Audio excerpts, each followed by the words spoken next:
City Council, held via our Webex platform and streamed via Council's webcast page and Facebook Live.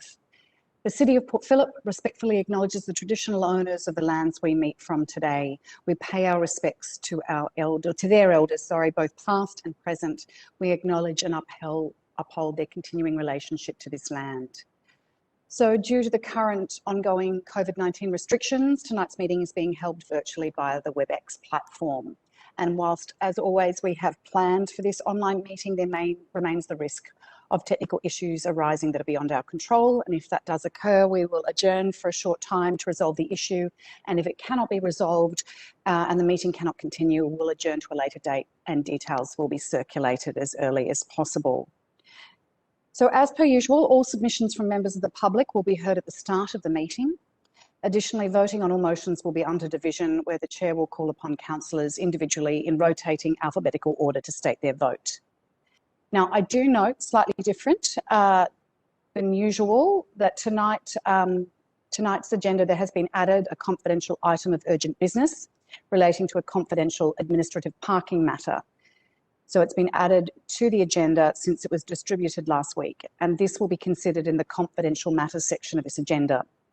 The meeting will be closed after the delegates' report, which is section 15 of tonight's agenda. Now, really importantly, I remind all attendees that anyone participating in tonight's meeting must extend due courtesy and respect to council and the processes under which it operates, and must take direction from the chair whenever called on to do so. Speakers must remain respectful, and statements or questions must not be defamatory, offensive or objectionable, aimed at embarrassing a councillor or a member of council staff, or relate to a matter outside the powers of council. Let's get underway. Item 1, apologies. Councillors, do we have any apologies? I can't see anyone, so I'm assuming we're all here. Great, moving on to 2, the minutes of the previous meetings. Councillors, the minutes of the ordinary meeting held on the 1st of September 2021 have been circulated. Are there any questions regarding these minutes? And if not, can I have a motion to confirm these? Do I have a mover, Councillor Martin to move and Councillor Baxter to second? I'm going to put that motion under division and call upon each councillor for your vote. Councillor Baxter. For. Councillor Bond. For. Councillor Clark. For. Councillor Copsey. For. Councillor Crawford. For. Councillor Consolo. For. Councillor Martin. For. Councillor Martin. For. Thank you. Councillor Pearl. In favour. Councillor Sirikoff. For. That motion is passed unanimously. Item number 3 on our agenda is declaration of conflicts of interest. Does anyone have a conflict of interest in a matter being discussed at tonight's meeting? Peter Smith?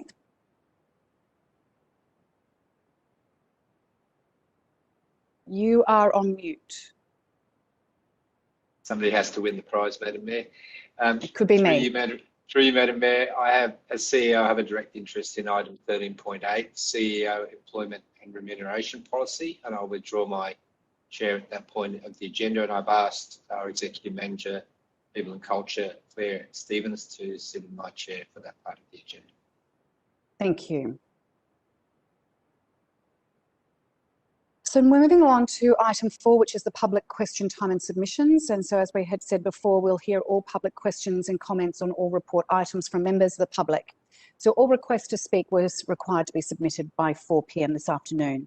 And as per usual, with our very engaged community, we do have a lot of speakers. So I will remind you, you will have 3 minutes in total to respond or make a comment or ask your question. I will be timing you and I will be quite firm. So I do ask you to look at what you're planning to say and see if you can shorten it so you make sure that you're in the 3-minute mark.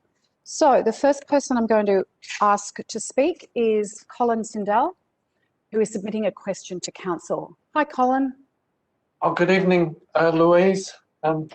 Colin, if you could, before you get underway, please state your name and suburb, and then you will have 3 minutes to speak. Thank you. Yes, Colin Sindel, St Kilda, and I'm here for the Port Phillip Emergency Climate Action Network. Thank you. Speak Shall away. I start? Yes, please. Thank you, Mayor. Thank you, councillors. Last week, PCAN held an online forum on climate action. This was prompted by the release of the latest IPCC report, with its key messages that our climate is changing faster than previously anticipated. Hence, we have to accelerate our mitigation and adaptation strategies. We were delighted that more than 80 people attended the forum, including some of you, our councillors and council officers. Your presence was appreciated, so thank you. At the forum, Ironbark Sustainability presented the latest Australian local government climate review. This reinforces what we already know about the huge contribution local government can make. As Port Phillip has demonstrated, councils can drive and influence action on climate change at many levels, through the services they deliver, regulatory and strategic functions, and their roles as community leaders, major employers and large-scale procurers. But the review also emphasises that the greatest benefits are often obtained by councils working in partnership with their communities, and this was recognised in the unanimous resolution passed by the forum.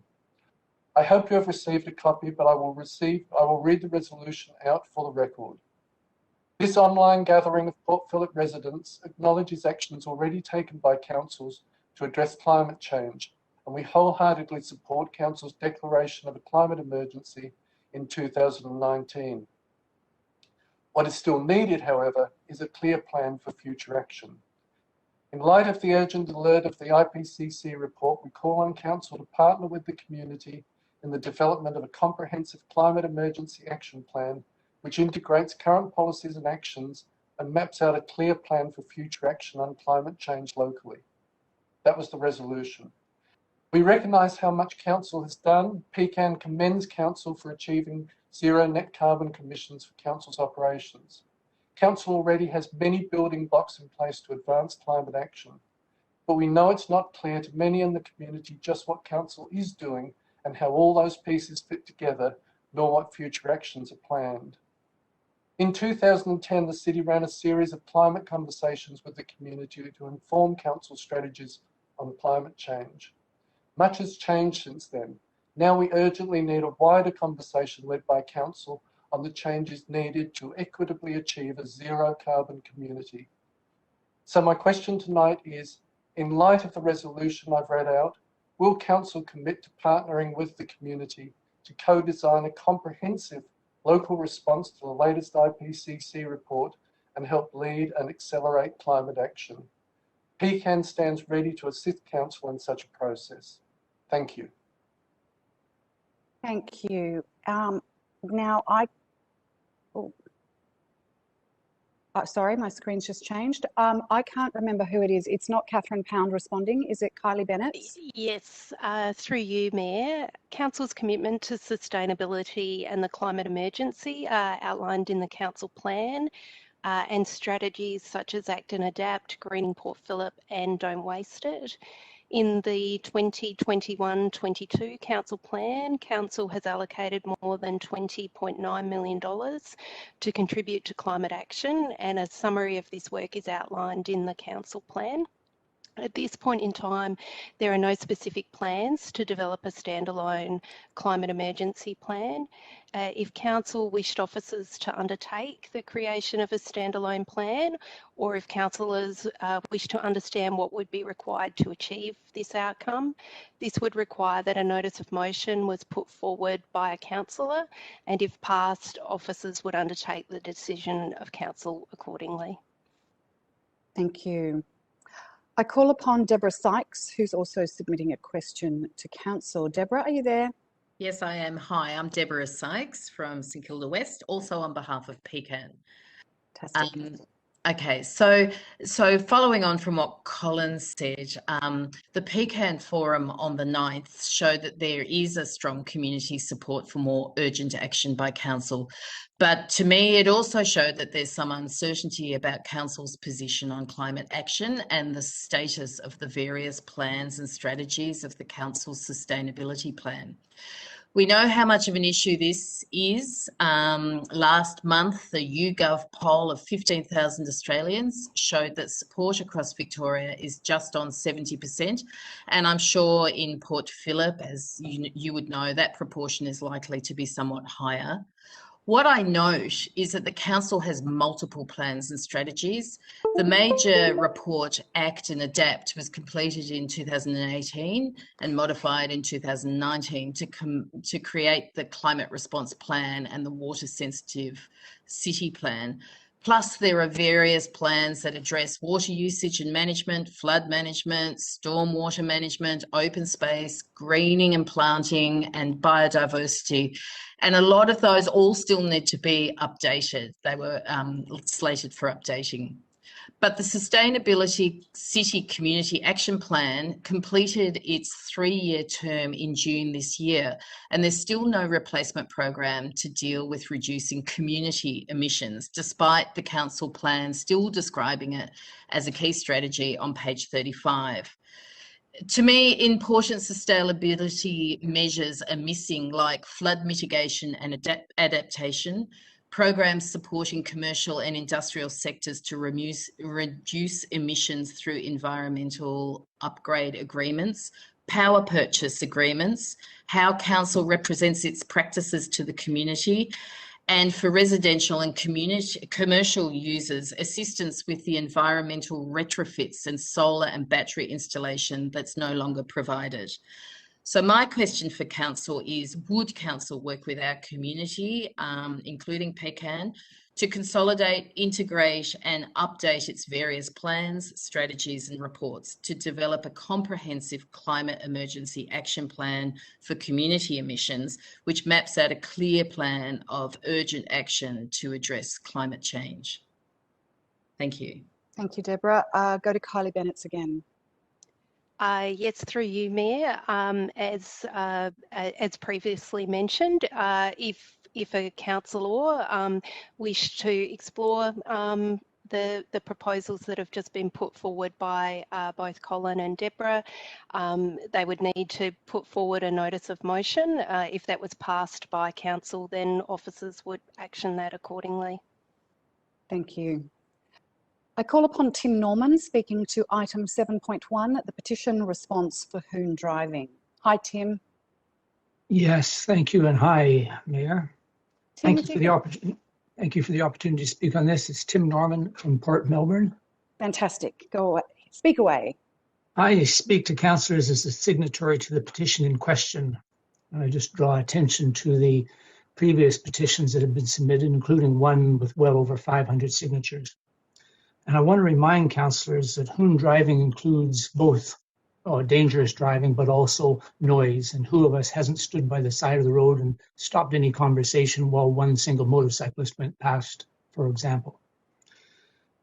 Our petition formally requests 5 actions from council. The first 3, I think, are largely covered, but I'm going to speak now about the 4th in particular. And that was our request that the city allocate funds that may be identified in your upcoming quarterly budget review to purchase CCTV equipment. When council considers this item 7.1 later tonight, we're specifically asking that you commit to such funding.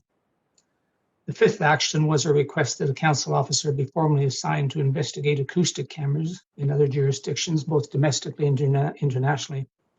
And the petition response mentions acoustic cameras, but I'd say it's somewhat non-committal. And we ask that you commit a council officer to at least progress this. And I want to just highlight a few key reasons why we request council to fund a CCTV unit. First, we understand the council application to the Safer Communities grant was unsuccessful.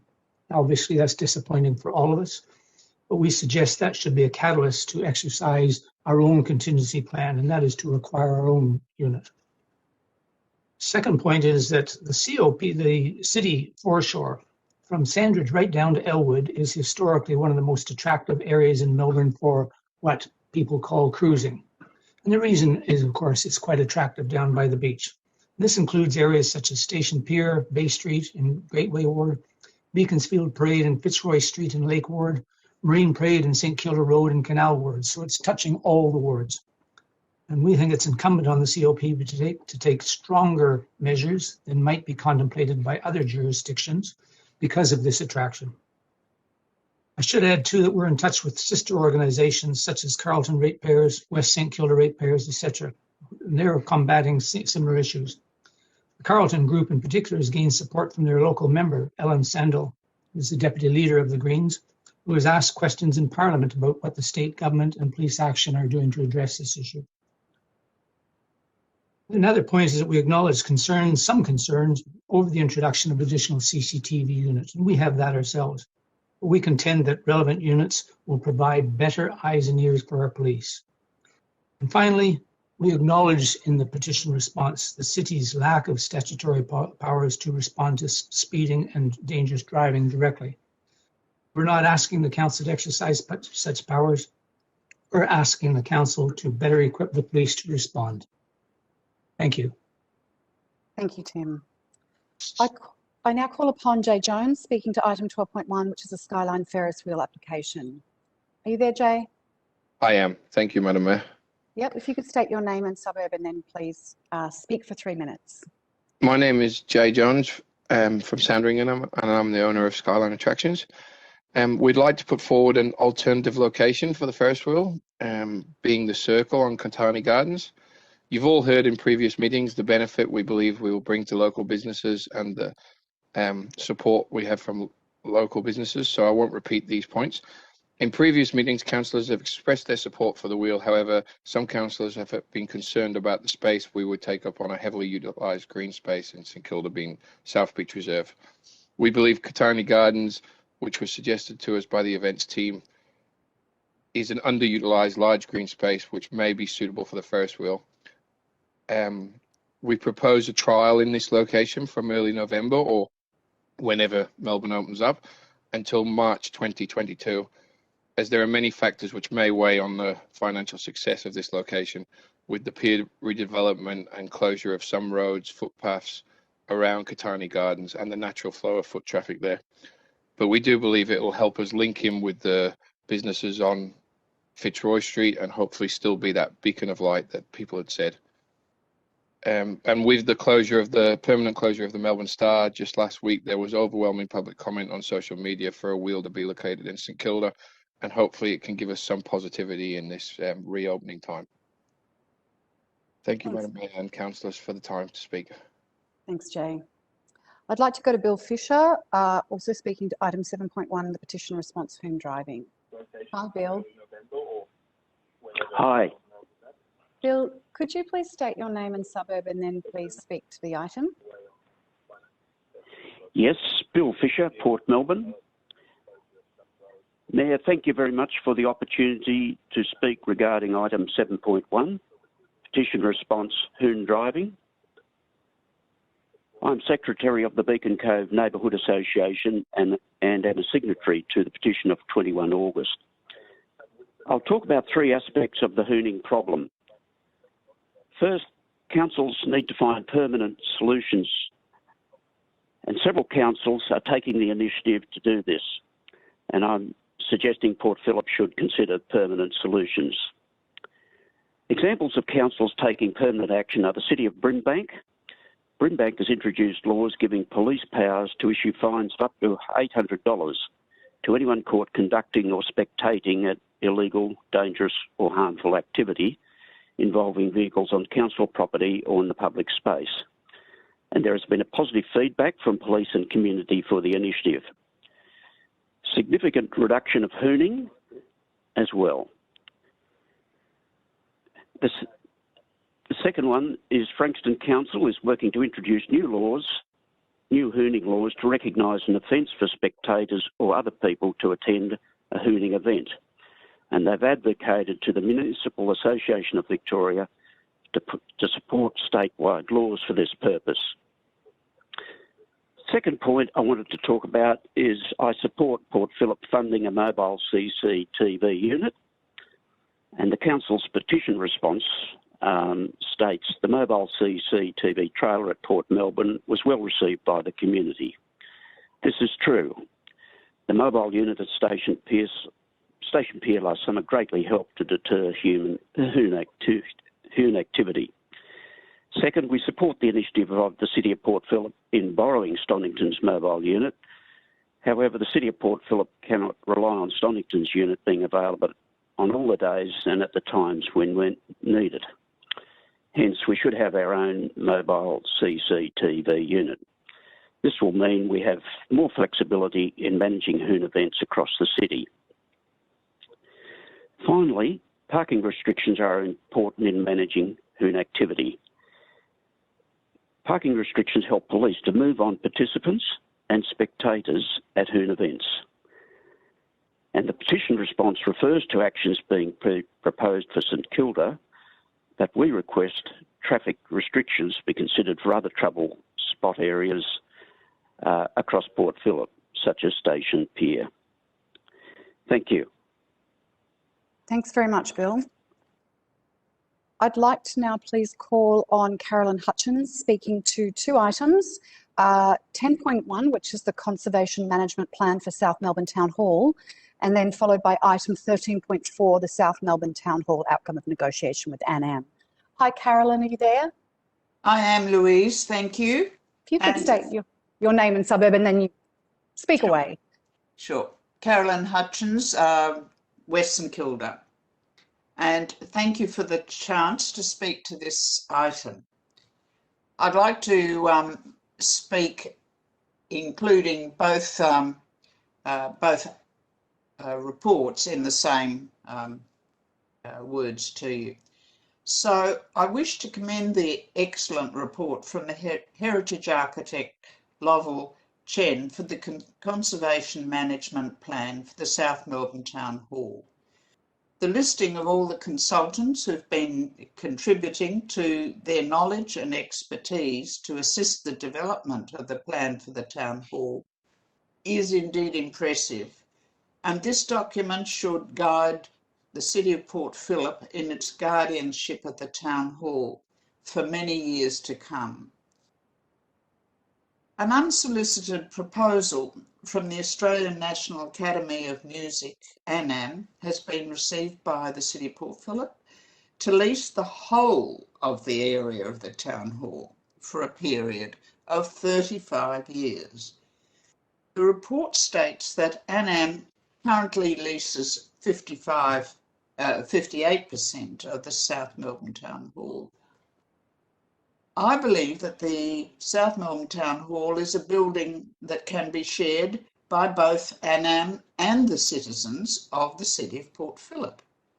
Together, the Town Hall would continue to be the community, civic and cultural hub of South Melbourne.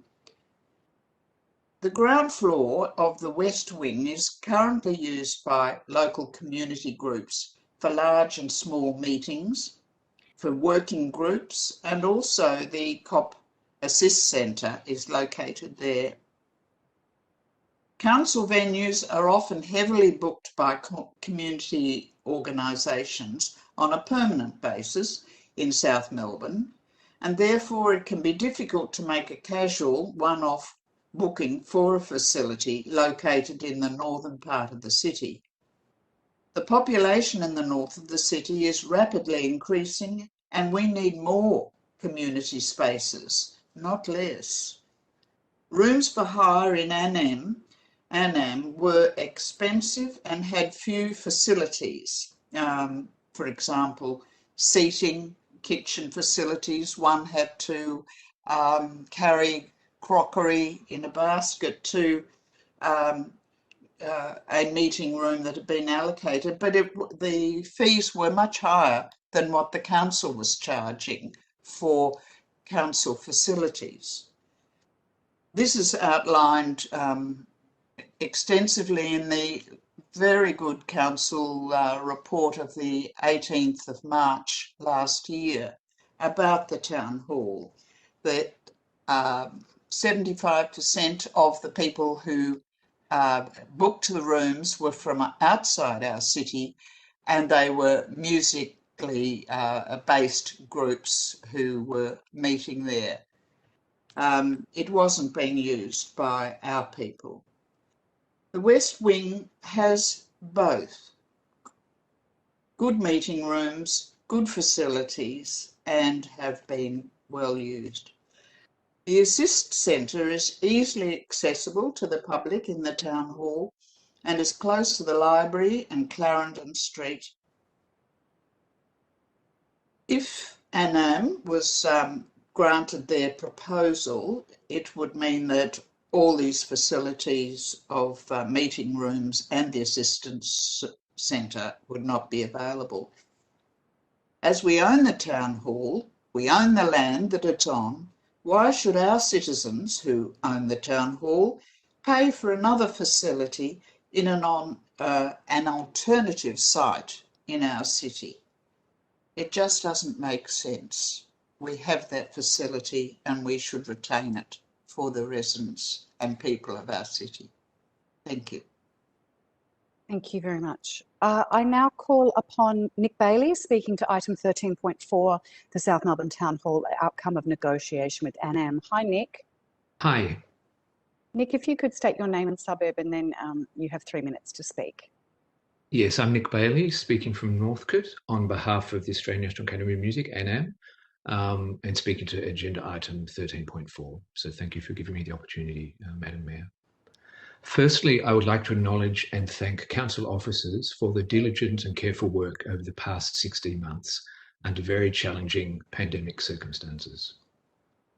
ANAM is a dynamic and outward-facing performing arts company with a demonstrated commitment to servicing and engaging with our communities.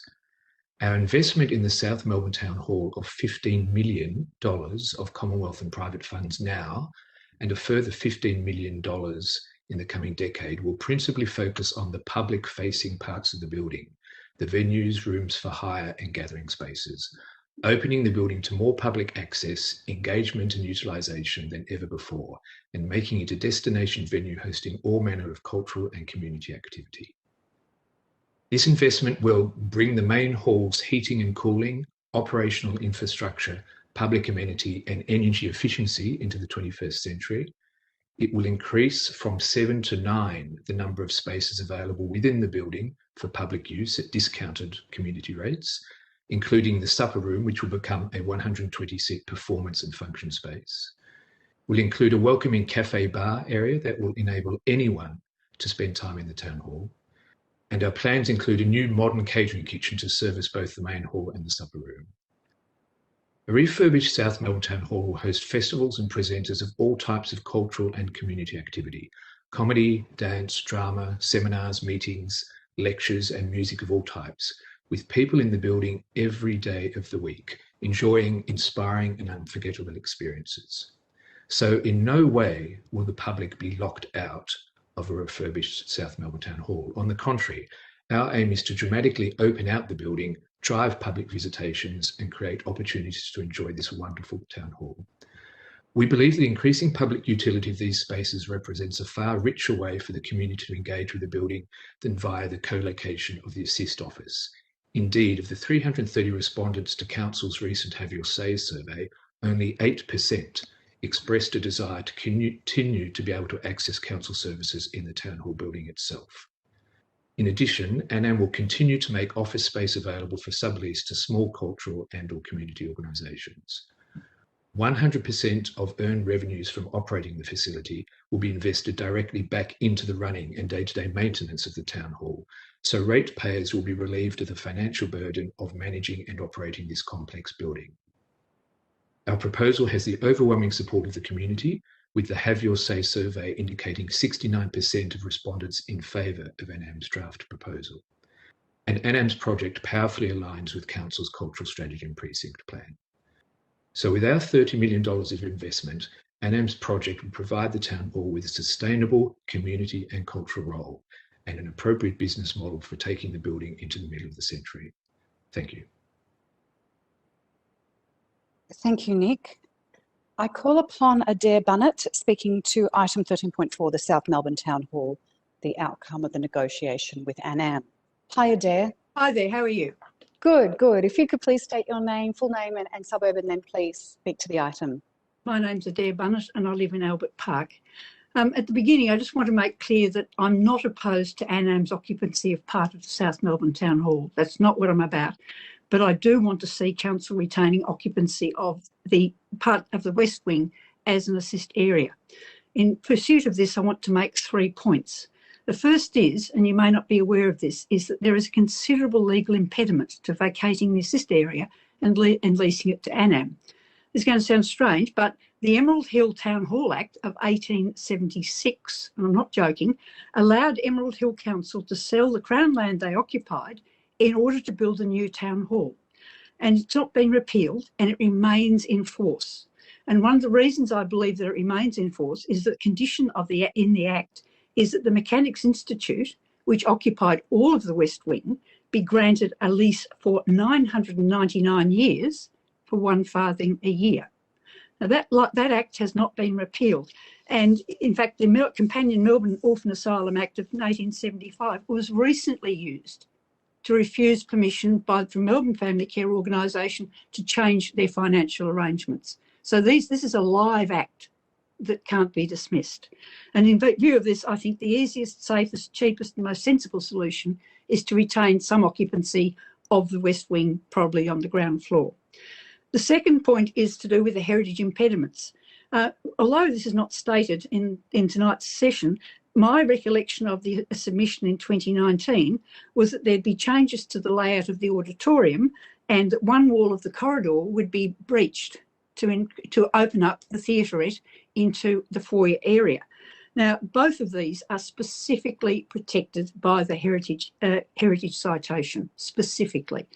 And it's essential that council require considerably more detail about any proposed changes rather than vague suggestions that these changes will be made. At the very least, any proposal should include concept drawings and detailed costings. This has been an organisation that's displayed precious little concern for the building of its heritage fabric over its many years of occupancy. In 2010, for example, the leather banquettes in the council chamber had to be replaced as the leather had cracked and fingers had picked apart the leather bits and pulled out the bits of stuffing inside it. There was a substantial hole in the carpet underneath the piano, completely ignored. There was gaffer tape pasted over the carpet. The curtains had been removed. The beautiful full-length red velvet curtains had been removed and replaced by half-length cotton curtains that had been taken over from the supper room. Last I looked at the place, there's considerable damage on just about the corner of every door and every architrave. It's not just fair wear and tear, it's considerable damage along all of these edges.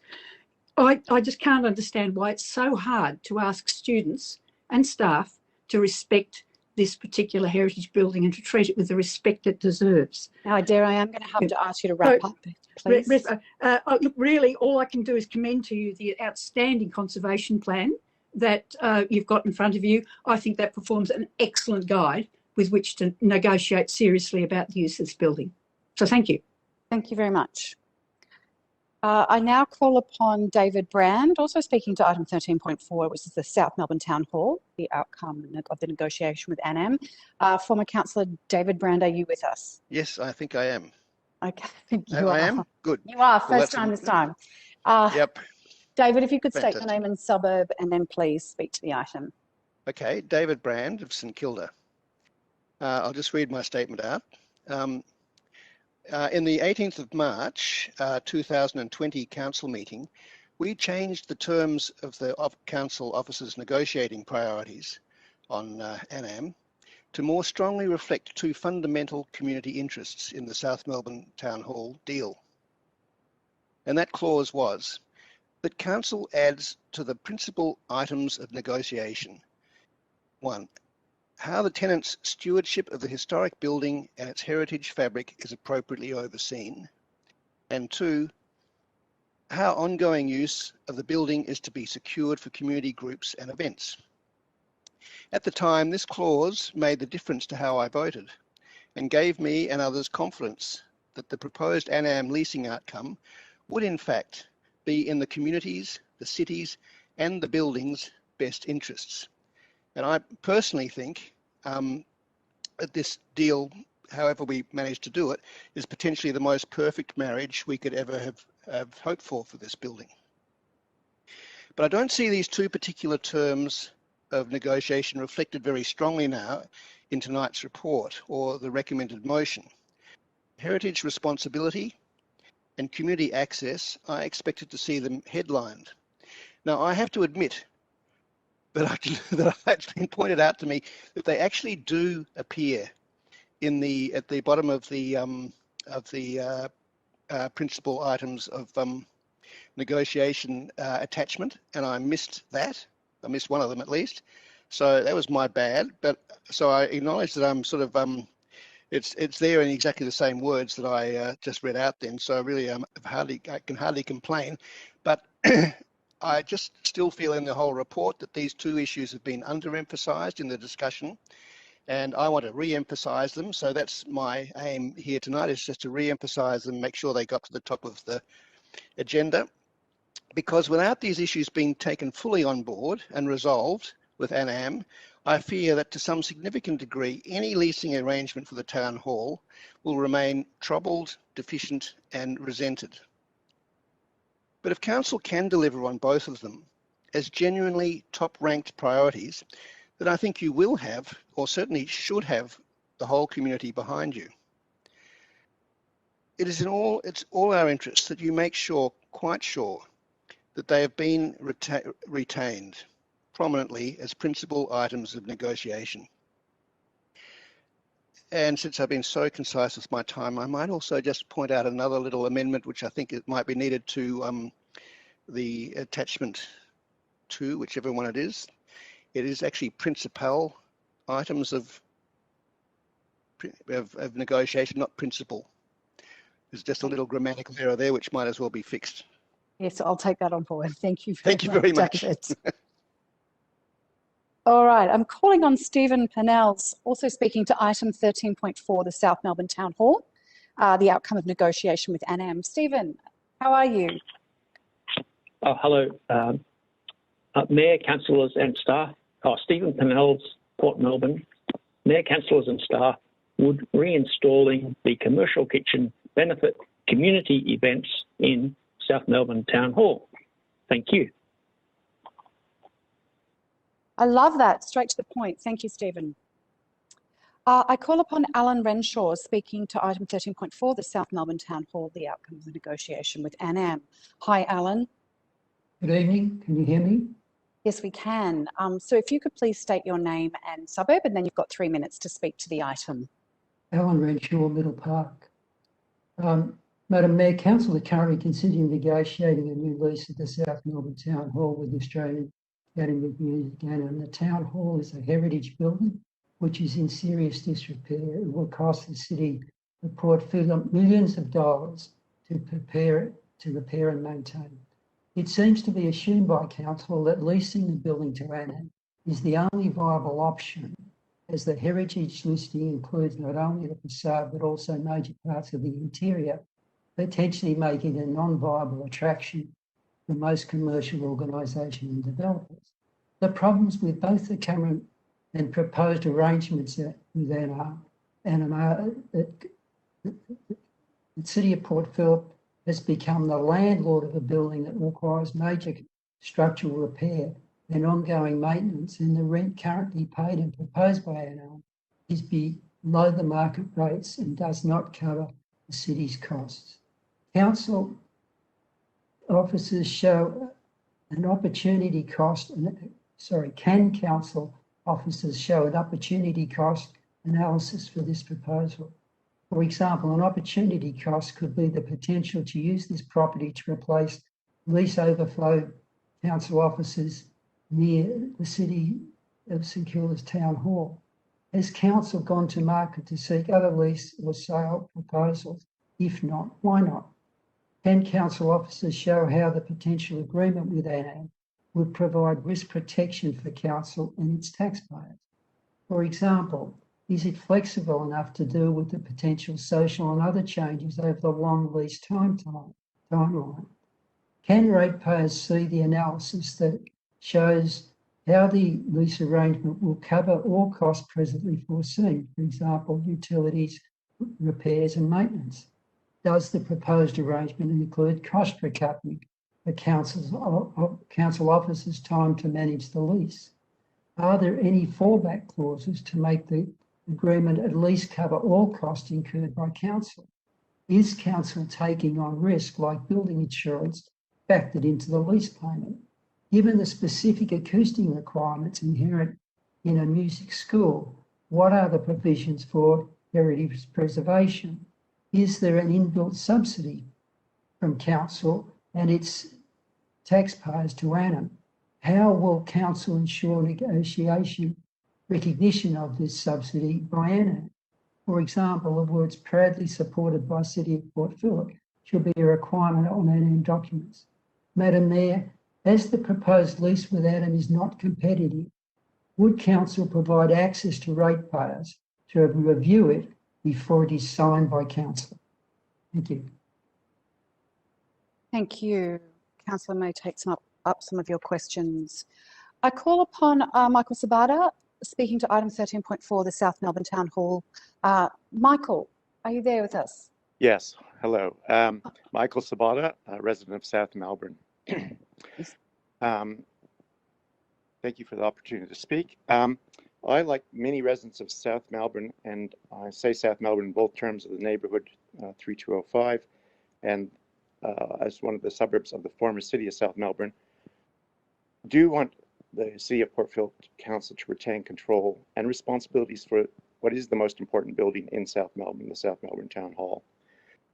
The current control of ANAM that ANAM has over the building should not be expanded. And there was a petition presented last year on the 18th of March to council, signed by over 500 residents from South Melbourne neighbourhoods endorsing that viewpoint. Now, finances play a large part in this, what to do with the building and finances. But I would ask you as a council and councillors representing us to examine the justification for the purported savings. Although the offer from ANAM needs to be distinguished between what they're offering and what the council is avoiding in costs.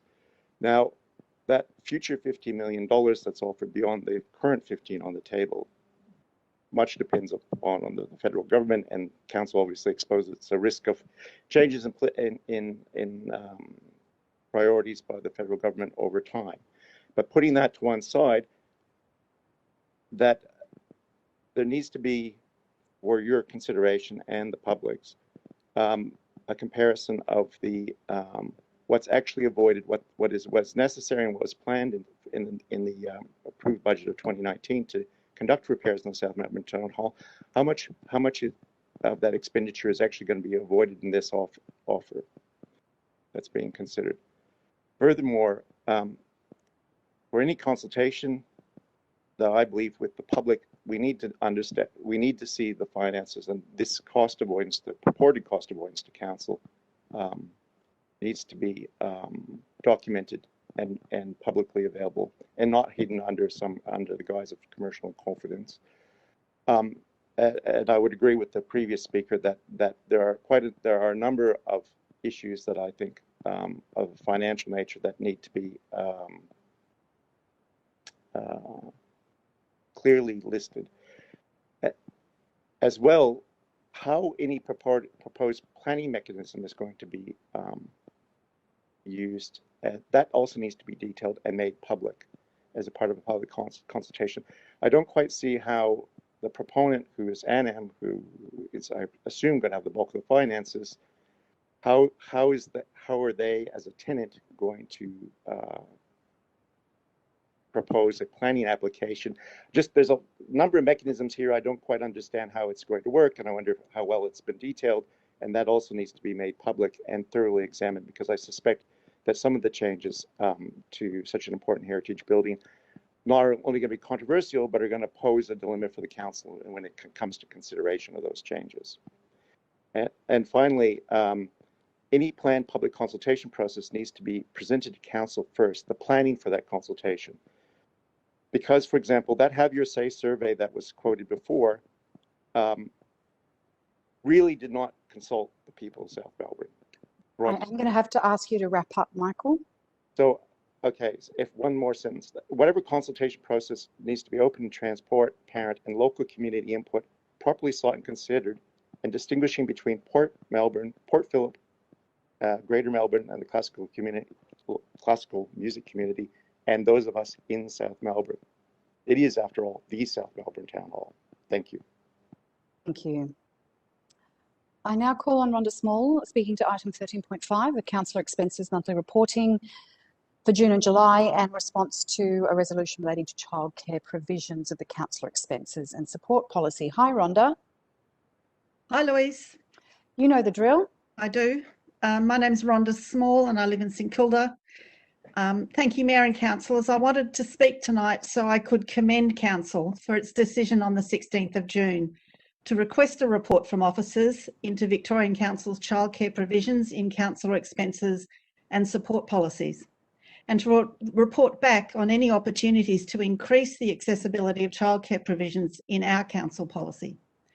I wholeheartedly support the report and officer recommendations before you tonight because they will enhance the provisions for claiming out-of-pocket expenses for childcare so that councillors with family responsibilities can fulfil their duties as councillors while being appropriately supported in making care arrangements for their children.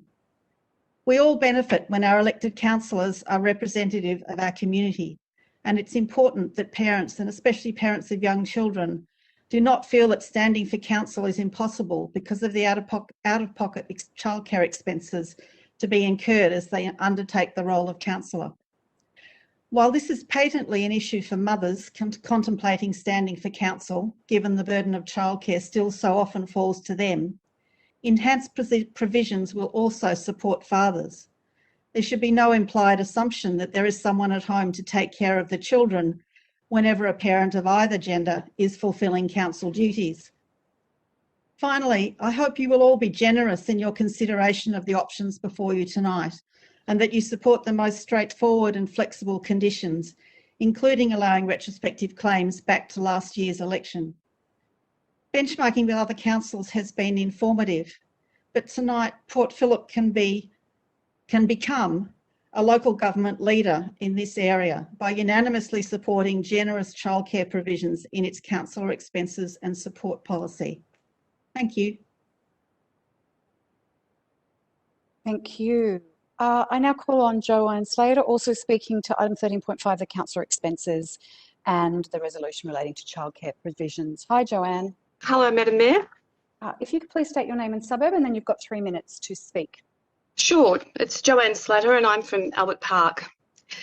And I'd like to speak on agenda item 13.5, specifically about the proposal to allow councillors to claim childcare expenses for prep time for up to 16 hours per month, and to retrospectively claim these expenses back to the 11th of November. The role of councillor is honorary, and under the Local Government Act of 2020, councillors are volunteers who are already paid an allowance for attending compulsory council meetings. This allowance is currently $31,444 per annum, plus 10% superannuation. Council officers have conducted a benchmarking against other councillors and found no evidence of prep time being included in other local government areas. This motion is camouflaging a larger problem that should be addressed by council. Councillors are required to undertake extensive prep work to read briefing materials and meeting agenda papers. For example, I understand there are 1,200 pages of agenda papers alone for this meeting. This has recently been complained about by one Port Phillip councillor on Facebook. If the directors of an ASX company were asked to read 1,200 pages of board papers, they would refuse and instruct their CEO to provide succinct and concise papers. Why should councillors be required to read thousands of pages of documents for each council meeting and briefing meeting when the material could and should be summarised by council officers who are already paid for their service? Why should some councillors be reimbursed for childcare when they can read the council briefing papers at home without leaving their children unattended? Why should some councillors be reimbursed for childcare for reading papers when other councillors who don't have children have to read the same papers at night, often after spending the day working? Why are there no protections in this motion to stop expense claims when family members are providing the reimbursable childcare service? And where are the requirements for councillors to disclose the name of any childcare service provider used and the relationship, if any, to those councillors. This proposal does not meet the Local Government Act requirement that states and allows for reimbursement of childcare cost where the provision of childcare is reasonably required to perform their role. Councillors should propose an alternative motion to direct council officers to prepare concise briefing documents and agenda papers and thereby reduce the amount of preparatory work. Councillors should not ignore the Local Government Act, nor their mandate as a volunteer to pass a motion that so unashamedly benefits themselves financially. In addition, it would be unconscionable to retrospectively allow the inclusion of preparatory work for nearly 12 months when not a single councillor has claimed childcare expenses. Ask you to wrap up, please. November 2020. Just one more sentence, Madam Mayor. Yes. If councillors vote in favour of childcare entitlement for preparatory time, then Port Phillip will be the only council in Victoria with this entitlement. This, in effect, will constitute a pay rise. Okay, that's a very long service. I'm going to cut you off there. You've had 20 seconds more than anyone else, so thank you very much.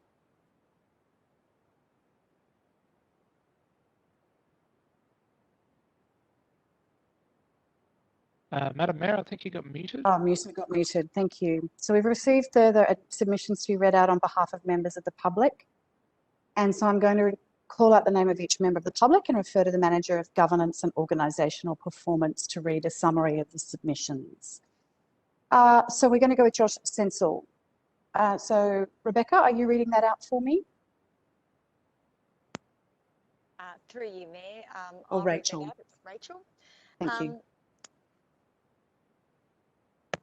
The statement by Josh Sensel reads, if a councillor attacks a resident on social media, are they breaking the code of conduct or any other council rules?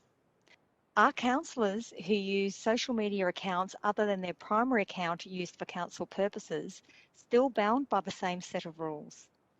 What processes are in place in council to handle complaints of this nature from residents in the city? And how does council advertise these to residents so they are aware of how to make a complaint? If a councillor is found to breach council rules, what actions are available to the CEO, council or external bodies to ensure councillors act within the rules and do not bring the city into disrepute? Are there any additional consequences for councillors that repeatedly break council rules? I believe we're going to Kylie Bennett to respond.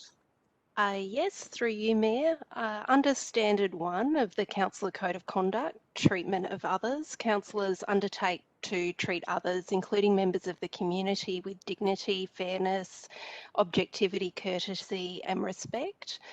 Amongst other things, councillors undertake to not engage in abusive, obscene or threatening behaviour in their dealings with others. It's difficult for officers to comment on whether a particular interaction would be a breach of the code, as officers are not involved in the assessment of allegations. The Councillor Code of Conduct that was adopted by Council in February 2021 has both an internal and an external process. So the Mayor, for the informal process, or the Principal Conduct Registrar, who is independent of Council, for a formal process, would consider the matter based on an assessment of any of the allegations that were made. The Councillor Code of Conduct applies to a councillor who is conducting the business of council or conducting the business of the office to which they have been elected or appointed, and or acting as a representative of council. I'd add that at this point in time, Council does not have a media or social media policy. This was recently noted by Council as it passed a psychological safety policy several meetings ago now, and officers will be discussing the development of a media and social media policy with councillors shortly. In the past, from time to time, officers have provided advice to councillors about ways to ensure there's a separation between the roles councillors hold and the various social media accounts they use for the different roles that they hold. And officers would certainly recommend that all users of social media are mindful of legislation that governs the use of social media and digital communications. With respect to the resolution processes, these are outlined in the Councillor Code of Conduct, which is available on Council's website. In short, access to the informal and formal resolution process through the code is only available to councillors. As community concerns are not able to be considered through this mechanism, the code highlights that community concerns are best directed to an external agency, and for concerns of this nature, the local government inspectorate would probably be the most appropriate external body. Within the code, it outlines the actions that are available if a breach is found as the result of a formal process, and an arbiter can recommend a range of actions from requiring a councillor to issue an apology, suspension from office or an office holding for a period of time, as well as directing a councillor to undertake training or counselling. Finally, with respect to the last question, this would depend on the individual circumstances and it would need to be considered on a case-by-case basis. And it typically would be as a result or would be occurring through a formal process that was independent from council. Thank you. Okay, we've got a question from Adrian Jackson.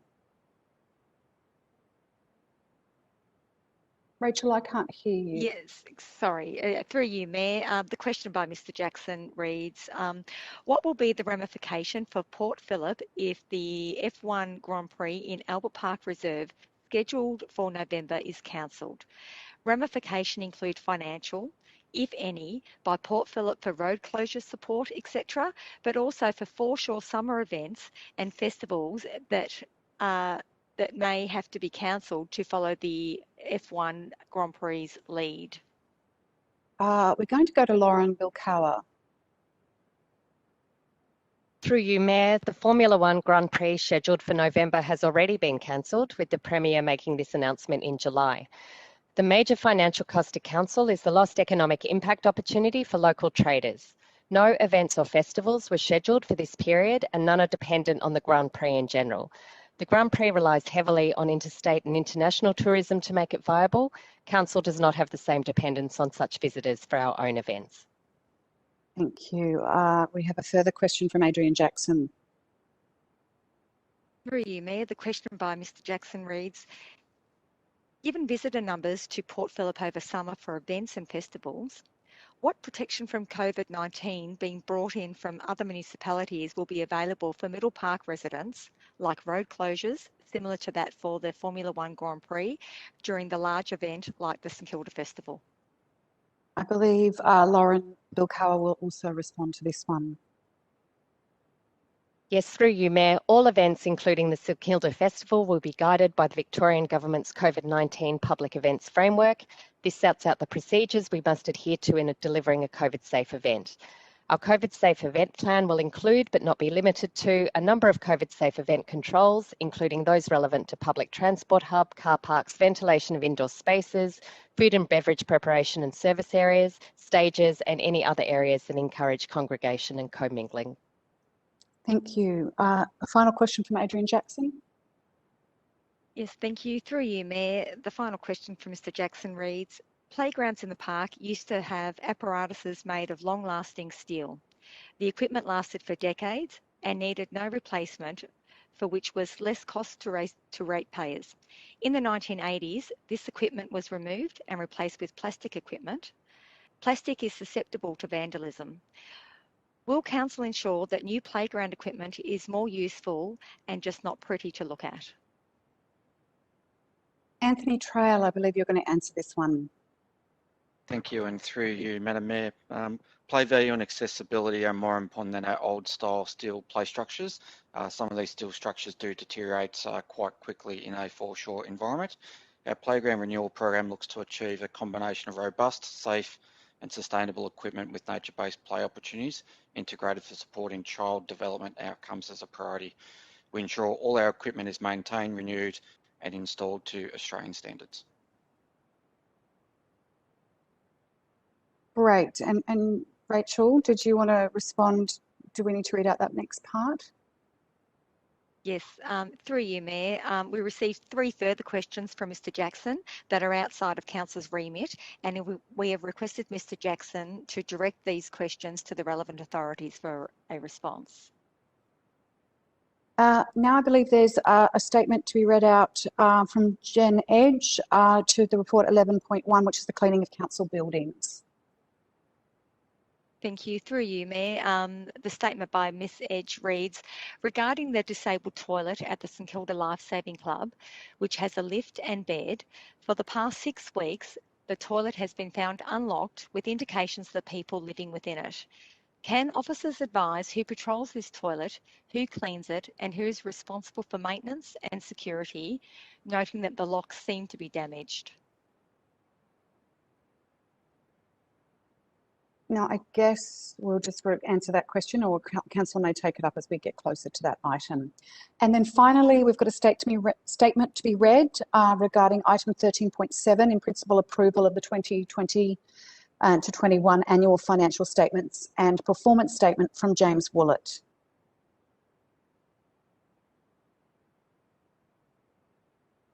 Through you, Mayor, the statement by Mr Woolett reads, I refer councillors to an item on today's agenda, the 2020-21 performance statement, where it states that the 2020 active library membership is 18.46% of City of Port Phillip's population, yet in the figures that the library service is statutorily required to submit to the Public Libraries Victoria annual statistical survey, the figure for active library members for the same year is 16%. That is approximately 3,000 fewer active borrowers. Why the difference? Secondly, when COVID restrictions are eased, how does the library service plan to win back lapsed library users and attract non-users? How will libraries engage the 36,000 Port Phillip residents who are library members but are lapsed active library users? And how will the library service engage the 60,000 Port Phillip residents who are not library members? Has a marketing plan with clear objectives and performance targets been developed? Has a media plan using media other than the library's website been developed? Has a budget been set aside for this activity? Will it be part of the library plan budget when it comes back to Council for approval in November? Councillor may take up those questions. All right, that, as far as I know, please correct me, Rachel, unless there's the last one. I think that was the last public question. So we're going to now move on to item 5, which is councillor question time. Councillors, do we have any questions for the officers? Councillor Martin.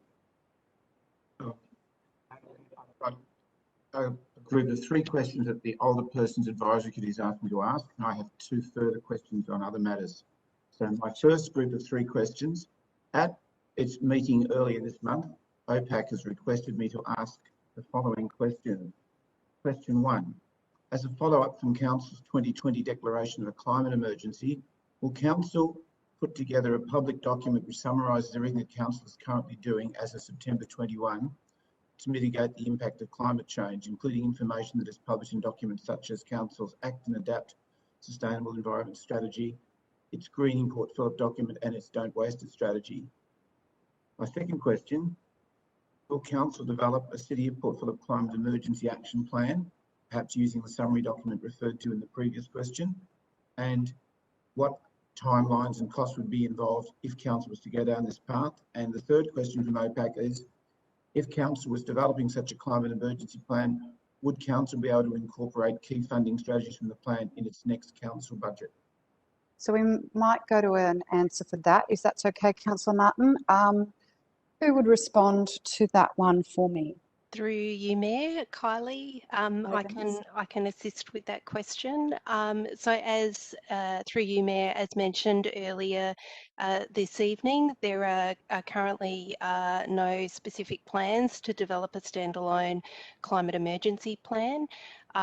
If Council wished officers to undertake the creation of a standalone plan, or we're interested in understanding what might be required to achieve this outcome. So there are potentially a range of different options that council could consider in terms of size and scope of that piece of work.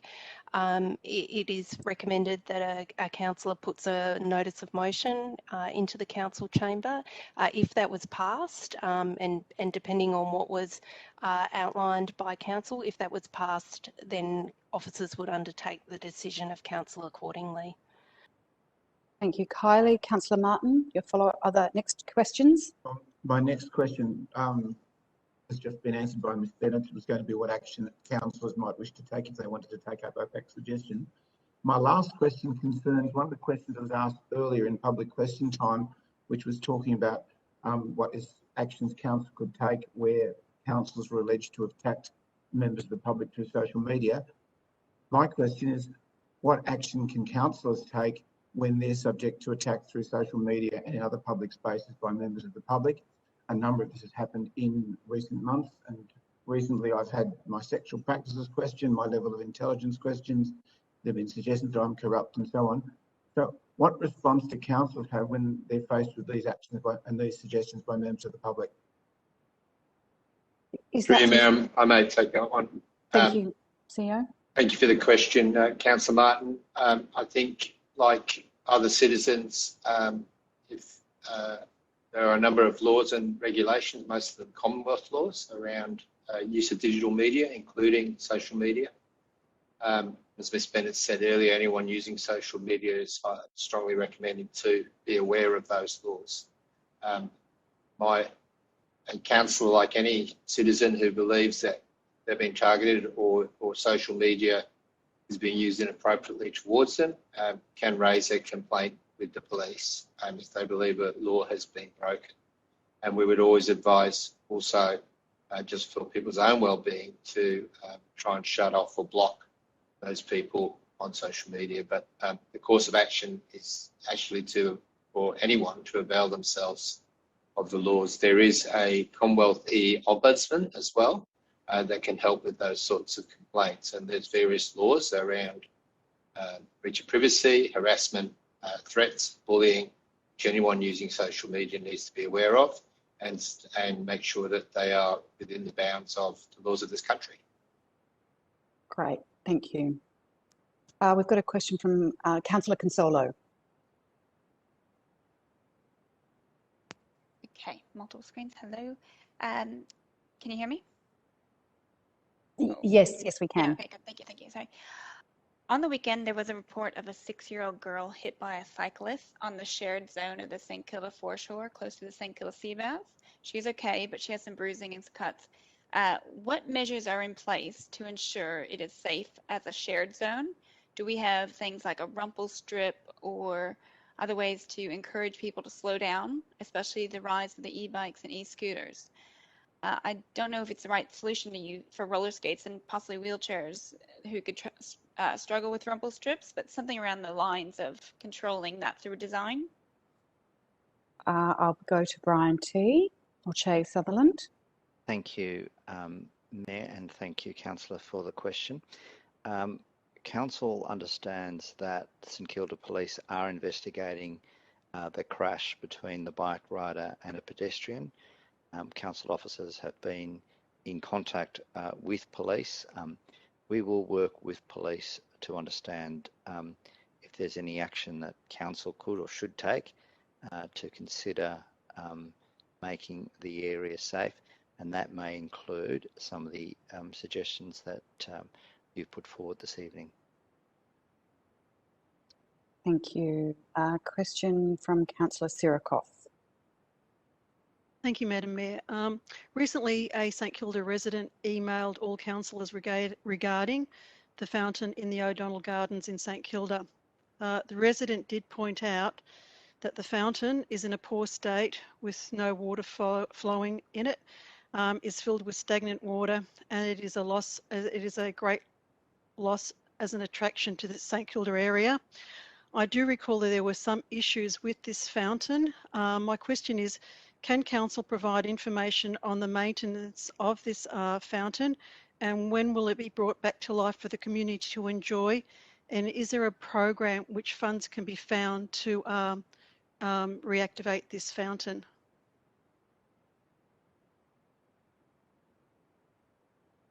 Who am I going to for this one? I'm not sure, Madam Mayor. We may take that on notice unless. So this wasn't. Yeah, and I have a second topic. Residents are taking their food scraps to the 3 communal food organics recycling hubs across Port Phillip, which the City of Port Phillip did set up. It has been a very popular exercise as bins are overflowing with food scraps. Unfortunately, they are overflowing. Yesterday, I visited one site at the corner of Canterbury Road and Cowdery Street, where 4 of the 5 compost bins had food scraps, but still in plastic bags. My questions are, does this mean that the bins are then contaminated and that the waste will end up in landfill? If so, can Council please put up clear signage above the bins to inform residents not to include the plastic bags into the communal organic recycle bins? Currently, there are signs, but for no plastic bags and no coffee cups signage, but these signs sit way low on the compost bins, around knee height. On the so I Wi-Fi, don't think do you want to switch it off on the phone? So I don't think anybody's reading that signage, so we can, you know. We'll switch the Wi-Fi off on the phone. Lauren, we can hear you. Sorry, Lauren, we can hear you. You might need to mute yourself. Sorry. Okay, is that the end of your question so that we can respond, get Lauren Lachlan to respond, Councillor Sirikoff? Yeah, that'd be great. Thank you. Lachlan Johnson. Thank you, Councillor Sirikoff. Through you, Mayor. The communal FOGO service trial has been extremely popular, as you point out, Councillor Sirikoff. The service commenced in May earlier this year. Initially, 3 240-litre communal FOGO bins were positioned at Lagoon Reserve, HR Johnson Reserve, and adjacent to the Rats of Tobruk Reserve Memorial. Initially, the bins were collected weekly, so equating to about 720 litres of capacity each week. As I said before, the service has been incredibly popular. So as the trial has progressed, officers have been noticing that the bins have been reaching capacity very, very quickly. This has caused multiple issues. Obviously, the full bins are limiting use by community members. The heavy bins are also actually providing quite an OH&S risk as well. Officers have responded by reducing the size of the individual bins down to 120 litres, but we've increased the number of bins at each site from 3 to 6 and have added a second collection schedule each week, so the bins are now collected twice a week. These changes have resulted in a doubling of weekly capacity from 720 litres to now 1,400 litres. To date, contamination levels have been relatively low. Small levels of contamination can be removed through processing, which is undertaken by Council's contractor Cleanaway at the Southeast Organics facility in Dandenong. Higher levels of contamination are significant, and although they haven't been found in the communal FOGO stream to date, if they are found, that would mean that the communal FOGO collected would have to be disposed of to landfill. At the Southeast Organics facility in Dandenong, the materials are sorted, decontaminated where possible, and then shredded. The products are then ready for repurposing into soil conditioners and compact compost products. I'm happy to provide some further information in the minutes of the meeting where members of the community can see how the products are being used. One further question. Is it possible to have clearer signage or more prominent signage to say that plastic bags and coffee cups aren't included in the 120-litre bins, so that we can reduce the contamination? Because when I looked in most of those bins, we'll just go that question. We won't go. We'll just ask the question, Councillor Sirikoff. Oh, it's okay. Yeah.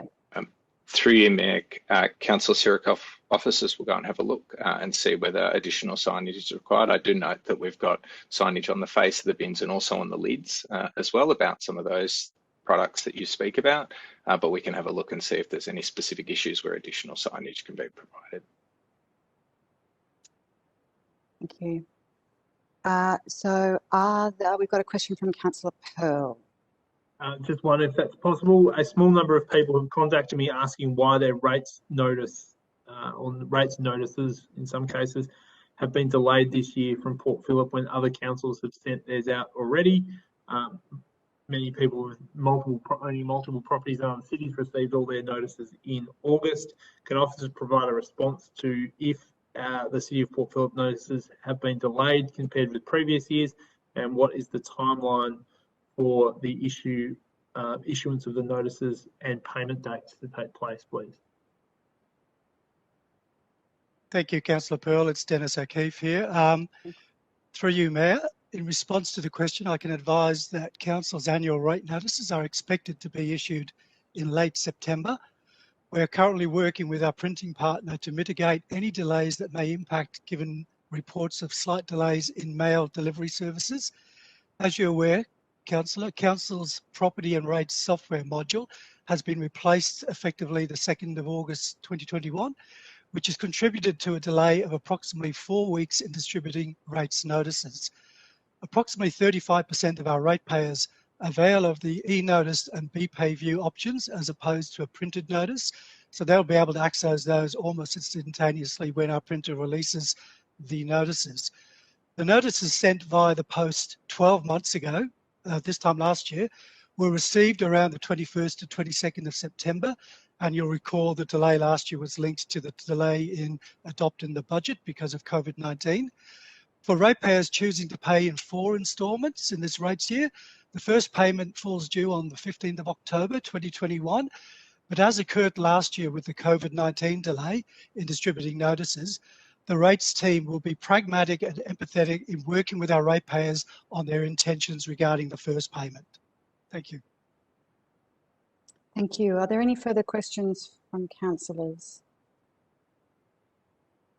If not, we'll move on to the sealing schedule, which is item number 6. We have no reports for sealing on tonight's agenda, so let's go to item 7, petitions and joint letters. We have one petition on tonight's agenda, which is item 7.1, the petition response to Hoon driving. Councillors, we have an officer's report. Are there any questions for the officers?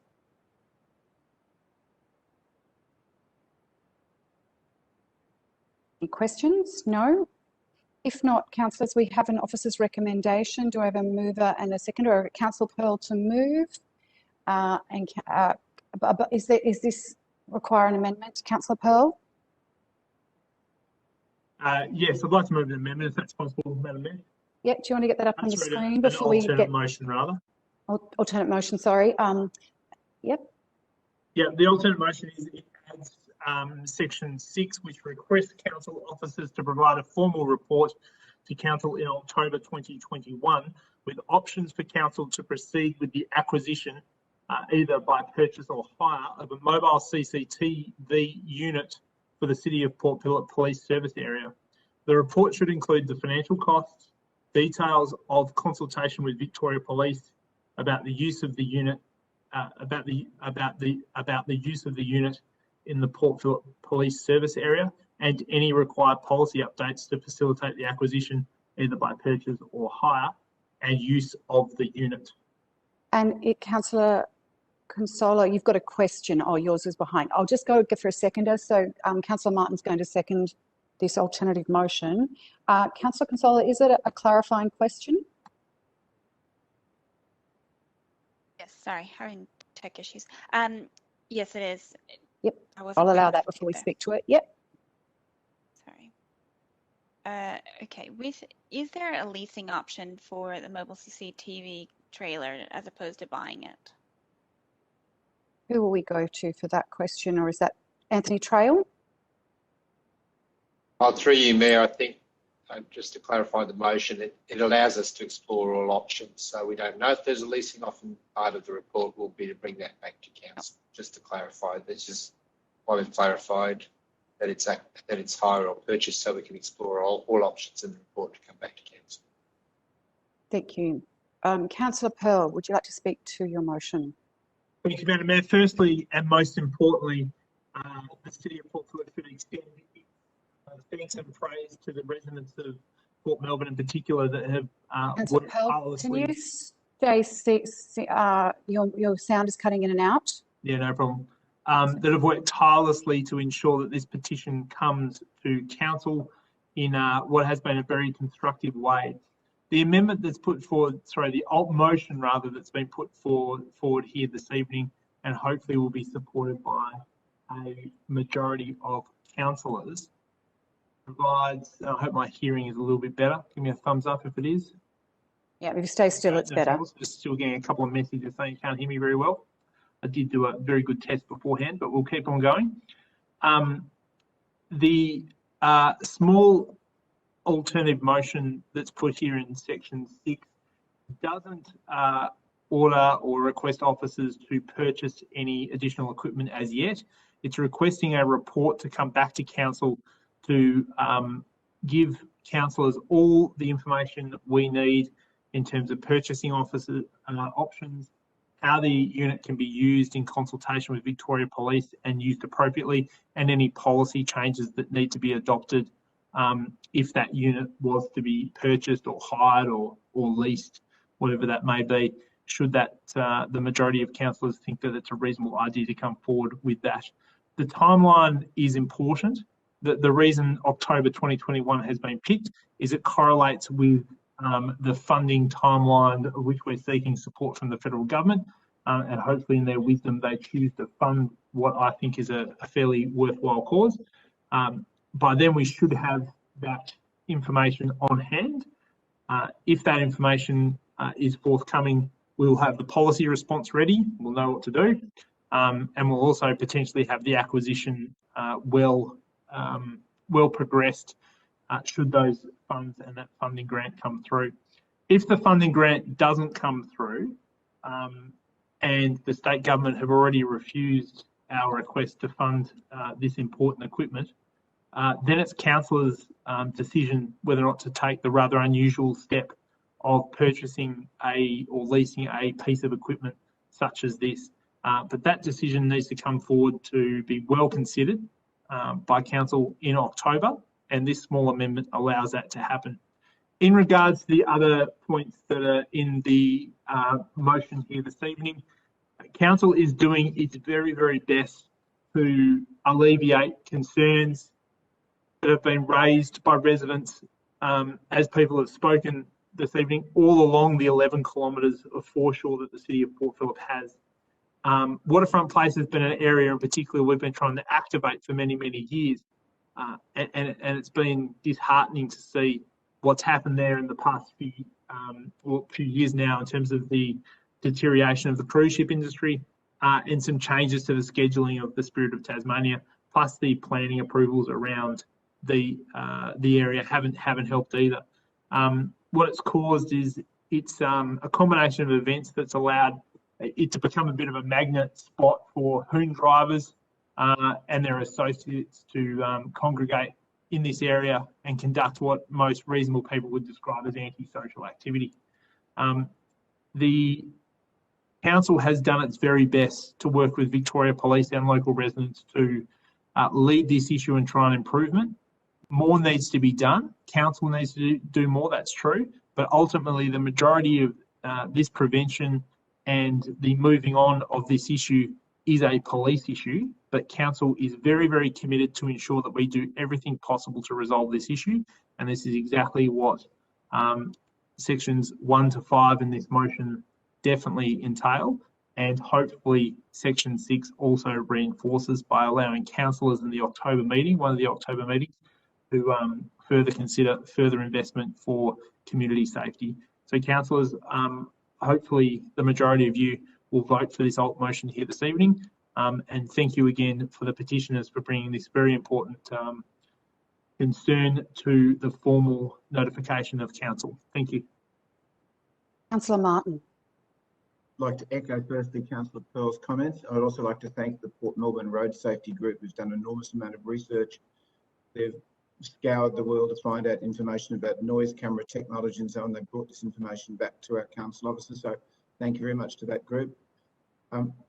When we discussed the issue earlier, when we put in our first submission to Vic Roads, there were concerns at the council table about how this would stand alongside our existing policies. So in Councillor Pearl's amendment, he's making sure that we'll have a policy that hopefully all of us can agree on to make sure that if we are going to use this technology, it's used in an appropriate way and used in the best interest of everyone in Port Phillip, and that no one's disadvantaged by its use.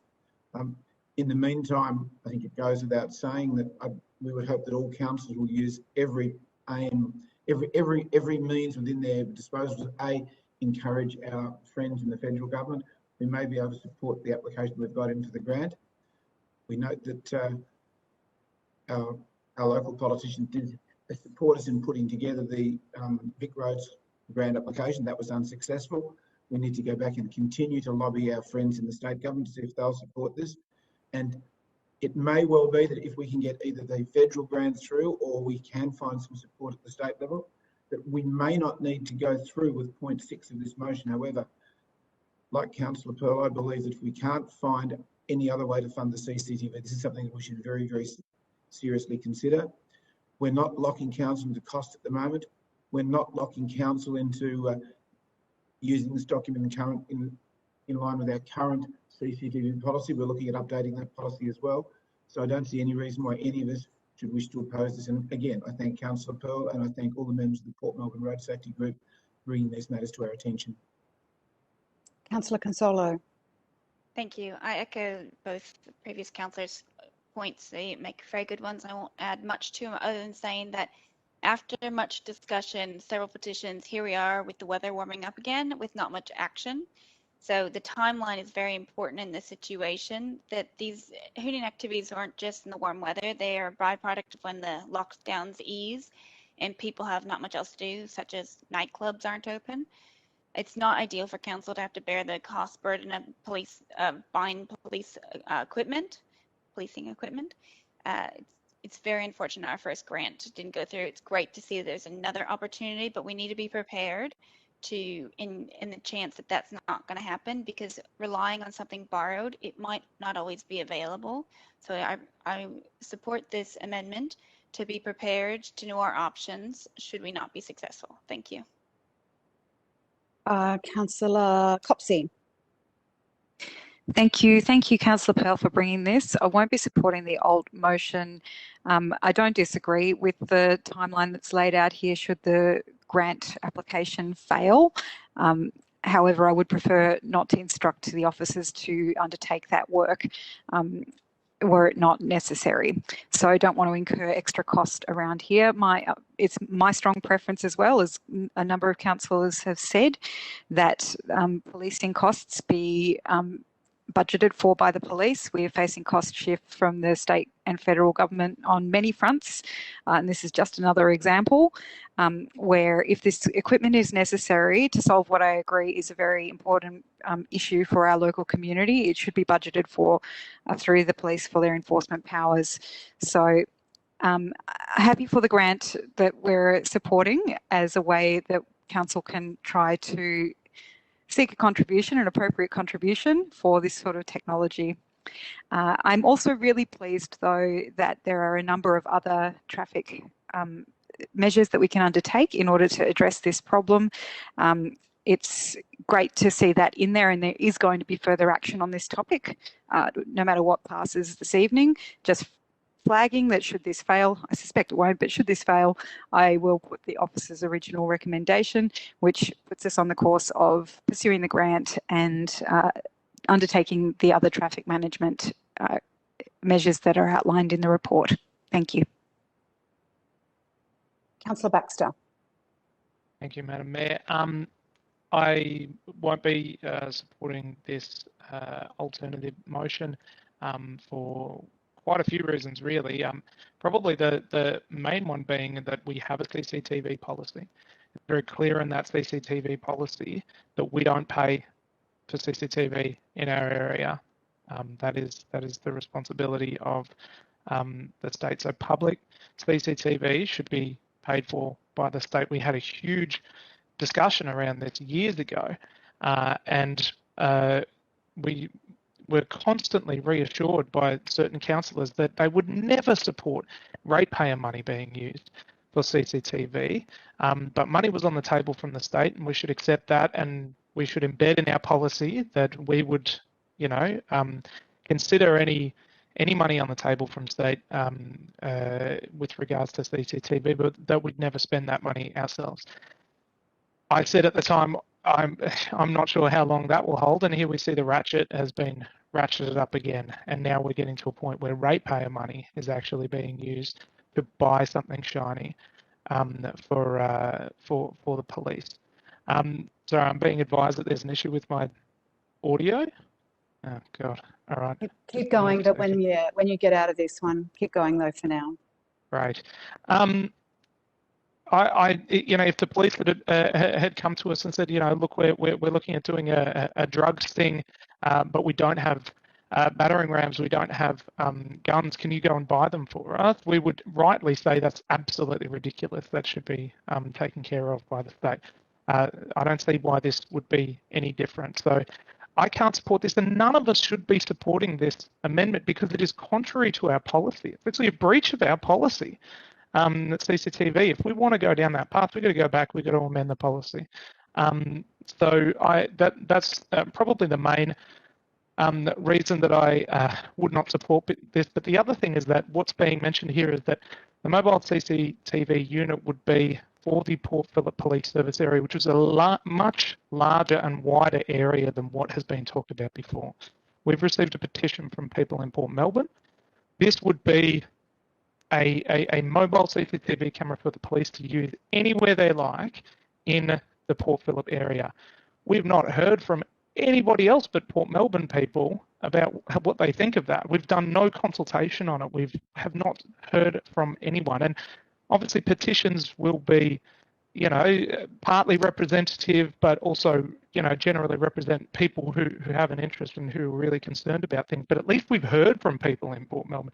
We haven't heard anything from any other areas of Port Phillip. So that's another reason why we should not consider that. Nobody else in the municipality has even told us what they think about the possibility that they could be surveilled anywhere at any time by a mobile piece of equipment. The other reason is that because these things, these mobile CCTV solutions are made to order, and there's a big long backlog on ordering them and then getting them, this will not come in time for summer. That's a reality. So what we're talking about here is something that we might get at the tail end of summer, but it is not something that we'd be getting in the next couple of months. These things take a really long time, and having spoken with councillors from Stonington, theirs took a really long time to actually arrive because these things they don't get churned out in a factory. They're made especially when they're requested. I've also, spoken to other councillors from other councils, and a similar recommendation went up to the City of Melbourne, and they knocked it back, saying it's ridiculous to be that council would be expected to hit ratepayers to pay for police equipment. It's obviously not a ridiculous position for them to take, so we should be doing the same. I would prefer, look, obviously my position on police surveillance is on the record. I think that this council, the entire time I've been on it, has never knocked back a request from the police for more power or for support or anything, ever. That to me feels like a very uneven relationship. We've also had promises of, if we give you these extra powers, then we'll have a memorandum of understanding about how we use them, and then later, oh no, we can't sign an MOU, but you still get the extra powers as well. This is a really one-sided relationship with the police. We are, when we make laws and when we, set these sorts of standards, we do so as the civilian governance of this area, and we can't just say yes to everything the police want. I'm sure they would want all sorts of things, but even if we do accept that they should be able to surveil us more, I don't think we should be paying for it. I would prefer to pursue the acoustic cameras because at least the acoustic cameras aren't surveilling all the time. they are triggered by noise, right? They are triggered by an event that would then switch them on. I really like that idea. I like the idea of surveillance that only turns on when bad things happen, right? Now, you can't really get that in many other circumstances, but the acoustic cameras seem like an opportunity to actually go down that path. So there's my rather long and rambling response as to why I won't be supporting this amendment. But the main thing is that by supporting this, we're in breach of our own CCTV policy that we spent a couple of years putting together. Councillor Clark. Thanks, Madam Mayor. And thanks to the residents for this petition. I fully support this motion, as since I've been in council for nearly a year, or since last November, this issue has been raised by the residents multiple times, and councillors and also the police. It's even featured on a radio interview with the Mayor last week. So it's clearly got a high profile, and I note that we've attempted to get funding from the state government Building Safer Communities grant program, and we were unsuccessful. And I fully support the additional attempt to get the funding from the federal government. So no one can accuse the council of not seeking to fund this through all measures possible. If this latest attempt is unsuccessful from the federal government, then I think it's time that we need to move with speed, as this motion will allow, and have a report back in October. As I said, it's nearly a year since it was raised, and we approach another summer. Maybe we won't get it in time, maybe we will, but at least we will be trying. The community is tired of waiting. That's loud and clear to me, and wants to see action. I can understand their perspective. I note Councillor Baxter's comments around the council purchasing this, but where I've landed that this is a long-term safety and amenity issue, and the residents and the police want this resolved, and therefore I'm hearing the message loud and clear, and I'll be fully supporting this motion. Thank you. Would any other councillor like to speak to the motion? Councillor Sirikoff. Thank you, Madam Mayor. I will be approving this alteration as well. I think it's a utility or a safety measure from one end of Port Phillip to the other. As we have heard from people in Port Melbourne, but just walking the streets down around St Kilda West as you get to Fitzroy Street, I was earlier on this year stopped by a number of residents saying just after the incidences, well, we had the burnouts that were occurring around that stretch of Beaconsfield Parade around St Kilda. What's happening around here? Where this behaviour, this antisocial behaviour is really not warranted, and people just don't want it anymore. And that type of behaviour was, as reported on the news, also happening around the St Kilda Marina, around the petrol station. So it is happening from one end of the beachfront to the other. And I think this is the right move going forward, to try to get some safety and listening to the residents of Port Phillip. Thank you. Would anyone else like to speak to the motion? Councillor Pearl, would you like to close? Thanks very much, Madam Mayor. And firstly, it's probably also, given we're talking so much about the police, it's important to thank them for their service and everything they do in our local area, and the good congenial relationship we've had for some time with Victoria Police. Thank you also to the number of community groups that have come forward and asked that we look at mobile CCTV and try and lead the process of a number of measures that they think will help reduce Hoon driving and antisocial activity. I agree with Councillor Baxter and others that it's not the council's place to be doing these as a primary nature of our function as local government. It's a state responsibility very clearly. If our community is asking us to look at doing these things, we have to have a serious look at whether or not we can partner with the state government and Victoria Police to deliver the equipment they need to do their job. And hopefully over the next few weeks, the federal government helps us where unfortunately the state government hasn't been able to yet, but obviously the door's wide open for them to help also, which I think would be a fantastic thing, and I'd be the first to praise them if they did. By voting for this motion here this evening, we're not breaching any policy that the City of Port Phillip has. In fact, the alt motion expressly requests officers to come back and consider any policy amendments that are required should council wish to consider purchasing or acquiring a unit or otherwise. So any policy updates that are required are covered by the alt motion here this evening. It should be noted.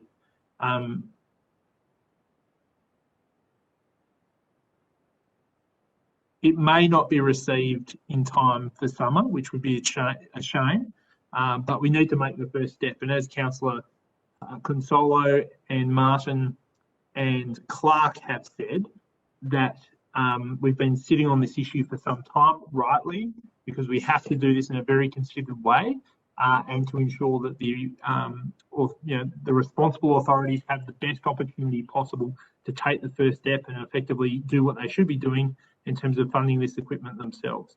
But it doesn't take Einstein to work out that these pieces of equipment have helped our residents over the past 12 months and have helped our police officers do their job in a much easier way. There was an instantaneous impact in the antisocial activity at Waterfront Place when one of these items was put there well over a year ago now. And the success of the Stonington partnership with their local police unit is something that the City of Port Phillip should look at. This motion here this evening doesn't put us on the course to firmly execute that, but it does provide the council with an option in October. And we will continue to do all the things that this motion talks about in terms of noise attenuation equipment. But again, that really is a state government responsibility, but we'll do everything within our powers to ensure that we're serving our local community from Port Melbourne down to Elwood and all areas across Port Phillip to ensure that we limit hoon driving and antisocial activity from hoon driving wherever it may occur in the city. So I think hopefully we've got the votes here this evening, and I thank councillors that are going to support the motion here this evening, and also thank Councillor Copsey and Councillor Baxter for putting their very legitimate concerns and points forward also. Thank you very much. All right, let's put that to the vote under division. Councillor Bond. For. Councillor Clark. For. Councillor Copsey. Councillor Copsey. Against. Councillor Crawford. For. Councillor Consolo. For. Councillor Martin. For. Councillor Pearl. In favour. Councillor Sirikoff. For. Councillor Baxter. Against. The motion is carried. So we might just quickly do this, move to the procedural, through the procedural one and do the notice of motion with Councillor Martin, and then we'll move to a break. So, councillors, I seek to bring a motion to change the order of business for tonight's agenda to consider section 14 being notices of motion prior to the presentation of reports. Do I have a mover for this procedural motion? Councillor Pearl and Councillor Martin to second. Okay, great. So, councillors, do you have any questions on this procedural motion? No? I'm going to put the motion under division and call upon each councillor for your vote. Councillor Clark. I knew you'd ask me first while I was adjusting my headphones. For. Great. Councillor Copsey. For. Councillor Crawford. For. Councillor Consolo. For. Councillor Martin. For. Councillor Pearl. In favour. Councillor Sirikoff. For. Councillor Baxter. For. And Councillor Bond. For. That motion is carried. So we will move to item 14, which is notices of motion, and we do have one notice of motion in tonight's agenda, and it's item 14.1, which is a motion raised by Councillor Martin on every age counts. Councillors, do we have any questions of the officers in regard to this proposed notice of motion?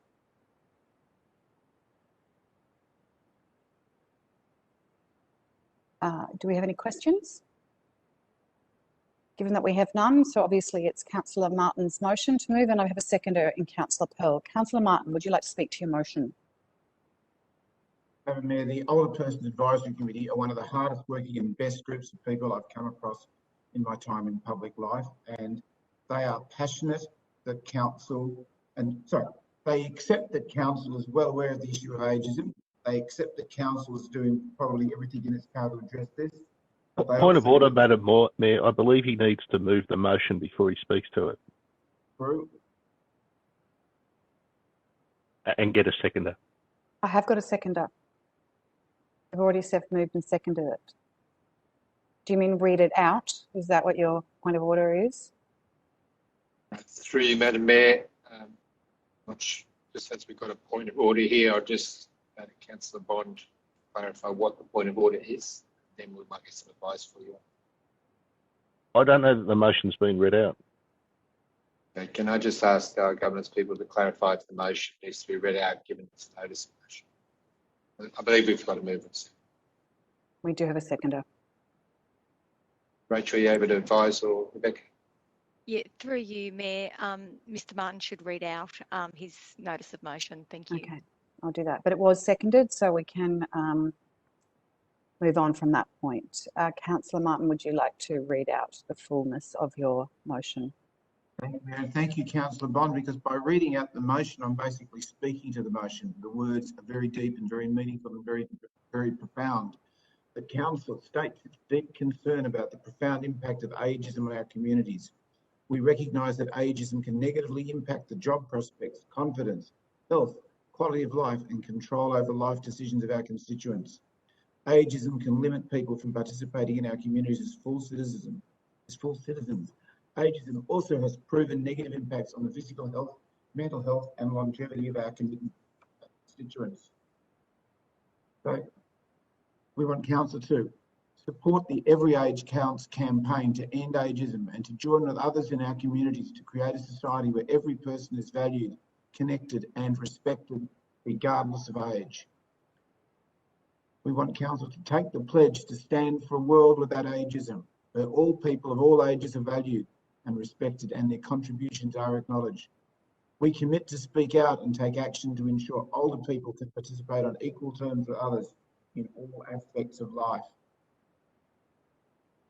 We want Council to authorise the Mayor to sign the pledge to raise awareness of the impacts of ageism by the 1st of October 2021, which is Every Age Counts Day, Awareness Day, and it's also the commencement of the Port Phillip Seniors Festival. And finally, we want to inform relevant federal and state parliamentarians of our support for Every Age Counts campaign, and that we have taken the pledge to end ageism. So, would you like to further speak? The motion says it all.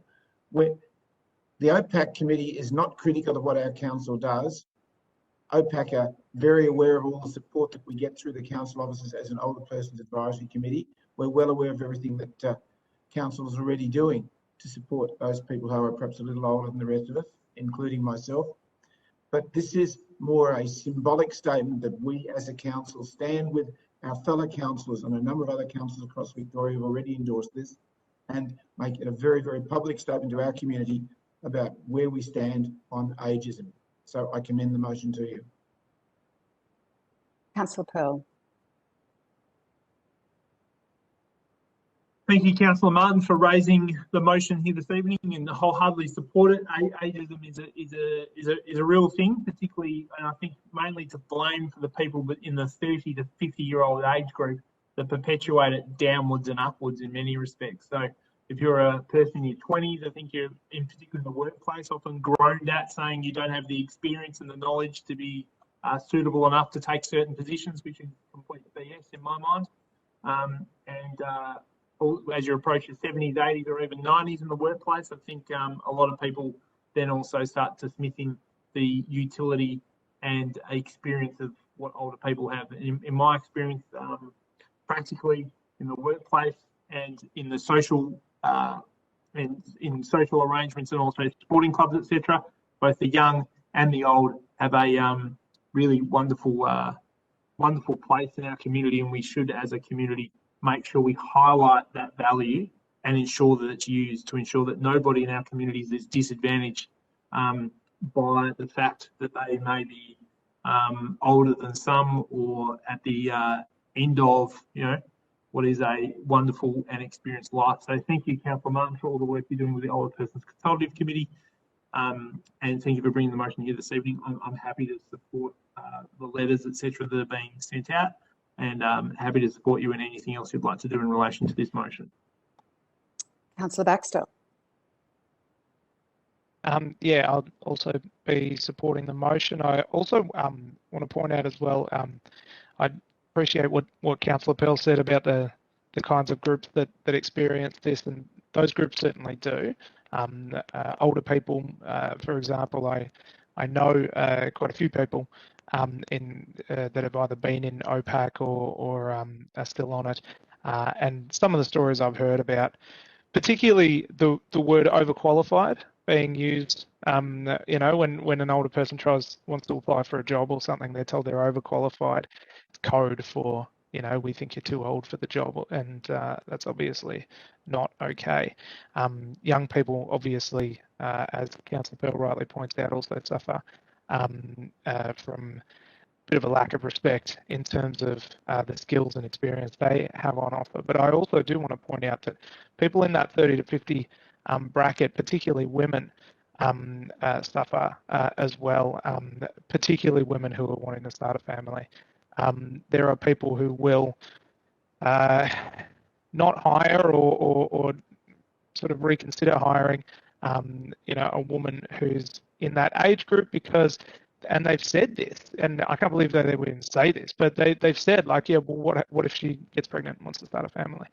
And so it's not to, and that's not to take anything away from what Councillor Pearl said about the groups that he mentioned, or from OPAC, but it's just how insidious this sort of judgment can be, and it does affect lots of different groups. I will say that myself as a 36-year-old white male, I'm probably not discriminated against too much, to be honest, but there are plenty of other people that are both in my age group and outside of my age group, and I'm keen for our council to look at ways that we can, we do have quite a varied demographic here in the city of Port Phillip, but we do have some very young people and some quite older people, and that's good for us to make sure they have the best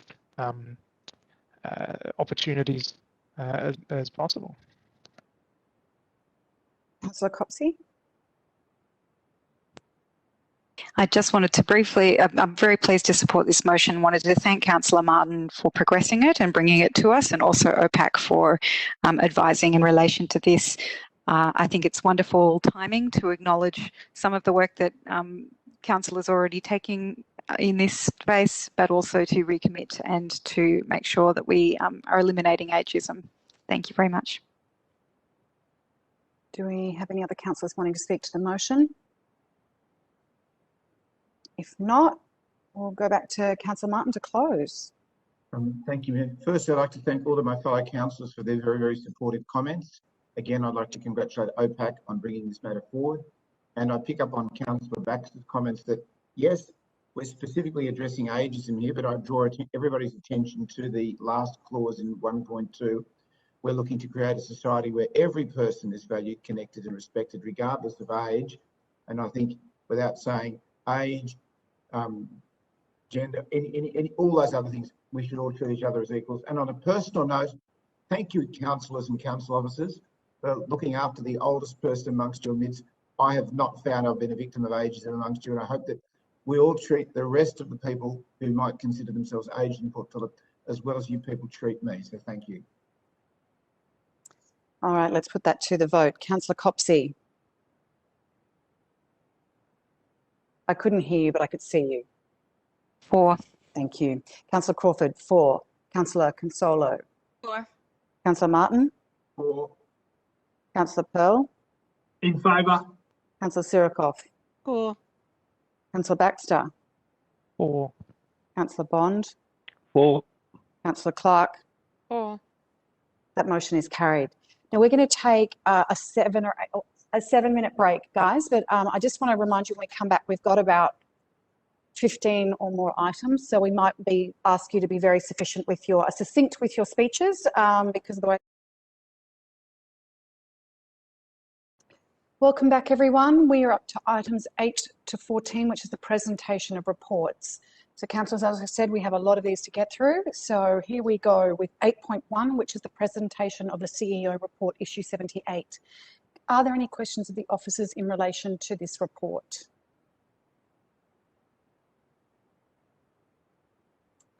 If not, we have an officer's recommendation.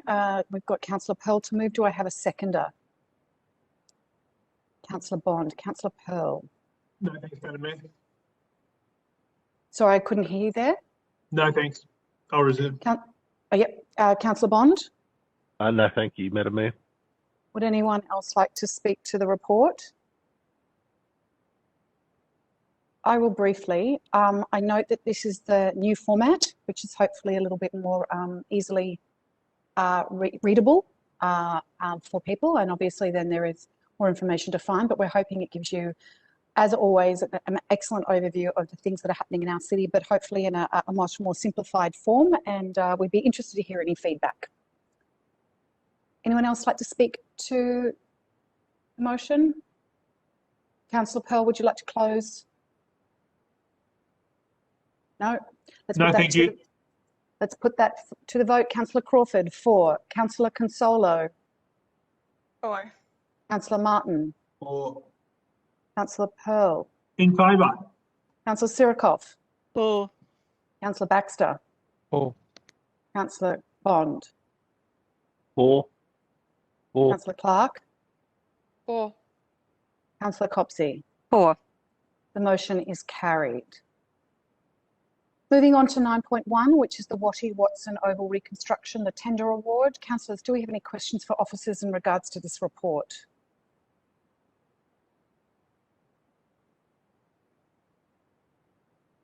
I have a question. I was wondering, we have heard some concern from members of the local residents that if the duplication of the main drain at Head Street there was to go ahead in future years, that the oval would be impacted. Is that the case, or is it designed to go on a different, a slightly different sort of design positioning and would not affect the oval as much? I think I'm going to Lachlan Johnson. Through you, Mayor, when the Head Street drain is upgraded, that is not likely to impact the Wattie Watson Oval reconstruction. Wattie Watson Oval is the oval to the north, so the other side of the pavilion, away from Head Street and the Head Street drain. Fantastic, thank you. Are any other questions? If not, councillors, we have an officer's recommendation. Do I have a mover? Councillor Baxter. Councillor Bond a second. Councillor Baxter. Thanks, Madam Mayor. I don't know how my sound's coming through, but it's not great. If you can speak up. Okay. Look, obviously this is a big tender. This is a big project for a big area in my ward, but in the city of Port Phillip, that has a big impact on the community. Obviously, Wattie Watson Oval is, just it's home to so many sports. It's home to so many clubs and groups and people who just use it for recreation.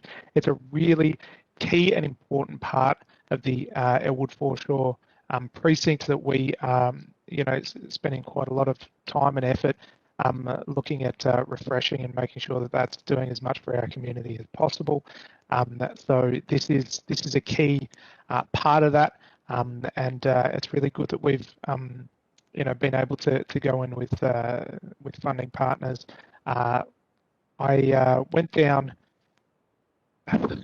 Correct me, Madam Mayor, but was it last year when you and I went down to go and speak to some people from the footy club there? Time blends together everyone in the pandemic, and I'm sure you've all experienced it because I have no idea when this was. But just seeing the passion with which the people down there that actually put a hell of a lot of time in largely unpaid, into making sure that sport and active recreation in that area is something for everyone, and something that's meaningful in people's lives, was really good to see. So this is part of that, and I'm really happy that we're moving ahead. Councillor Bond. No, thank you, Madam Mayor. Would any other councillor like to speak to the motion? I will briefly, I just note that this is an exciting step forward for that section of the Elwood foreshore and that particular set of grounds, given that the lighting is going in around that area too. So it'll be great to see the upgrades as they come through. Any other councillor wish to speak to the item? Councillor Baxter? No? No, I'm good. All right, let's put that to the vote. Councillor Consolo? For. Councillor Martin? For. Councillor Martin, I can't hear you. For. Your microphone, everyone's having microphone troubles. Yours is not particularly great tonight either. Councillor Pearl? In favour. Councillor Sirikoff? For. Councillor Baxter? For. Councillor Bond? For. Councillor Clark? For. Councillor Copsey? For. Except for Councillor Copsey, she has good sound. Councillor Crawford? For. The motion is carried. Moving on to 10.1, which is the Conservation Management Plan, South Melbourne Town Hall. Councillors, do we have any questions for the officers in regards to this report?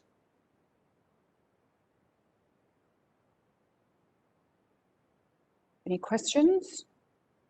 If not, we have a mover, which is Councillor Consolo. Do I have a seconder? Councillor Bond. Councillor Consolo.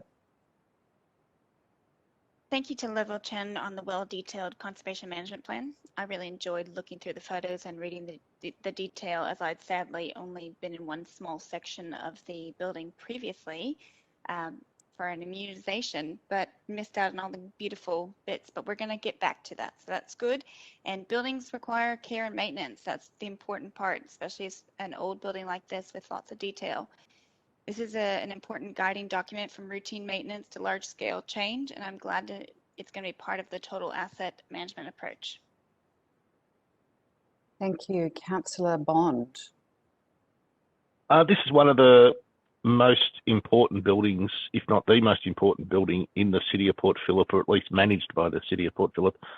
And I think it's certainly a much-loved building, as we have seen earlier tonight with a number of people who have come along to speak to various different items that involve the South Melbourne Market Town Hall. From my point of view, I think it's definitely the best council chambers we have. When you sit in those chambers, you feel so much different to when you're sitting at either St Kilda or Port Melbourne. You get a sense of history when you sit in the council chambers in this building. So I think it's very important that we maintain it, manage it, and ensure the upkeep occurs for this building. It's probably something that didn't occur adequately. Clearly, it didn't occur adequately over the last however many years, given the roof fell in.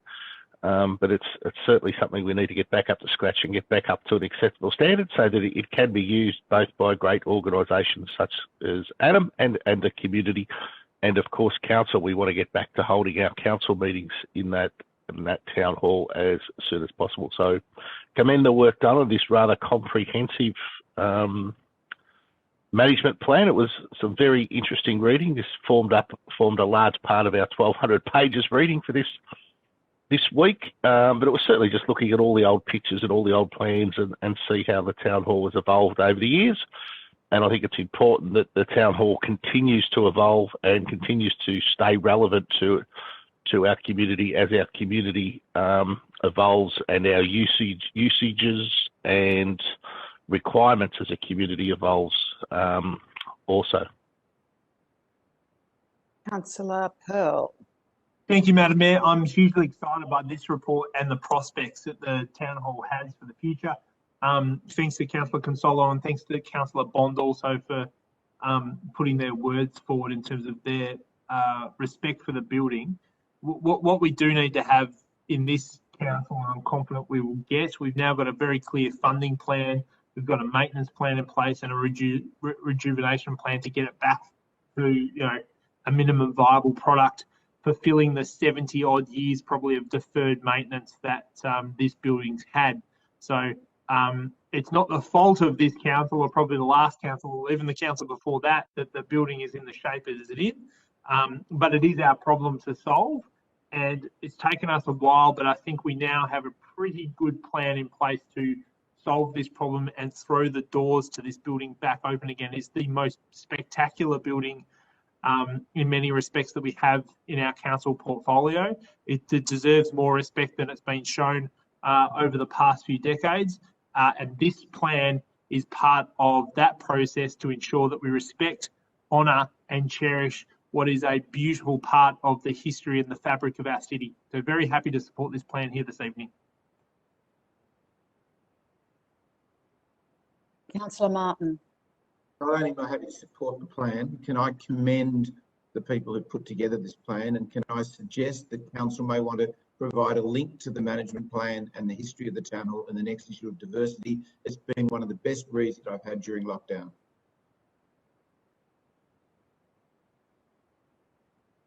Sorry, you were quick then. I was on another screen. Councillor Sirikoff. Thanks, Madam Mayor. The South Melbourne Town Hall is a magnificent example of late 19th century architecture, and it reflects the history of its streets, which all started with the discovery of gold in Victoria, and followed by the boom in manufacturing industries. Not only is the town hall listed in the State Heritage Register, as it was already as been pointed out by speakers who presented tonight, but also the wonderful chambers and its furniture. The building has been enjoyed by many generations for many public and private functions, including the Melbourne Symphony Orchestra and our own South Melbourne Orchestra. I remember days gone by where I enjoyed a wonderful evening or an auction and dinner night in the main hall of the town hall as a fundraiser for the Middle Park Primary School. It was a great venue for the community to come to and enjoy, one of Port Phillip's grand assets. I totally support this plan, and so that we don't neglect the significant heritage features of the South Melbourne Hall, and which will always be one of our centrepieces in the heart of Port Phillip. Any other councillors wish to speak to the motion? I return back to Councillor Consolo to close. No need. Thank you. All right, let's put that to the vote under division. Councillor Martin. For. Councillor Pearl. In favour. Councillor Sirikoff. For. Councillor Baxter. For. Councillor Bond. For. Councillor Clark. For. Councillor Copsey. For. Councillor Crawford. For. And Councillor Consolo. For. The motion is carried unanimously. Item report 11.1 is the cleaning of council buildings and amenities. Councillors, do we have any questions of the officers in regards to this item? Councillor Consolo. Thank you. What is the scope of work for cleaning, say, for example, the Port Melbourne Town Hall? Do spiderwebs and leaves fall under a different contract? Lachlan Johnson. Lachlan Johnson. Thank you. Through you, Mayor, I might defer to Council's Coordinator of Building Maintenance, Jim McLean, to answer that question specifically. Councillor Consolo. Jim, are you there? Jim? Sorry, had myself on mute. Join the club. Through you, Mayor, and thanks for your question, Councillor. Spiderwebs and the likes are in the current cleaning contract. The leaves is a separate contract by a different department. Did you have a follow-up question, Councillor Consolo? So just want to make sure that that's not just on the inside, it's on the outside too. So if we see some of the windows and report it, that would be maybe picked up at the next time it was cleaned? Yes, correct. Okay, thank you. Are there any other questions in regards to this item?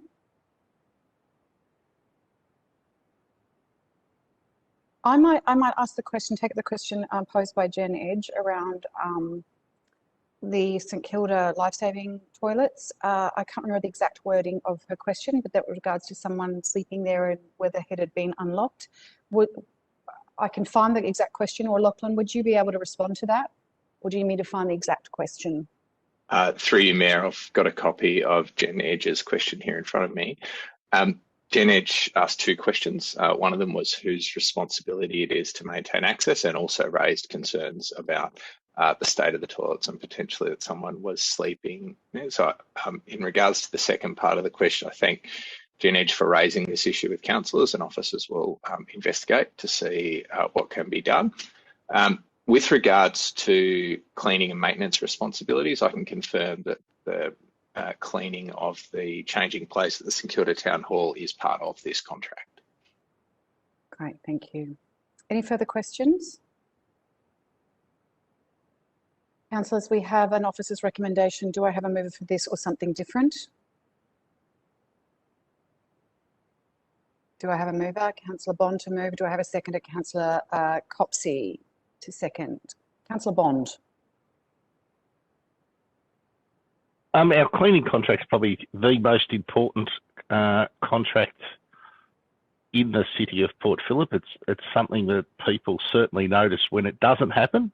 They may not necessarily notice when it's happening as it is intended to happen, but when it doesn't happen, you certainly notice, and people certainly get on the phone to council and councillors and let us know when there's areas of the city that require some additional focus. So this is a very, very important contract for us, and probably one of the most important we'll ever make a decision on in this council. And well done to all the staff in this area, Jim and all his team, who do an excellent job maintaining and putting together these contracts for us. And on most occasions, they do a great job of keeping the toilets and the city buildings clean. But every now and again it slips, and certainly people let us know about it. We get onto that and certainly try and rectify it. But yeah, well done to everyone in this team. Councillor Copsey. Nothing further to that, Mayor. Would anyone else like to speak to the motion?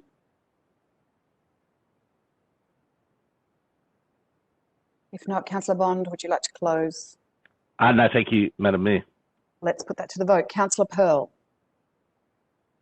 In favour. Councillor Sirikoff. For. Councillor Baxter. For. Councillor Bond. For. Councillor Clark. For. Councillor Copsey. For. Councillor Crawford. For. Councillor Consolo. For. Councillor Martin. For. That motion is carried unanimously. Moving on to another big document that made part of our readings tonight is the 11.2, which is the Yarra and Dandenong Catchment Integrated Water Management Plans. Councillors, do we have any questions of the officers in regards to this report? Councillor Sirikoff. Thank you, Madam Mayor. Yeah, it was definitely a long document. I'm just wondering, does the Integrated Water Management Plan address any collaboration or outcomes between the City of Port Phillip and neighbouring councils to find solutions to mitigate the downstream flooding of Elster Creek, council assets and Elwood private properties in the very near future? We're going to go to Sam Innes. Sam? Sam, I can't hear you. Is there Catherine Pound or Zoe? I can take Zoe? that one, Mayor. Thank you. Yes, so the Elster Creek catchment falls in the wider catchment of the Dandenong area, and the Elster Creek Catchment Partnership is recognised as one of the key initiatives that's happening in that plan. This is and I do acknowledge that it is a very long document, and this will be followed by a timed action plan, which will identify the individual initiatives that are happening there. So there's two things that will come out of that. There's the more detailed plans with actions and times allocated to them. And there's also a funding stream that the state government will be releasing within the next couple of months that we can apply for any additional funding that council might need, or apply as the Elster Creek Catchment Partnerships for funding for some additional work that we might want to do on that project. Great, thank you. Any further questions, councillors? Councillors, we have an officer's recommendation. Would someone like to move this or something different?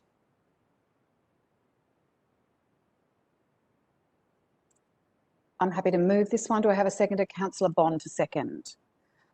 So I will speak to this particular motion which endorses the catchment plan. So when last term, when the 3 ward councillors in Canal got on, I think there was such a focus for the first time in a long time on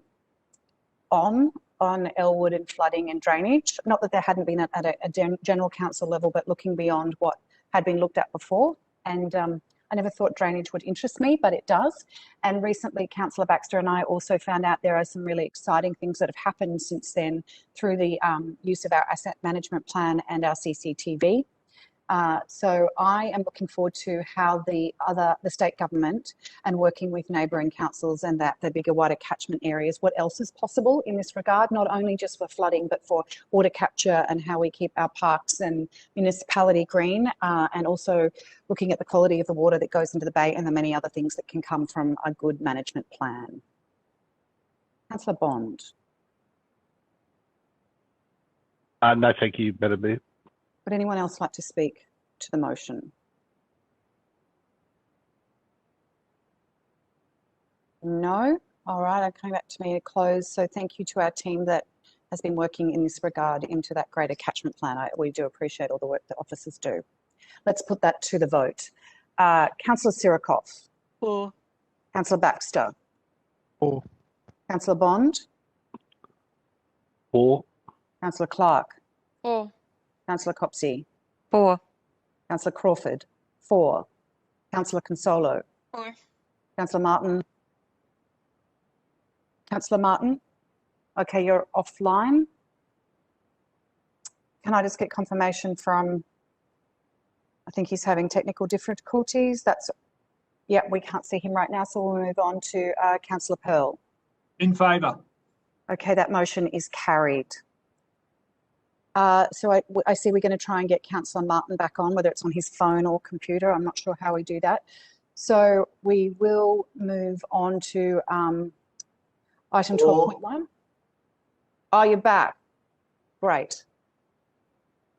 All right, stay with us. We're going on to 12.1, which is the proposed incorporation of the Local Festivals Fund into the Cultural Development Fund.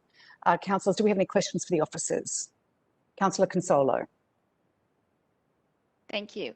I'm asking, how often is the Cultural Development Fund currently? I note that the report says the future annual timeline will be formalized, but what are we currently doing? Lauren Bilkower. Yes, through you, Mayor, currently the Cultural Development Fund runs once a year, annually. I did something. I was for the previous motion. Okay, Councillor Martin. Councillor Martin. The Gremlins is in the sound today. Could you mute yourself while you're talking to DTS, please? Sorry, Lauren, would you be able to complete? It was just the once a year, was it? Certainly, yes, through you, Mayor, once a year, the Cultural Development Fund currently. Councillor Consola, did you have a follow-up question on that? No, I'm good, thank you. Any other questions for the officers? Councillor Sirikoff. Thank you, Madam Mayor.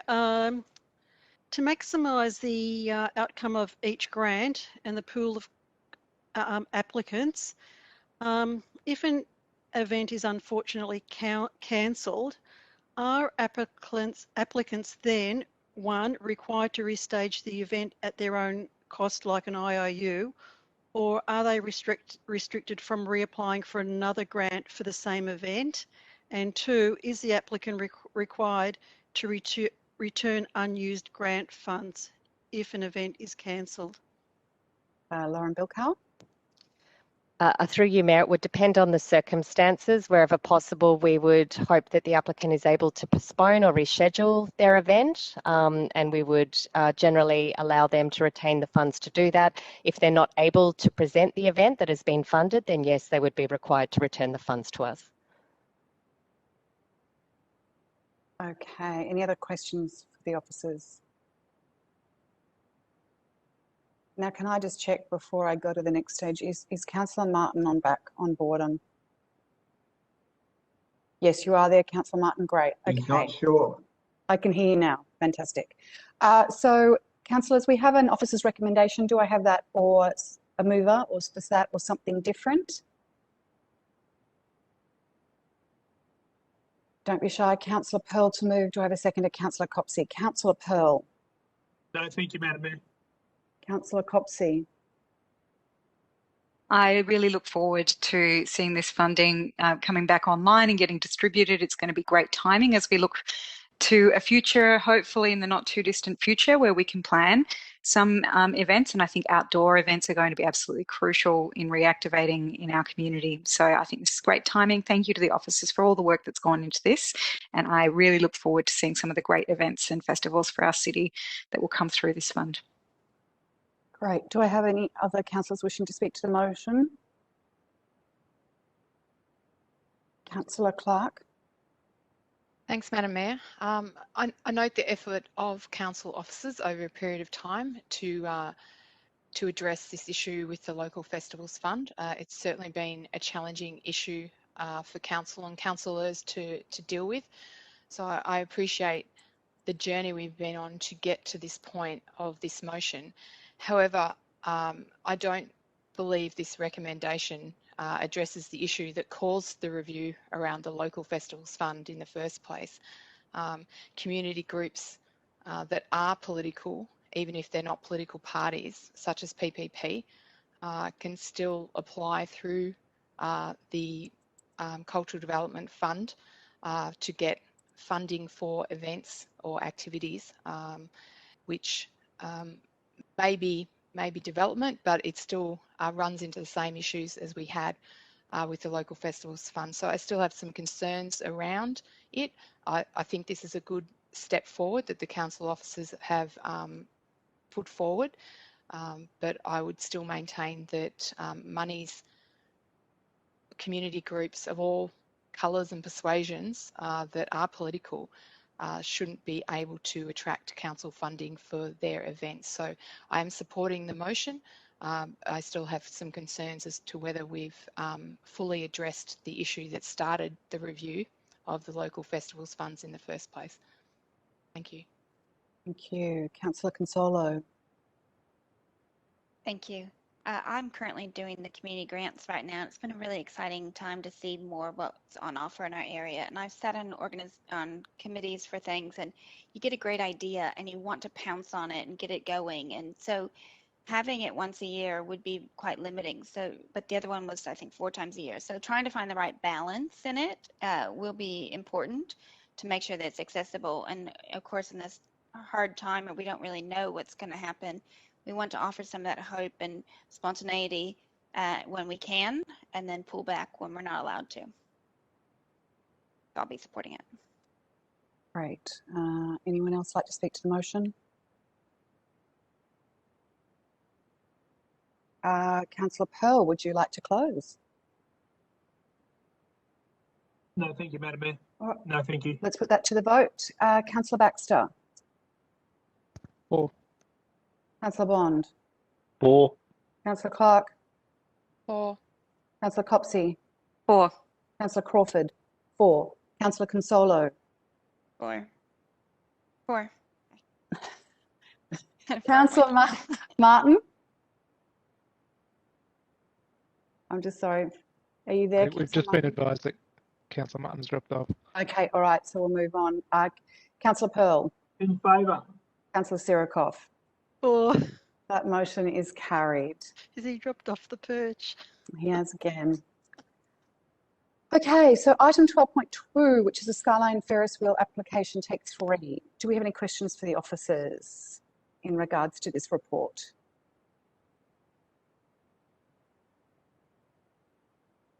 No questions? A question, Councillor Bond.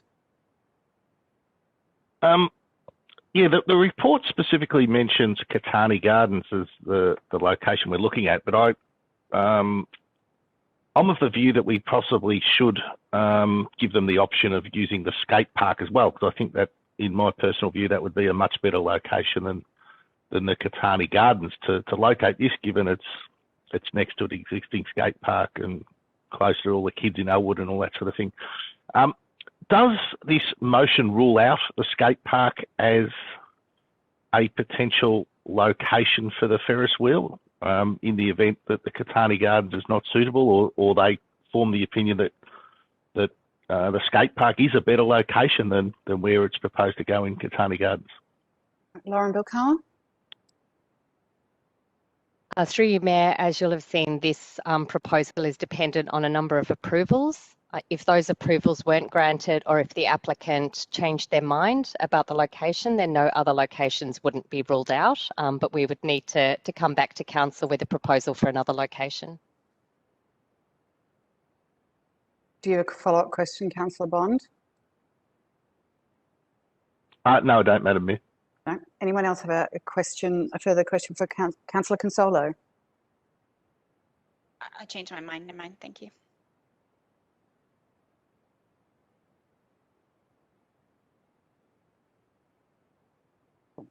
I might ask a question following on from Councillor Bond. I know it's very late to ask.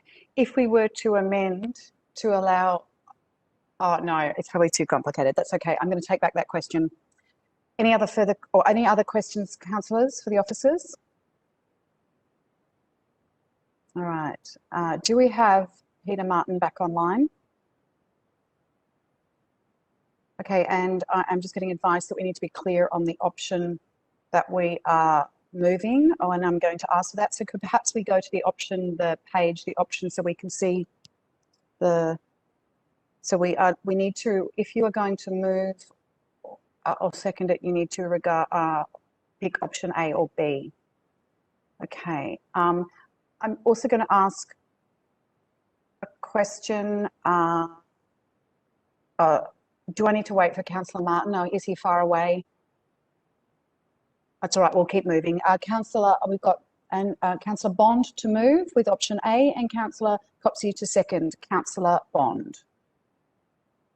Thank you. I know this was has come to us once or twice before, and we said no, but at the time we all said we would support it if it was in a much better location.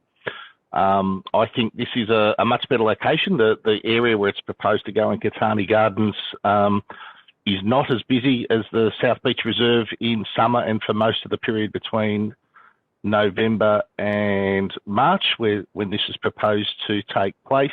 Therefore, it won't impact on that premium beach usage, grass usage, South Beach usage that occurs over December, January, February, when the warm weather comes around.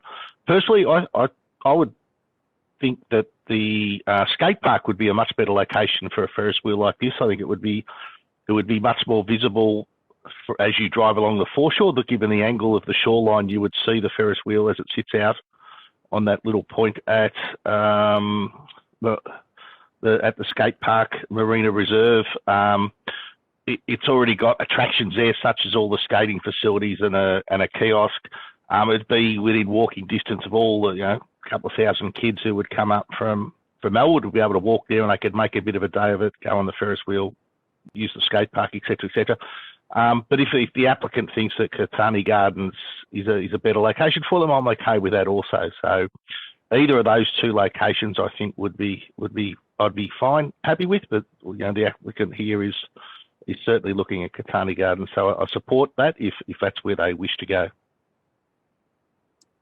Councillor Copsey. Thank you. I tend to agree. A main reservation that I had around the original proposal was that it was going to impinge on green space. Sorry, cat tangled in the headphones. And my strong preference would be to see this type of activation occurring on hard stand, knowing that grassed area and green space is so heavily utilised at the moment and needed by our community.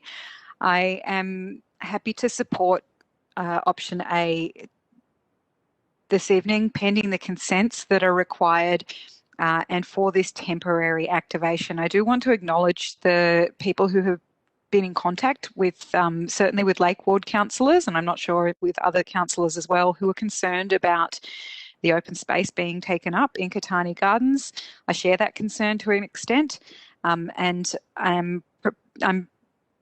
it's key to me that this is a temporary activation, though it is for a long period of time, in my opinion.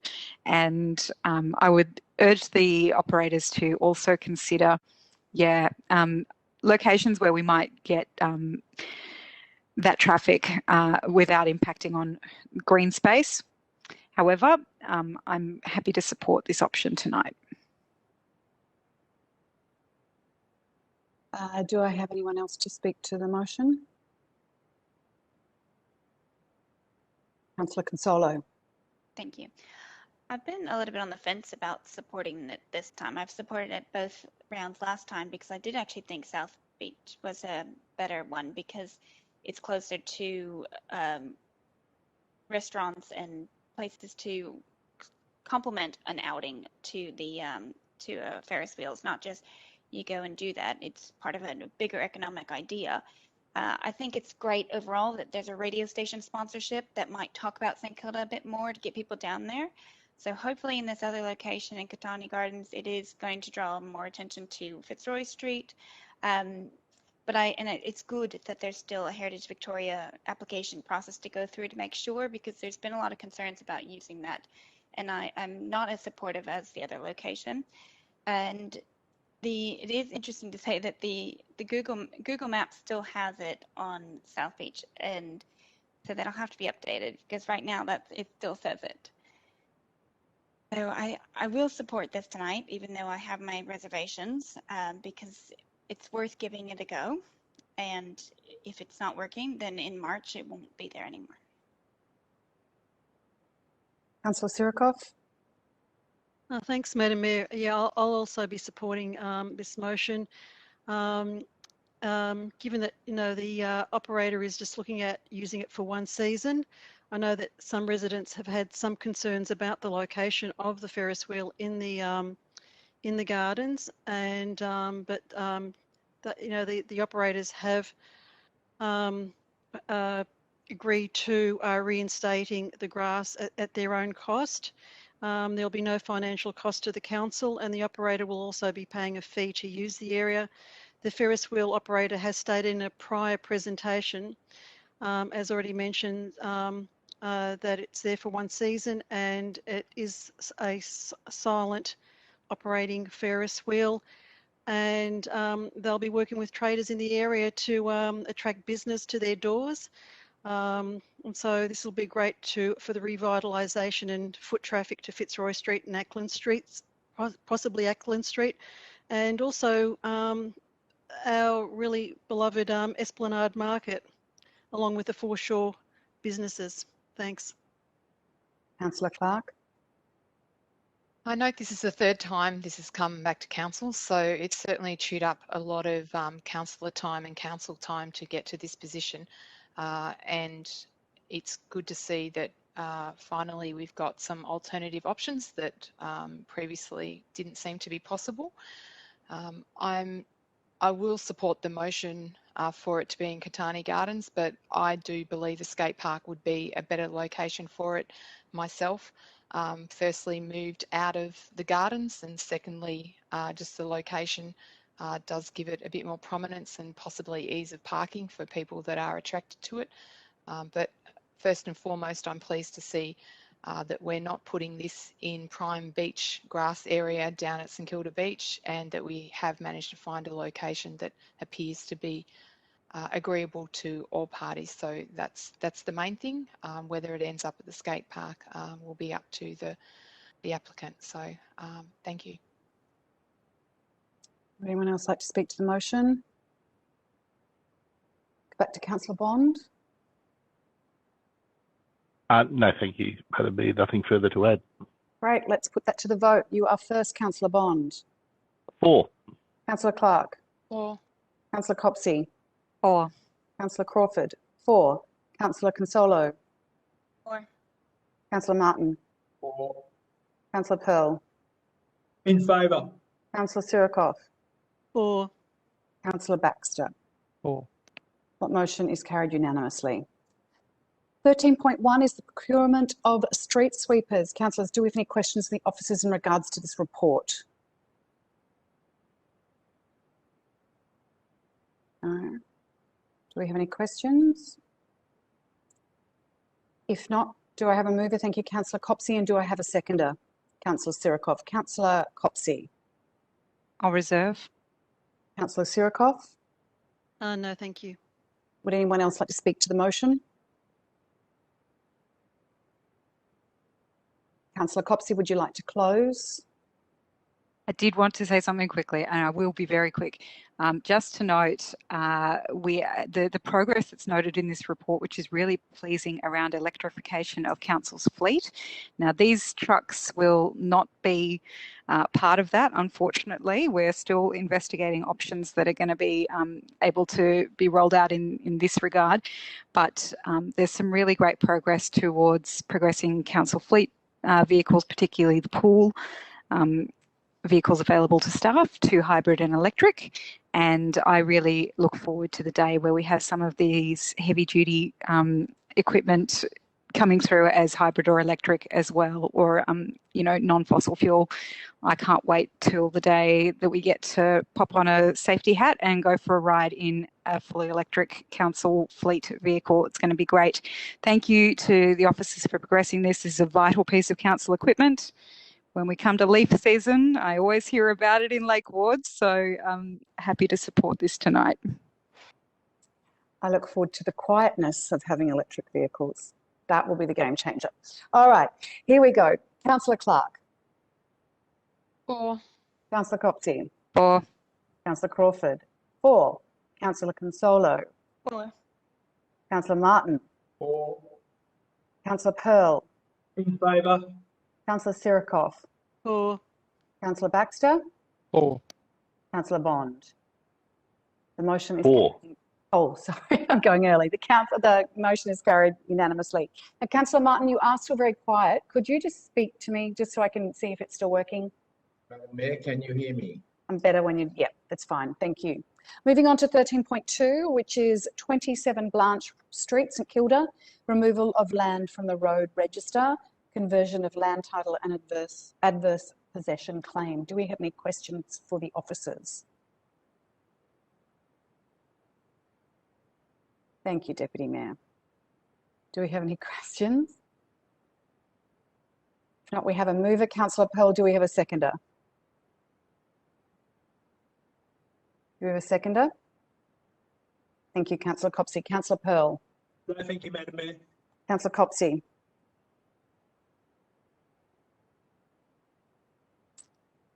No, thanks. Sorry. No, thanks. Sorry. Can't see everyone at once. Yep. Do we have anyone else who would like to speak to the motion? Councillor Pearl, would you like to close? No, thank you, Madam Mayor. Let's go to the vote. Councillor Copsey. 4. Councillor Crawford. 4. Councillor Consolo. 4. Councillor Martin. 4. Councillor Pearl. In favour. Councillor Sirikoff. 4. Councillor Baxter. 4. Councillor Bond. 4. Councillor Clark. 4. The motion is carried unanimously. 13.3 is Microsoft licensing and services contract from 2021 to 2024. Do we have any questions for the officers? Thank you. Thank you, Councillor Pearl. I really appreciate it. Do we have any questions? Or I already have a mover and seconder. I'll just check a moment for questions. All right, Councillor Pearl to move, Councillor Copsey to second. Councillor Pearl. No, thank you, Madam Mayor. Councillor Copsey. No, thank you. Do I have anyone else that would like to speak to the motion? No, Councillor Pearl, am I right to assume you don't need to speak to close? Thanks. And let's put that to the vote. Councillor Crawford, 4. Councillor Consolo. 4. Councillor Martin. 4. Councillor Pearl. In favour. Councillor Sirikoff. 4. Councillor Baxter. 4. Councillor Bond. 4. Councillor Clark. 4. Councillor Copsey. 4. That motion is carried unanimously. All right, now on to 13.4, which is the South Melbourne Town Hall, the outcome of negotiation with ANAM. Councillors, do we have any questions for the officers? Councillor Martin. Councillor Martin, I can't hear you at all. Still working on connection here. Can you hear me now? I can. Thank you. In the motion we're about to talk about, it talks about a community engagement process. I've had a number of calls from members of the local community, and we heard some of them in public question time earlier. They'd like to know a little bit about what that engagement process involves. Can council officers let us know what's involved in that engagement process? Anthony Savnikoff. Thank you. Through you, Mayor. In late 2019, we carried out a Have Your Say community survey. The focus of that was clarifying the significance of the South Melbourne Town Hall to the community and receiving ideas for the future use of the building complex. Should a lease be negotiated, we'd carry out consultation on that specific potential lease. We haven't designed the consultation program at this stage. We'd set that out in a future report to council with a lease proposal. Given the nature of the asset and the potential lease, an extensive engagement program would be appropriate. Councillor Sirikoff has a question. Thank you, Madam Mayor. The current ANAM proposal is noted as being below market rate. So given that, I've got several questions. The $300,000 per annum with CPI added over 35 years basically covers the $15 million proposed by ANAM being spent on the infrastructure investment. What yearly funds would council need to find to cover any gaps in the maintenance of the South Melbourne Hall which would not be covered by ANAM? That is, what would it cost council per annum for a cost neutral outcome given the ANAM proposal and outside of any structural costs? And does the proposal include the cost of building insurance? Anthony Savnikoff. Through you, Mayor, the upkeep cost for the South Melbourne Town Hall to the City of Port Phillip is approximately $1 million a year on average over the long term. So that's for maintenance and renewal, and it assumes it will keep prolonging the lifespan of the building complex. ANAM's proposal includes a yearly contribution to maintenance renewal totaling $250,000. It is not clear at this stage how much of the proposed additional $15 million of upfront investment proposed by ANAM could additionally be counted as maintenance and renewal. And second question, if current council officers are excluded from the South Melbourne Town Hall in this proposal, how does council propose to cover the added cost of the services being moved elsewhere, given that council already leases additional offices in St Kilda? Through you, Mayor, the ANAM proposal on the table, it has benefits and it has disbenefits. It precludes at the moment City of Port Phillip assist customer service counter continuing on the site. Parallel with negotiations, officers will continue where in the local area to trial an alternative assist physical presence and the costs of this. If I can add to that. Yes, please, Chris. Mayor. One of the areas that we are looking to potentially trial at the moment be potentially in the library. We are seeing, particularly with our new systems that we've invested in, that there's a good opportunity to potentially look at how we could work in the library space to provide some assist services, which would be able to be done at a relatively cheap cost, but the space is constrained and we haven't done enough analysis to review that yet, but that would be one option. And as Mr. Savinkov or Anthony alluded to, we will need to weigh up those broader kind of costs and benefits as part of the overall proposal. And at this stage, as it says in the report, we'd be looking for a bit more from ANAM to justify the lease of the whole building than what they've currently been able to put on the table to us. Councillor Pearl. No, thank you, Madam Mayor. My question's been asked and answered. Thank you. I have a question in regards to what Adair Bennett mentioned about the 1876 Act, Emerald Hill, whatever the Act actually was, which requires council to retain part usage of the town hall. Is that something we've come across before, and will that be under consideration as part of this, even though it's not captured in the report, something that we will need to consider as part of this negotiation? Thank you for the question, Mayor. We have come across it before. It's a technical one that I'd like, if I may, to take on notice and answer through the minutes. Yes, thank you. Any further questions, councillors?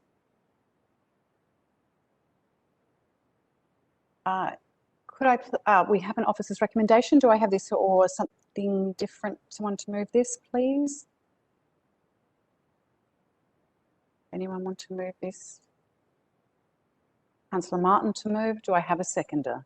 Councillor Bond. Thank you. Councillor Martin. Thank you, Madam Mayor. I'm happy to move this motion, as I think there are a range of positive outcomes that could come out of a successful negotiation with ANAM. I'm also aware that there are a number of local concerns amongst residents who will be no doubt looking eagerly to participate in the consultation process. If we don't enter into these negotiations, then we could potentially be putting council at considerable financial risk because we'd have to bear the entire cost of maintaining the building. On the other hand, if during the negotiations things don't go the way that councillors and our committee would like with ANAM, we still have the ability to withdraw from those negotiations. So I think ideally it's a great idea for council to enter into the negotiations, but I look forward to seeing how those negotiations go. And when all this comes back to the chamber in 7 or 8 months' time, then we can consider where those negotiations are and make a decision on whether we want to confirm the long-term arrangement with ANAM or simply stay with the existing arrangements. Thank you. Councillor Bond. I wasn't going to speak, so I know we're probably going to have a late meeting tonight, but very quickly, I think, yeah, as Councillor Martin said, we're in a negotiation with ANAM over this. You know, where we're trying to come to an arrangement which is, you know, meets council's requirements for what it would like to see happen at this particular building, meet council's financial requirements, but also ensures the long-term future of the building. And they're the items we're trying to balance here. You know, and if ANAM weren't to be a tenant, speaking in my opinion, if ANAM weren't to be a tenant, you know, council would be up for a lot of costs, additional cost in maintaining this building. And I know some people may think that, you know, getting access to a room here or there is a great outcome for them, but having minimal access to this building, if we were to lose ANAM, to have minimal access to this building with a couple of community groups using it and a couple of community groups using some meeting rooms and a couple of other rooms, it's probably a great underutilisation of this particular building if that were to be the outcome, as much as I know that may please some people who think they would be getting their building back. The onus is on us as councillors to ensure that the building is utilised to its maximum, but also council's needs are met also with regards to access, with regards to preserving the building, and with regards to the financial cost, minimising the financial cost to the ratepayers and residents of Port Phillip in whatever it is we choose to do here. So look forward to officers coming back to us with a result here. I know this has been going on for a number of years, and circumstances have changed with the collapse of the roof in one corner of the building, which is one of the reasons we're not able to, no one's able to access that building at the moment and use that building, is because it does have significant damage. It does need a significant amount of work done to it to bring it up to scratch, so that, you know, not just ANAM but other members of the community can access that building for their particular purposes. Also, none of which can happen at the moment with the current state of this building. So Look forward to this being solved and urge my fellow councillors to support this. Would anyone else like to speak to the motion? Councillor Consolo. Thank you. In terms of our side, we need to make sure the outcome of this negotiation is good for the community, good for the city, and good for the building. As heard tonight, the committee has strong connections to the building. I'm glad that the last council, the previous council, added the points how ongoing use of the building is to be secured for community groups and events, and how the tenant stewardship of the historic building and its heritage fabric is appropriately overseen are parts of the principal items of negotiation. Would anyone else like to speak to the motion? Councillor Martin, would you like to close? Motion supported.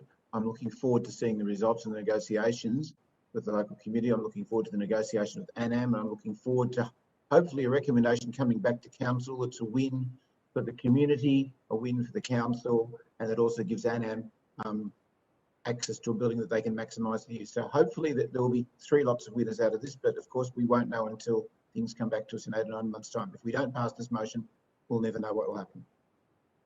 Let's put that to the vote. Under division, Councillor Consolo. 4. Councillor Martin. 4. Councillor Martin. 4. I'll come back to you, Councillor Martin. Councillor Pearl. In favour. Councillor Sirikoff. 4. Councillor Baxter. 4. Councillor Bond. 4. Councillor Clark. 4. Councillor Copsey. 4. Councillor Crawford. Councillor Martin. 4. Dear, Elwood is not doing any favours to you. Madam Mayor, I swear I heard him say 4. He did say, yeah, okay. I think I did heard it mumbled in the background. The motion is carried.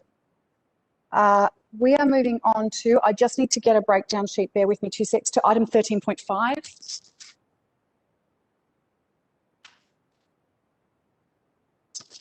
I just printed it out, sorry everyone, I need to grab it. We are moving on to 13.5, which is the Councillor Expenses Monthly Reporting for June and July 2021, and the response to the Council resolution relating to childcare provisions of the Councillor Expenses and Support Policy. And due to the complexity of this item, we will consider the recommendation in parts. So firstly, do we have any questions of the officers in regards to this report?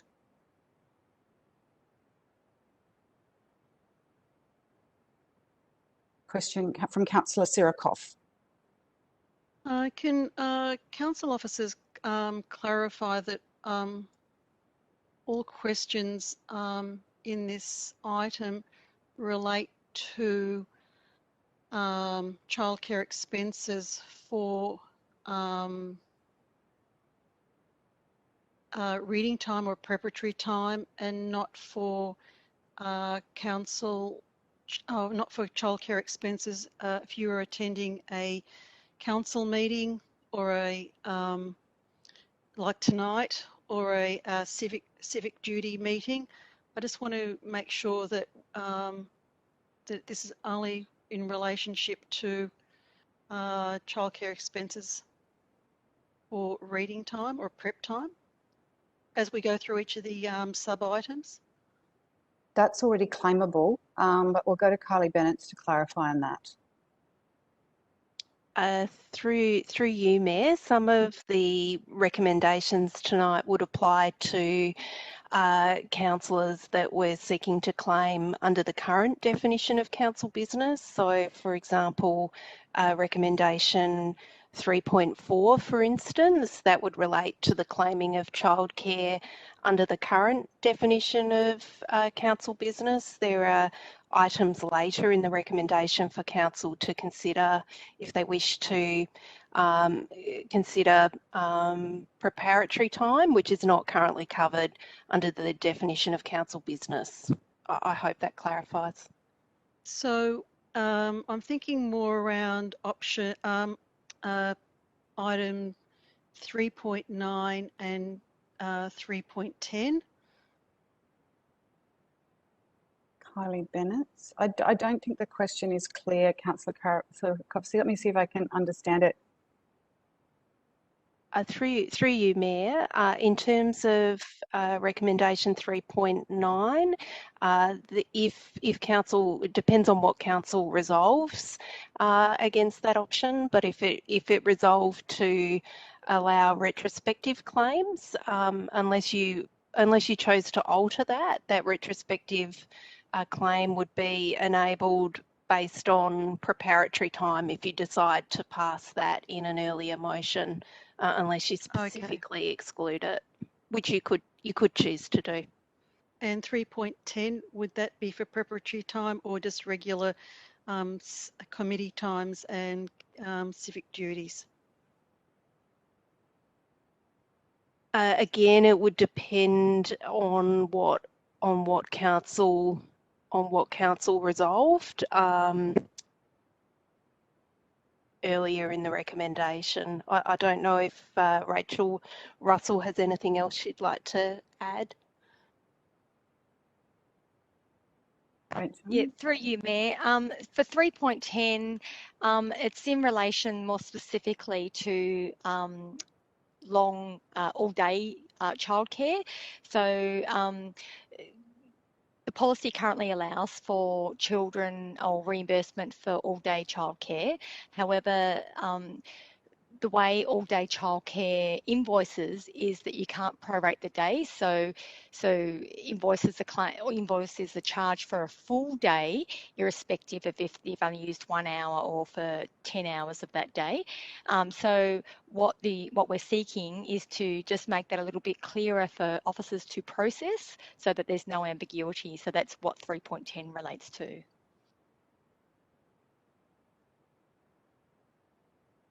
We've got a question from Councillor Consolo. That's good to hear the clarification there, thank you, because it's not very clear at this point about child care versus babysitting in this policy.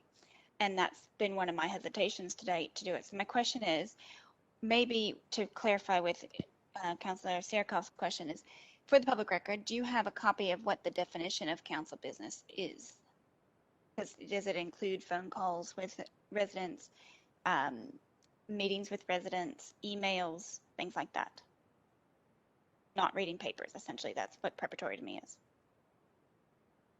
Do we have that in front of us, Kylie or Rachel? Yes, through you, Mayor. In the current councillor expenses and support policy, there is a definition of council business. Predominantly, council business is defined as meeting. It's meeting based. The reason for that is that it then provides an ability for council officers to verify whether those activities have taken place or not. But under 3.3 of the current policy, it does identify through about sort of 11 different parts what's classified as council business. Is that Councillor Consolo? Is that clarifying enough for you? That's all right, Fred. We'll just keep going. Well, I'd like to ask a follow-up question, but that does include, given that most of our work is online, so phone calls can be considered meetings, the online component, taking meetings or having phone calls with various resident groups, and that does classify, it does come under council business. Through you, Mayor, so under 3.6, it does talk to the fact of meetings being held with council staff or other councillors, but there is a requirement for a diary entry of that meeting or conversation to be made, and again, meetings where a councillor might be meeting with a member of the community in their role of councillor, that is supported. So that could be virtual meetings, but the current definition of council business requires that a diary entry has been made prior to the meeting occurring, and again, that was based on providing an ability to verify that an activity had taken place, and that was one of the recommendations that came through from a previous internal audit.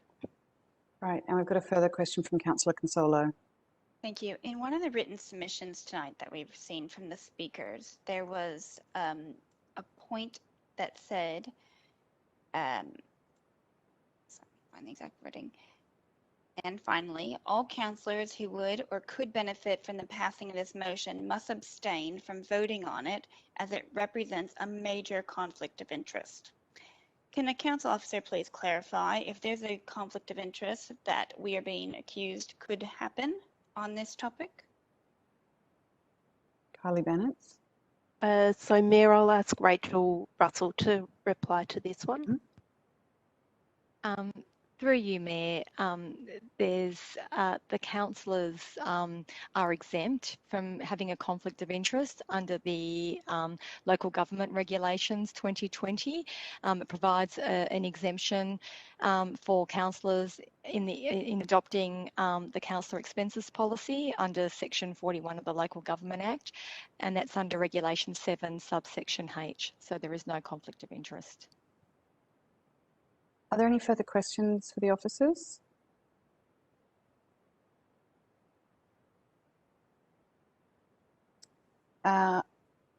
If there are no further questions, we are going to move this in parts. So let me just get this up, everyone. So we have a mover for, sorry, my it is not working now. I can't see. Oh, so I've got a mover for section 1, which is Councillor Pearl. Do I have a seconder? Now I'm having computer problems. Just excuse me while I open that document. We've got Councillor Martin to second on that regard. Okay, so section 1 includes 3.1 all the way down to 3.5. Councillor Pearl, would you like to speak to section 1?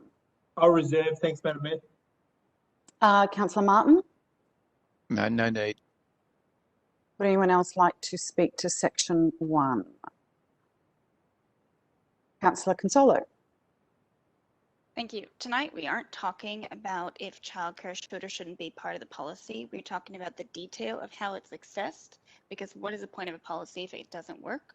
Many of the items in the recommendation are about making it a better policy rather than addressing individual needs for those that need it now or those in the future. For example, no one currently has a child 13 to 16 years old, nor a child with a disability requiring assistance with daily living tasks. But these are all good policy considerations. Would anyone else like to speak to the motion? All right, Councillor Pearl. No, thanks, Madam Mayor. All right, let's put that to the vote. Councillor Martin. For. Councillor Pearl. In favour. Councillor Sirikoff. For. Councillor Baxter. For. Councillor Bond. For. Councillor Clark. For. Councillor Copsey. For. Councillor Crawford. For. And Councillor Consolo. For. Section 1 of this item 13.5 is carried. All right, we're moving on to section 2. I will allow, and if there are any other questions in regards to the specific section, if not, do we have any questions just to clarify? All right, do I have a mover of, and with an option included, Councillor Copsey, to move section 2, option A, or option 1 or A, which is the 30 days from the end of the month. Do I have a seconder? Councillor Martin. Councillor Copsey. No, thanks. Councillor Martin. Very briefly, Madam Mayor, to me it makes far more sense to have a specific day when all claims have to be in. 30 days from the date of service could be nebulous, could lead to confusion. So I think option 1 is a far more sensible way of processing things. Great. Would anyone else like to speak to this particular section of the motion? Councillor Consolo. Yeah, I'd like to add that I think it's more clear for council officers to assist in reminding and making sure that just that it's happened, that they don't feel because they're trying to, make this policy work for people, that they have to constantly be checking to make sure it works. It's pushes the onus back, of course, on the person trying to claim, but it gives the opportunity to be a little bit more clear on both sides. Would anyone else like to speak to the motion? Councillor Copsey, would you like to close? No, thank you. All right, let's put that to the vote. Councillor Pearl. In favour. Councillor Surikoff. For. Councillor Baxter. For. Councillor Bond. For. Councillor Clark. For. Councillor Copsey. For. Councillor Crawford. For. Councillor Consolo. For. And Councillor Martin. For. All right, section 2 has passed unanimously. All right, moving along to section 3, which is 3.7.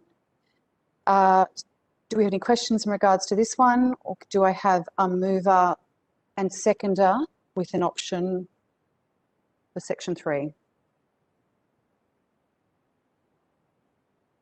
Do I have a mover? I'm happy, Councillor Pearl, to move section 3, option A, which is to accept a receipt that does not contain an ABN, and Councillor Martin to second. Okay, Councillor Pearl. The purpose of this section is to update it slightly. It's not practical under most circumstances that an ABN can be provided by many childcare providers, given the nature of the industry. The reason this was put in the first instance was a recommendation from the Audit Committee to identify the service provider as further prevention for rorting. So far as I'm aware, the Audit and Risk Committee have been consulted on this item and are satisfied with option A or option 1 that's detailed here. Based on that information and on my practical experience with this, I think option 1 is perfectly reasonable. The important addition here, which strengthens what we've had previously in terms of the previous policy before the current one, is the attestation. So the attestation ensures that the councillor needs to reasonably identify the person who provided the services, and they need to satisfy that those details are true and a correct record.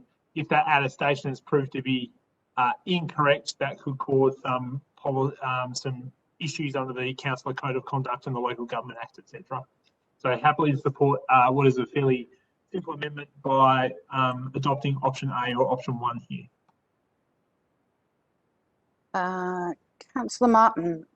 Option 1 is the common sense way to go. However, I would hope that council officers will be involved, possibly with legal advice, to make sure that the attestation that appears on the reimbursement form will be accurate and will leave no room for any ambiguity. So councillors making the claim won't have to provide the wording, they'll simply have to sign the legally correct form that our council officers have added at the end. So that their only requirement will be to sign and date the form. Would anyone else like to speak to the motion? Councillor Consolo. I completely get why this was tightened up, but I think that the policy now is too tight. When we started talking about this early in the term, I was very naive, thinking that how this was going about, and I had the understanding, my misunderstanding was that council officers had recommendations of babysitters and so when I went to ask, hey, so who do I use? They said, no, that's on you. Well, I have about 10 babysitters in my phone because, we do go out from time to time. Not a single one of them had an ABN. These are childcare providers, like they work at childcare centers. They're very qualified people. They're not people that they're not family members. So I had to resort to finding someone on the internet to watch my children. And I don't want to get emotional about this, but it was really uncomfortable. Leaving my kids with somebody I don't know. And then, they get to know her that one time. The next time I go and call her, she's not available. So this is really too tight of a policy when the intent is to just make sure that it's not your mother-in-law babysitting and getting paid for it. Let's really consider who's actually able to make this work for them. Thank you, Councillor Consolo. Would anyone else like to speak to the motion? No, we'll go back to Councillor Pearl. No, thanks, Madam Mayor. All right, let's take this to the vote. Councillor Sirikoff. For. Councillor Baxter. For. Councillor Bond. For. Councillor Clark. For. Councillor Copsey. For. Councillor Crawford. For. Councillor Consolo. For. Councillor Martin. For. Councillor Pearl. In favour. Section 3 is carried unanimously. All right, we're moving on to Section 4. Do I have a mover or a seconder? Okay, so we've got Councillor Clark to move the section with option A, no inclusion of preparatory time. Do we have a seconder? I don't have a seconder at the moment. Councillor Sirikoff. Councillor Clark. I'll reserve, thanks, Mayor. Councillor Sirikoff.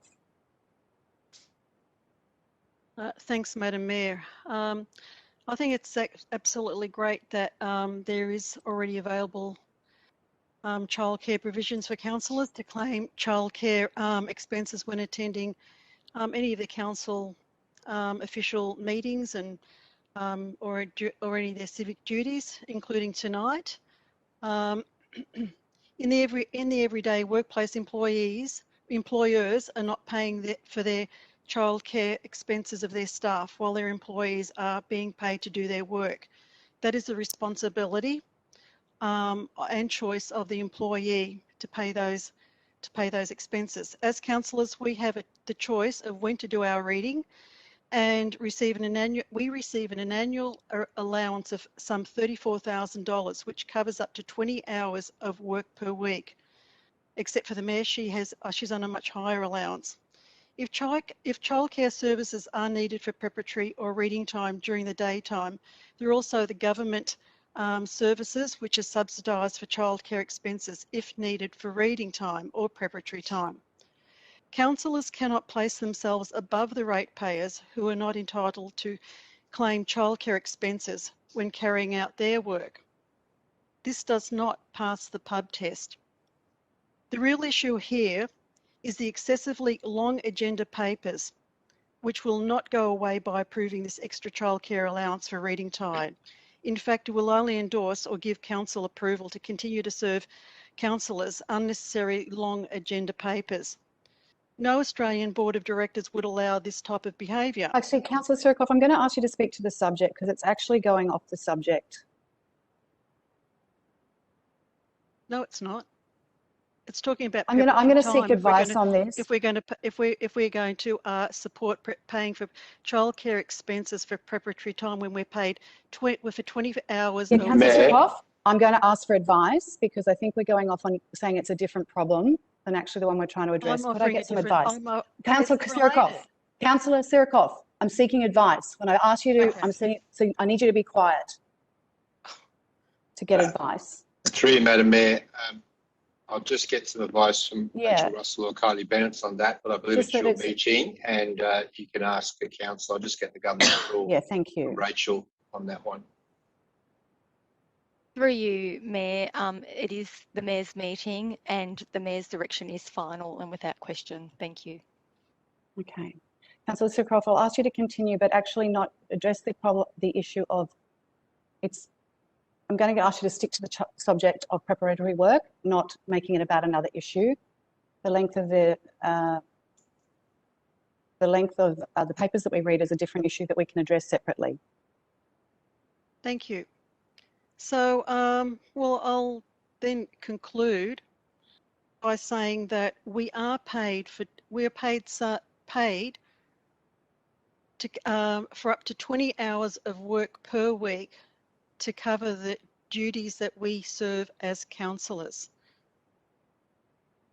And to be asking for any extra childcare expenses for preparatory time is basically increasing that allowance.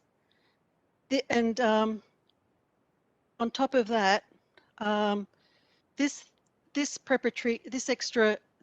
addressing preparatory time for or extra childcare coverage for preparatory time, it doesn't also resolve the problem of those councillors who are full-time workers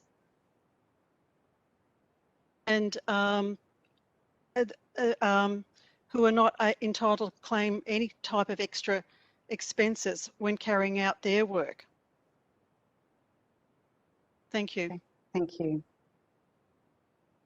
Councillor Martin. Thank you, Madam Mayor. Can I foreshadow that if this motion fails, I'd like to bring up a second motion which would incorporate option 3.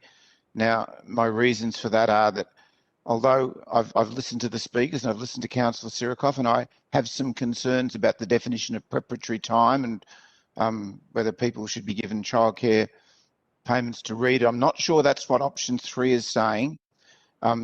Option 3 is talking about a maximum of 12 hours on the day of council meetings and assemblies of council, but it's not using the words preparatory time, and it's talking about a maximum. So I know that in my personal experience, I try and organise as many of my meetings, and these days they're Zoom, they're phone calls, they're walks around the foreshore, and they're walks through the St Kilda Gardens with ratepayers, and I'm probably spending between 8 and 10 hours every Wednesday, sometimes more if it's a council meeting night, doing council work. And I think that option 3 would pick up on that. It would pick up on all those informal Zoom meetings, phone calls, major emails that councillors could document, and where someone's spending at least 7 or 8 hours of their time doing that, it's far easier and financially much more viable to have your child in a childcare for a day than it would be to pay someone to come in at hourly rates for 6 hours. Full day of childcare is much cheaper than paying someone at local rates for 6 hours. So I think option 3 picks up the idea of encouraging those councillors who need to provide care for children to put all of their activities, and I'm not talking reading time, I'm talking meeting times, I'm talking Zooms, I'm talking composing long emails, those sorts of things that require full concentration, and that I would see would be, and as long as a diary is kept, and as long as then there's the potential for audit. So if, for example, I have my 4-year-old, let's say I've adopted my 4-year-old grandchild, and I've got diary entries for 3 hours of meetings on a council day, and I'm claiming 12 hours of childcare time, I would think that audit and risk would be asking serious questions of me. But if I had 7 or 8 hours of time and my child was in care all day, then I think that that's not something that would raise the ire of audit and risk. So I will be proposing, if this motion is unsuccessful, that we go to option 3, and that it's not be for preparatory time, it be for those interactions that councillors have with other councillors, with council staff and ratepayers. So I foreshadow that. Okay, Councillor Baxter. Thanks, Madam Mayor. Look, I just want to address some of the assumptions that have been made about what it's like to be a parent and on council. Some of those comments were made by councillors who have never had to do their readings with a 4-year-old hanging off of you, never had to try and take calls from members of the community about important issues, that you need to have this conversation and get their views before, you know, the council meeting that has such and such item on it, and you've got a 7-year-old who's bored and is trying to get your attention at the same time. Over the past couple of days, I've had a number of phone conversations where there's a local issue that people wanted to talk to me about, and every time the phone rang, I happened to be having to do something with the kids or something, and it's extremely difficult to do. Now, a lot of the rules and ways of doing things on council, they were set about 150 years ago, when the only people who would be on council were men who had independent wealth. That was it. That was your qualification to be on council. We can say that we want to go back to that if we want, and exclude young people, exclude women, exclude people who don't have independent wealth from decision making in this in local government, or we can accept that if we're going to have a diverse council, we need to be able to allow people to do a good job. And I can tell you right now, it's hard to do a good job when you've got kids hanging off of you. And I suggest you try it. You clearly haven't. It really makes a huge difference to my performance as a counsellor, and I'm sure some of the other parents here would have seen the difference that it makes when they've got kids around what they're trying to focus on this work. It's not an issue of how much reading we have, because sometimes it's not about reading. It could be conversations on the phone, like I said before, or trying to send correspondence or any of the stuff that Councillor Martin said. Please take this seriously. Please take this seriously. Parents struggle to be both a parent and do this job and be the best counsellor that they can be. That's all I ask. Anyone else like to speak to the motion?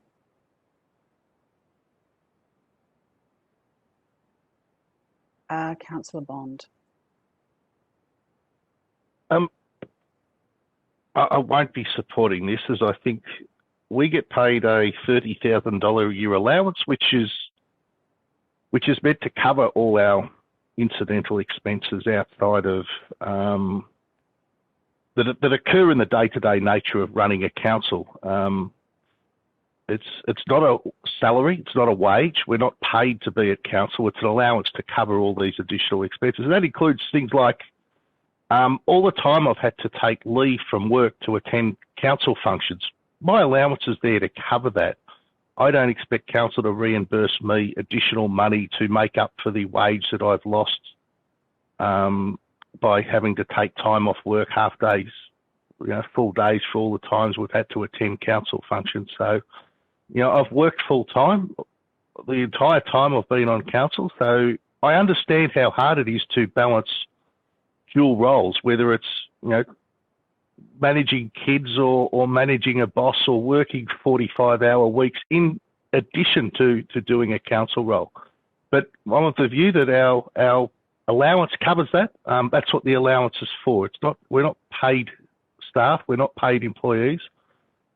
We're councillors, and we get allowance to cover the incidental expenses that occur. And if you don't utilise it, that's great. But most of us do, in petrol and fuel and travel and all the things we do, because we all take phone calls during the day. We all go to meetings during the day. We all work bloody hard. But I just don't think we should be claiming extra on top of that. We get allowance that covers it, and that's how we should get by. And I know it's difficult whether you've got 3 kids or you've got a full-time job. It's bloody hard being a councillor. I know a lot of people out there don't realise how hard it is.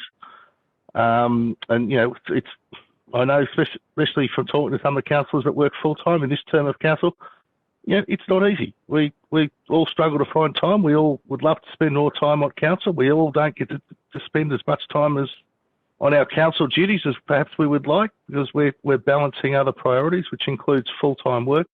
But we get by, and we all try and do the best we can, and we get allowance. It's not much, but it's what people deem we're worth as councillors, and we take that, and that's our lot in life as but humble councillors at the City of Port Phillip. Councillor Consolo. The people I talked to at the pub for the pub test would absolutely support option 2 or 3 here, because they value a voice that represents them.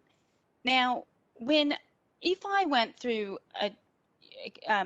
claiming a childcare expense, I am not getting extra money. This isn't a bonus for being a mom. It is leveling the playing field that I then get the same amount of allowance that everybody else does.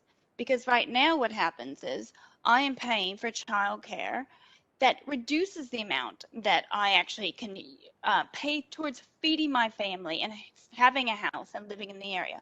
So it's about being able to offer this role, not just me, but any other parent, the ability to participate in council. So we have to think bigger than the people here. Now, the preparatory time is an interesting way to put it. I think earlier when we were asking questions that it's basically anything that can't be verified by a calendar entry is my interpretation of it. And maybe we need to have a little bit more trust and understanding of each other, because we all know that we do a lot, and a lot during the day. And when we're not in lockdown, I spend all Wednesday at Town Hall. I am not doing anything else other than council business. And I think it's very undermining of parents. And it's interesting to also take a little audit route right now of who the parents are currently on our council. There's, you know, there's a newborn baby to age 9 of the free families right now. And there's, you know, in 4 years' time, or in 3 years' time from now, when this term's over, they're going to be 3.5 to 12, with 6 of them in primary school. So this discussion about preparatory time and during the day and all these things, which, you know, option 3 is more about during the day, and access to childcare, is different. They're going to be at school. So it's, and then for people to undermine that, I can just do, not just me, but anybody with a young kid, a baby to a preschooler, even some preppies and ages, that you can operate the same as if just because the kids are in the house, they're being minded. That is not appropriate for us to endorse, because it's negligible to childcare minding that so I think we have to focus on what is right for making sure that people can participate in this role to the extent. I'd be a much better counsellor if I didn't have kids for the time point, but I'd be a far less effective counsellor for representing my community in the city of Port Phillip as a mother of young children at this point. And I think people value that too. And in order to have people like me to sustain in this role in local government, to want to try to go for another term, anything, we have to be progressive in understanding that it's for parents. This isn't that we're pocketing more money. We are just leveling the playing field so that we are all equally paid poorly for this job. Councillor Pearl. Thanks very much. I've had a baby almost the whole time I've been on council, and full-time job, and to juggle lots of things as many other people that have come before me, and also in the last term experienced also. So it's not a Councillor Pearl, can you face your face? Sorry, straight no, on. it's not an easy thing to go through, and it's very demanding, and you don't get into this job thinking it's a cakewalk. It's not. It's a privilege, this job, and it has good days, bad days, and there's a lot of pressure that's placed on families, because ultimately this job is a swap. There's no work-life balance per se, it's a swap. So in my personal life, and from what I observe in others as well, not to cast judgments, is that the family time's the one that gets sucked to do the council job, not always the work job. It's usually the family time that gets swapped to exchange for council time. And that's the choice we make as councillors.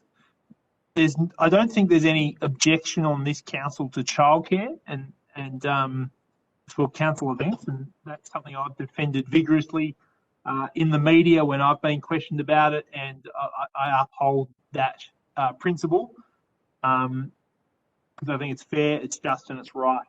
In terms of preparatory time, though, I draw the line there, because I don't think the risk maturity is there at the moment to put this in.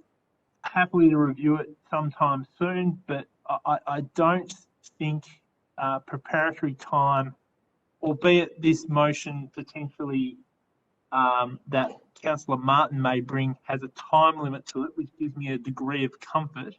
I don't think preparatory time is a reasonable thing to be claiming for childcare, albeit that some people won't be able to adequately care for their children in their home, particularly young kids. It's just not. It's difficult to measure. It's difficult to monitor to ensure that the right thing is being done. And given the track record with some of these claims in the past, I don't think we have the risk maturity just yet to do that. There's a very clear process and precedent in place for council business, which I think we all accept. But preparatory time is an important part of each councillor's role. That's true. But claiming childcare to potentially look after your child whilst you're in the front room working on council work, etc., I don't think we're quite there yet in terms of risk maturity. So happy to support this motion here. If this fails and Councillor Martin's foreshadow gets up, I do have some level of comfort that there is a time limit on it, but I still don't think we're quite ready to make that move just yet. My turn to speak. I will be supporting Councillor Martin's alternative if this should fail. Obviously won't be supporting this option 1. I think because the conversation should be about how do we get the best, most diverse group of people on council and contribute to how they can do the best job possible. And really, I think option 3 avoids all of this debate over preparatory time. It just allows childcare, which can be claimed for up to 12 hours, which is more affordable than having a nanny or a babysitter for 12 hours. It just makes it possible on those days, like Wednesdays, which is council day, but it's a long day anyway, that's able to be claimed so that all the stuff you do in between the meetings can be captured. That's really what this section's about. And it's about acknowledging the difficulty it is when we do have long days and we do have meetings spread out everywhere. And we do have a responsibility under the Local Government Act for gender equity, that's part of it, and diversity. So really, there doesn't need to be a debate so much on option 1 or 2. Just option 3 would have provided the safeguards for people who are concerned, but allowed childcare, long day childcare, to be claimed under our policy, which it currently is not. It's fairer, it's cheaper, it addresses everyone's issues. So I'm not sure why we're even having the debate over option A or option 1, when really we could have achieved it all with option C. But I think we have to realise that under the Local Government Acts, we have responsibilities for gender equity, for diversity, and currently the way our allowance program for childcare is structured, it doesn't allow to support people in that position. And so option 3 in this section delivers that. And I would urge you to vote against this option currently and vote for option 3. Would anyone else like to speak to the motion? I'll go back to Councillor Clark to close. Thanks, Madam Mayor. I've heard a lot of myths in this debate that we don't have diversity in this council, or sorry, diversity of opportunity to nominate for council, and you only need to look around this room to see what diversity, great diversity we have. And it's clear that childcare is provided. So tonight we're being asked to vote to give councillors the ability to claim childcare costs back from the council for their preparatory time. I too share Councillor Pearl's belief that we're privileged to represent our communities in the roles as councillors. And the point seems to be missed in this debate that we voluntarily chose to nominate for election. No one asked us to put up our hand, no one asked us to nominate. We did that voluntarily, knowing that we would be required to attend council meetings, briefings and community meetings. We knew there was a lot of reading to do, and probably I could never have imagined how much reading there is to do, but knew that that came with a job and perform our roles to be able to meet the commitment that we made to the community when we accepted the role. And it's quite frankly one of the reasons I haven't nominated for council previously, because to be able to do the job well and combine work is obviously a clear challenge, and that's the same challenge for people with families, people who are carers, all those kind of things. And everyone makes that assessment as to whether they want to nominate. Council expense policy currently says that where a councillor has to attend a meeting, perform their role, they can make a claim for childcare, and even includes traffic time. This is fair and reasonable, and I fully support it. Councillors having to attend meetings who don't have other options should be able to organise childcare and have it refunded. So the debate tonight isn't about whether childcare is funded or not, or diversity, because the policy is clearly there. It's the same for all councillors regarding childcare, male and female. The playing field is level because the policy doesn't discriminate against anyone. And what the question here is that seems to have got missed is the balance for what we're asking the community to fund, and this doesn't meet the standard. The question here is the community funds us to be able to repay childcare. It doesn't expect to fund us to do our reading time to be able to be a councillor or attend a council meeting that we get paid $34,000 for currently. That is to address our costs and some of our time. What I cannot support is councillors seeking here in this discussion to get residents to increase our expenses by seeking payments for doing preparatory time, which was fully known at the time that we nominated to be councillors. Essentially, this is further cost and childcare to be paid by residents for councillors to read their papers. We have councillors here who are retired, some work part-time, and some are carers. We all have to prepare, and some of us do it after work, late at night, and on weekends, which are all choices councillors considered when we nominated. And the ratepayers shouldn't have to fund this increase now. I do my preparatory work in the evening, after 7 o'clock on weekends, because I can't claim time off for work because I choose to read my papers during the day when my phone is ringing non-stop and I'm in meetings. The challenges are different for those who work, for those who are raising children, for those who are carers, but it's the same for all of us. We all have the same challenges. They're different but the same. This motion, this option of paying for preparatory time is effectively giving councillors a pay rise.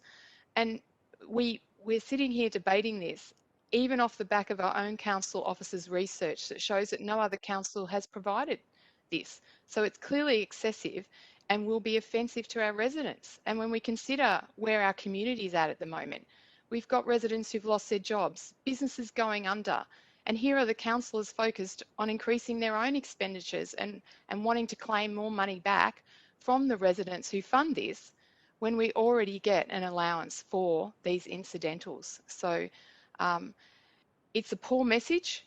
This debate, even having this debate, is a poor message to the people that we represent in times of COVID, in an economic emergency that was called by the previous council, and now we're considering increasing childcare to enable councillors to read their papers. It's disappointing that this is our priority given where our community is at the moment, and I strongly support councillors who will have to face the community for these decisions to vote for this motion and option 1. Thank you, Mayor. Okay, let's put that to the vote. Councillor Bond. For. Councillor Clark. For. Councillor Copsey. Against. Councillor Crawford. Against. Councillor Consolo. Against. Councillor Martin. Against. Councillor Pearl. In favour. Councillor Sirikoff. Councillor Sirikoff? Are you there? Yep. For. And Councillor Baxter. Against. That motion is defeated. Councillor Martin has foreshadowed that he will bring section 4, option C. All right, do I have a second to Councillor Copsey? All right, Councillor Martin. Thank you, Madam Mayor. My reading of option 3, I shall read it out to you all, provide a maximum amount of 12 hours for the day of council meetings and assemblies of council. I'd like councillors to consider what that might involve, and I'll take an example of a typical Wednesday in my life, probably a ward meeting for 45 minutes at 9:30, 3 or 4 phone calls with ratepayers before COT and ELT, probably a walk down to the local gardens or the beach to catch up with a couple of ratepayers to talk about issues that might be coming up that night, and then back to, if we're not in COVID times, canopies at the chamber at 4:30 and on till 10 o'clock. That would be a standard Wednesday for most councillors. If I had a preschool child, there's no way I could fill all of that. And I believe we should be encouraging those people who, as wide a range of people as possible, and in particular, those people with children. And it's not always women.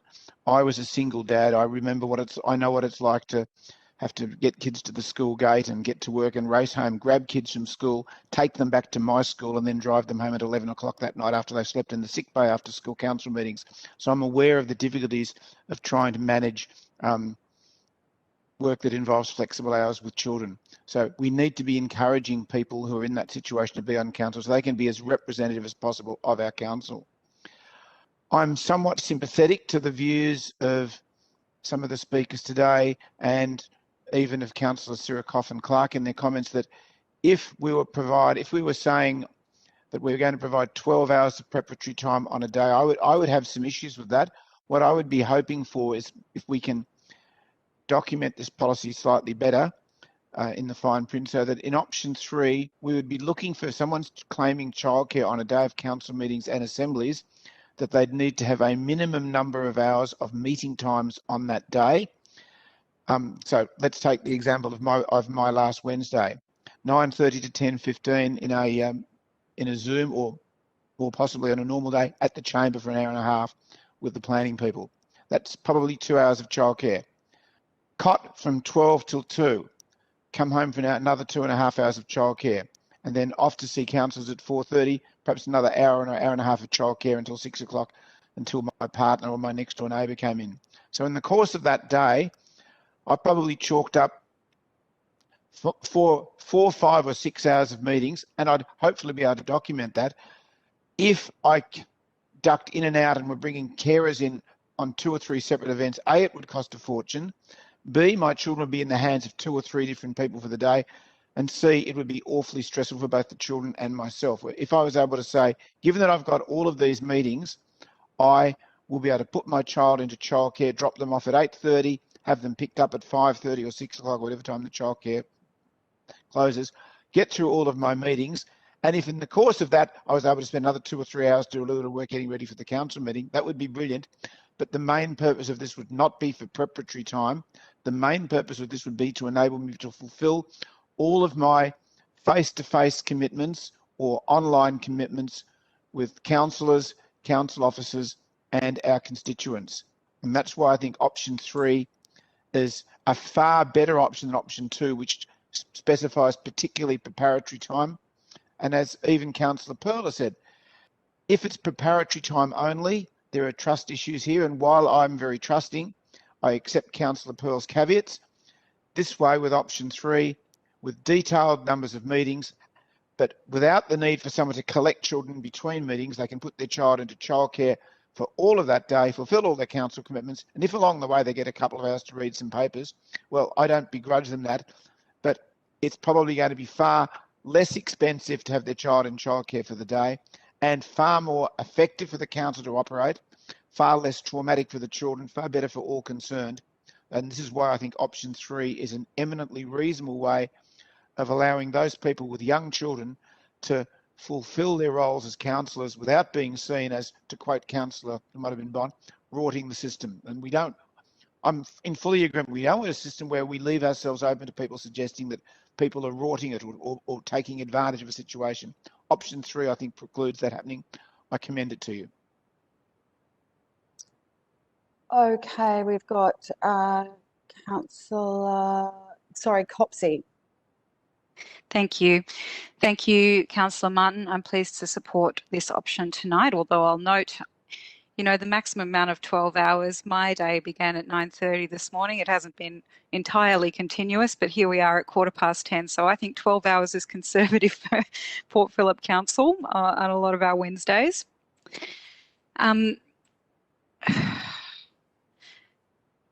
It's really difficult for me to listen to some of the comments that have been made by my colleagues this evening, and I think, if anything, tonight's debate shows why the focus on gender equity in local government is so welcome and so needed. I don't think we benefit from a debate that's carried out, and I understand why people would want to characterise councillor reimbursement. So let's remember that this is a category of reimbursement of expenses that councillors would be seeking. Expenses that have been incurred in the course of carrying out the fulfilment of their duties as a councillor. That's the purpose of our councillor expenses and support policy. It is inaccurate and I think also quite unfair to characterise that as extra or a bonus. And I think that it doesn't actually mean that we're coming at this policy decision that we have to make tonight from a very fair position if we were to take that point of view, although I do understand why someone might make that characterisation for political purposes, but that's not actually what we're here to do tonight. We are here to put forth a expenses and support policy that enables people to show up for council, to put up their hand for council, and to turn up to council to fulfil their duties in the best way that they can. If we want to see greater diversity in local government, we really do need to address some of the systemic barriers that people face. And one of those things that we see, particularly for women, is that they still shoulder so much of the work, the hard work when it comes to rearing kids. I am very glad though, Councillor Martin, that you mentioned single parents, and I'm sad that it took until this point in the debate for that to be raised, because you know, people are assuming that there's someone else, I think, in the debate tonight who can take care of the kid while you're doing your council duties, and that's just not the case for everyone. Not everyone's challenges are the same. However, everybody should have the right and the ability to stand up and say, yes, I'm going to contribute to my community. I value immensely the contributions of councillors in this group who have families, no matter what stage you're at in raising them. I don't have kids myself, and so when we're dealing with these issues, I really value those contributions and those insights from people who've been through it, who are going through it. And absolutely, we need to support people to have access to childcare so that they can participate and represent their communities locally. It's such an important part of the voice of our community. So I've gotten a little emotional about this tonight because I think it's just been very demonstrative of some of the problems that we're looking to overcome, actually, this discussion tonight. And I'm very happy to support option C. Option 3, I think it's workable, it's clear and makes it easy for claiming. Which is also something that I want us to support as we're adopting this policy, because I want it to be workable. I want it to be something that we don't keep coming back to over and over and over. With this sort of focus, I would like it to be put in place so it's supporting people and we can get on with the work and the valuable contribution that each of us bring to these debates. Thank you.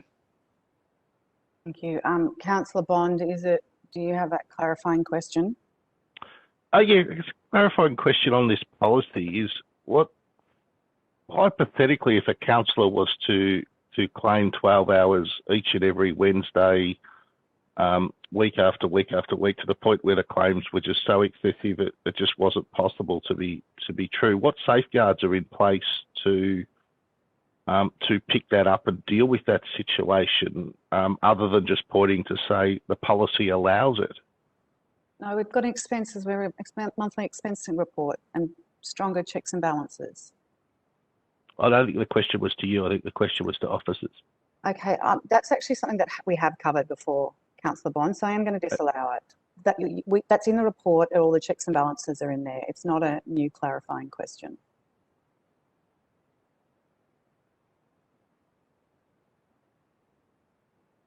I'm sorry, it's in the report. I don't believe it is, but the all right, question let's go was to to officers. minutes. Have we not already clarified that there are many checks and balances, including monthly expenses reporting in the chambers? Through you, Mayor, I might ask Rachel Russell to respond. Yeah.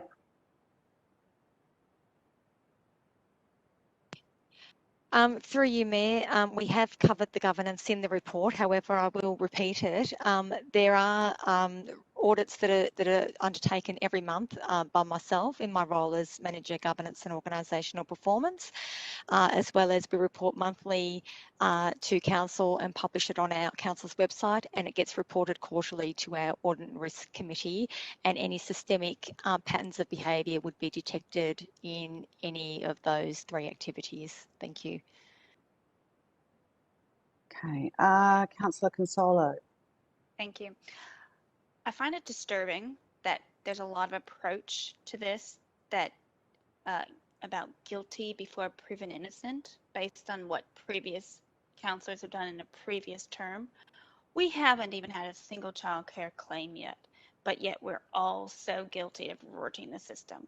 So I really think that people need to be a little bit more trustworthy. Just because the policy says that we can do it doesn't mean that it'll always be claimed and always be done and that anybody's going to abuse it. I'm actually a primary carer of my children. I know that other parents in this might not be the primary carer, but they're just as valid and entitled to this claim. I think that's important. You know, it's great to hear that someone starts their reading at 7 p.m. after they've had a full day work. At 7 p.m., I'm still very much in my day. It's not usually until about 10 p.m. that I'm logging in. I rarely sleep. Sometimes I can't even say a sentence because I'm so tired trying to keep up with this role. And one of the ways I do keep up with the role is making Wednesdays a dedicated council day. And that goes from the beginning of the day with ward meetings every other week, phone calls, emails, talking to other councillors about what they think about this, talking to officers about my questions. It is full day, all council. That's easily distinguished when it's not locked down. I spend the entire day at the town hall. You can ask any of the office staff who are there and see me every Wednesday that we're allowed to be there. During lockdown, I'm still doing that same habit because it's the only way I can survive right now. So this is actually how it's done. I do have a child in childcare. He hasn't been in childcare the last few weeks because of lockdown, and it's been hell, and it's been irresponsible. My husband's working a big job too. We are doing the best we can. I think a policy that allows some support to say that preparatory time, again, it's not like I'm just reading the papers at that moment. It is the back and forth, all the things that we would be doing with officers in person if we could be in person. This is part of the job. It's not just me sitting with the papers at the same point as everybody else. I think it's a good option to support. Councillor Baxter, and then I'll Councillor Pearl, and then I'll go myself. Thanks, Madam Mayor. Look, I just want to address it again. I was a little bit disturbed by something Councillor Bond said, where he described claiming childcare every week as being evidence of something shady going on. Allow me to demonstrate. Assume we're not in lockdown, right? Point of order, Madam Mayor. I don't believe that's what I said. It misrepresents me. If you could direct Councillor back to the... You've got a point of... You need to give me the number. What's it in reference to, so I can check, please? I'll get it for you.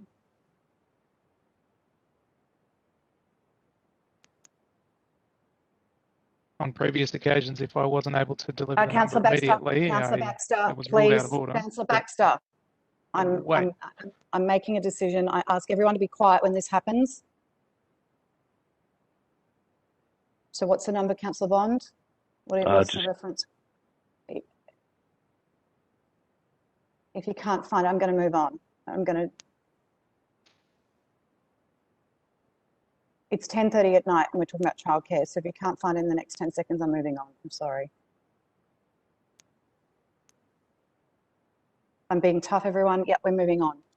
Councillor Baxter, please be careful with your remarks and please continue. Sure, I think I made an accurate statement there. Just move on from that one, please. But just let's assume that there is no lockdown and that we're in a relatively normal world where we go to town hall for meetings, briefings, and all those sorts of things on a Wednesday, right? So I would go in at 9 o'clock for, let's say, it could be a planning meeting with officers. I could have a number of things through the morning where I meet with constituents to talk about particular issues or officers for things. We would have councillor only time at midday. That'd go through with ELT till about 1:30. There'd probably be some time for lunch there, and then the afternoon there would be either catch-ups with the officers ahead of a council meeting or briefings or further chats with constituents. Then we would go straight into briefings or a meeting, and we would get out at the earliest at 8:30 p.m. on a Wednesday, right? That's a relatively normal day for most councillors when we're not in lockdown and unable to attend town hall. So the easiest way and the way that incurs the least expense there would be for me to put my kid into long daycare, slash long day kinder and pay whatever it is, $120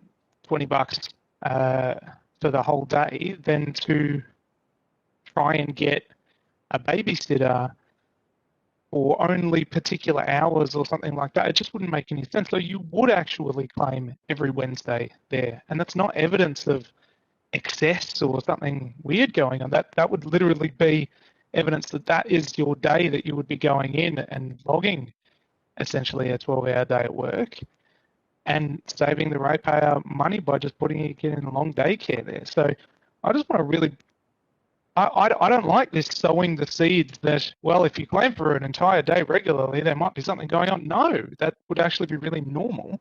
And that's evidence that we would be trying to pack all of our stuff into the one day and get those things done. I'm worried that this is the beginning of some sort of, campaign like has been run against councillors in the past for daring to claim childcare, starting with mistruths like that. I really want to put that to bed. Councillor Pearl. Thanks very much, Madam Mayor. Look, Councillor Consolo, you mentioned the word trust and trustworthy. There's a lot of history that goes into this, and a lot of council expenses gone into investigating claims around childcare in the past, and these measures have been put in place to protect against rorting of the system, etc. So I understand your point you're saying about the scope of trust that is here, but there is a bridge of trust that needs to be built for a period of time with these policies and procedures, and that's exactly what's happening here. As the trust builds, we will review and amend, and that's exactly what this good process here is at the moment that we're doing. Councillor Martin, you referred to this not referring to preparatory work. Unfortunately, the motion very clearly refers to preparatory work. 3.8 clearly says that this is in relation to preparatory work for council. There's already a precedent in place about the pro rata allocation of childcare costs in long daycare. So if the long daycare is open for 10 or 12 hours and it costs $140, for example, it's 14 or whatever that hourly rate may be. And most of the meetings and most of the time that Councillor Martin was talking about before on his example Wednesday would able to be claimed, because most of those meetings would fall under the policy as it currently stands and would able to be documented and diarised, therefore able to be claimed.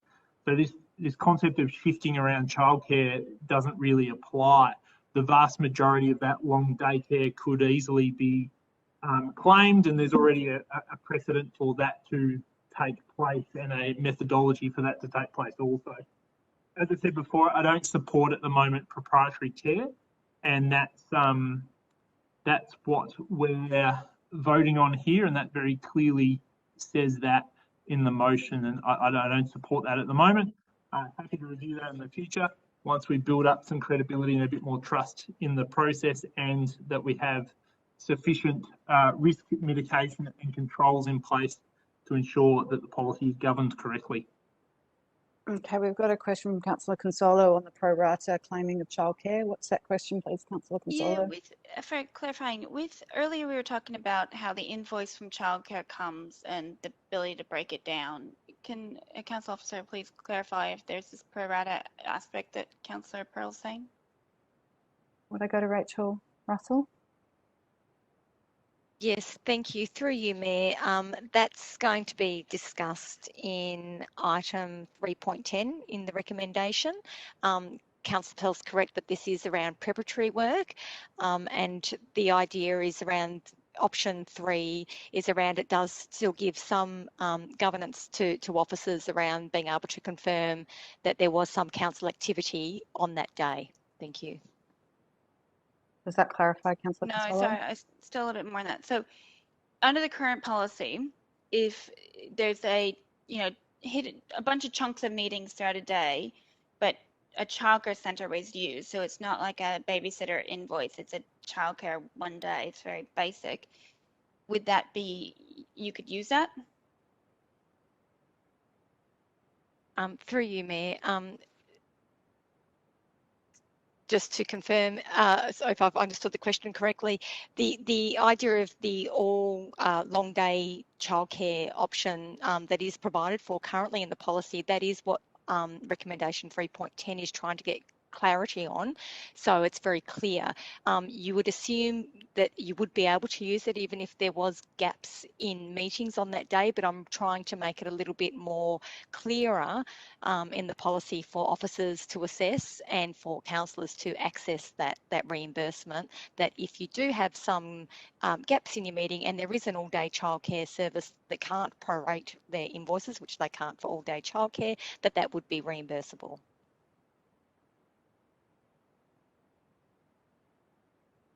Is there,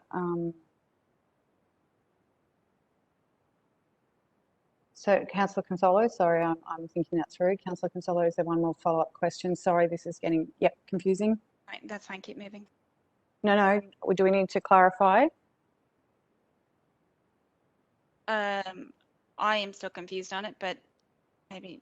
Please ask that follow-up question, because I think if you're confused, the rest of us might be as well at this point. Sorry, everyone.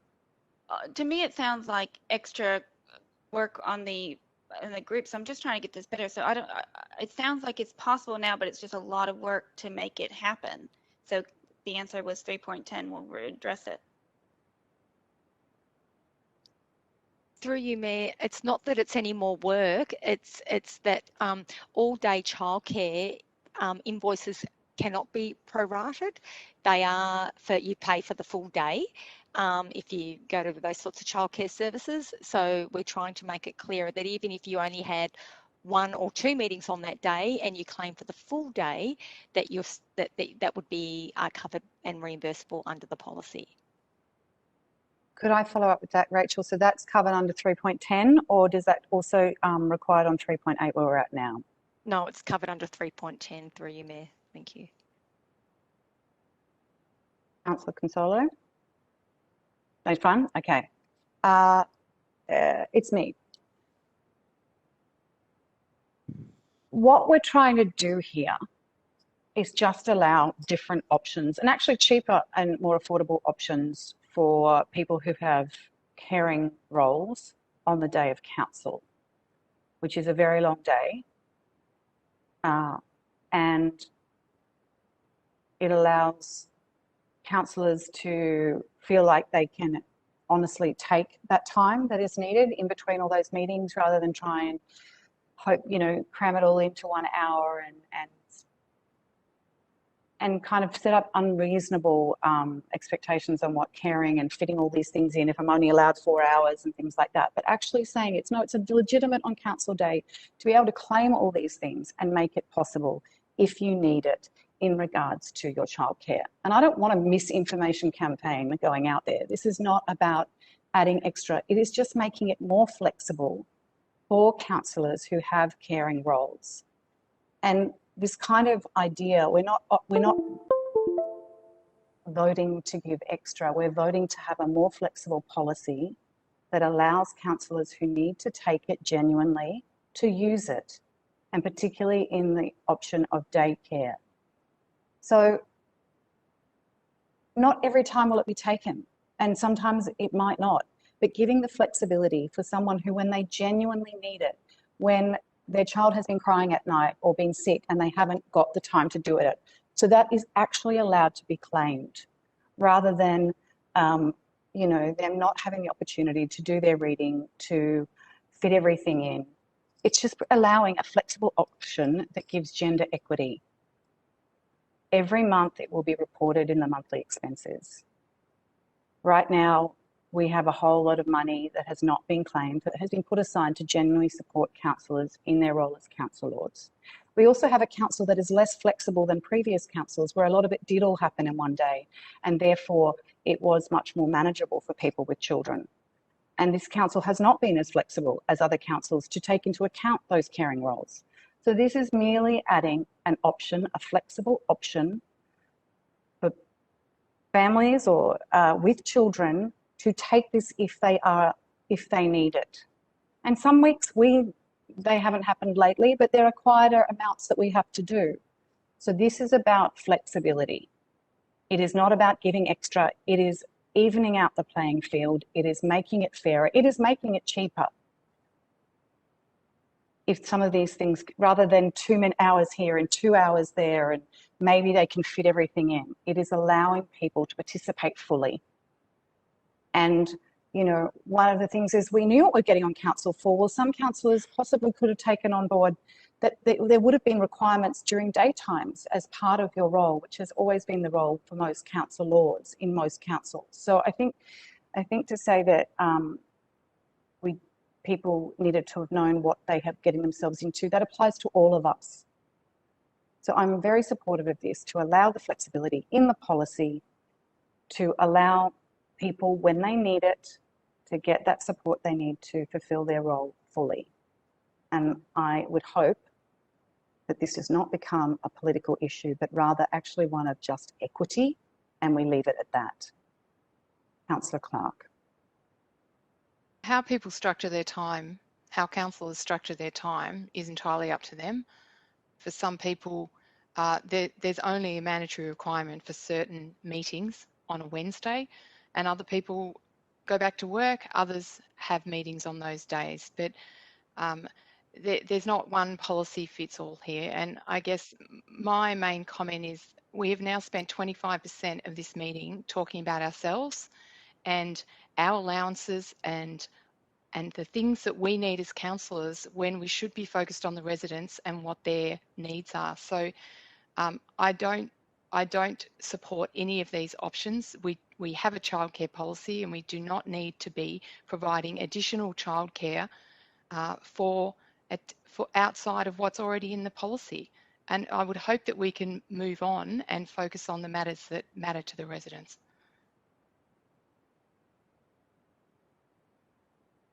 We're going back to Councillor, everybody said, Martin, would you like to close?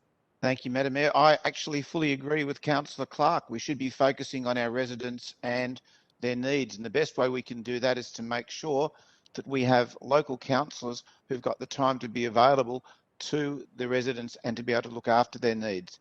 As we've looked at, and I think Councillor Baxter and Councillor Consola have gone through their Wednesdays. I've talked through my Wednesdays.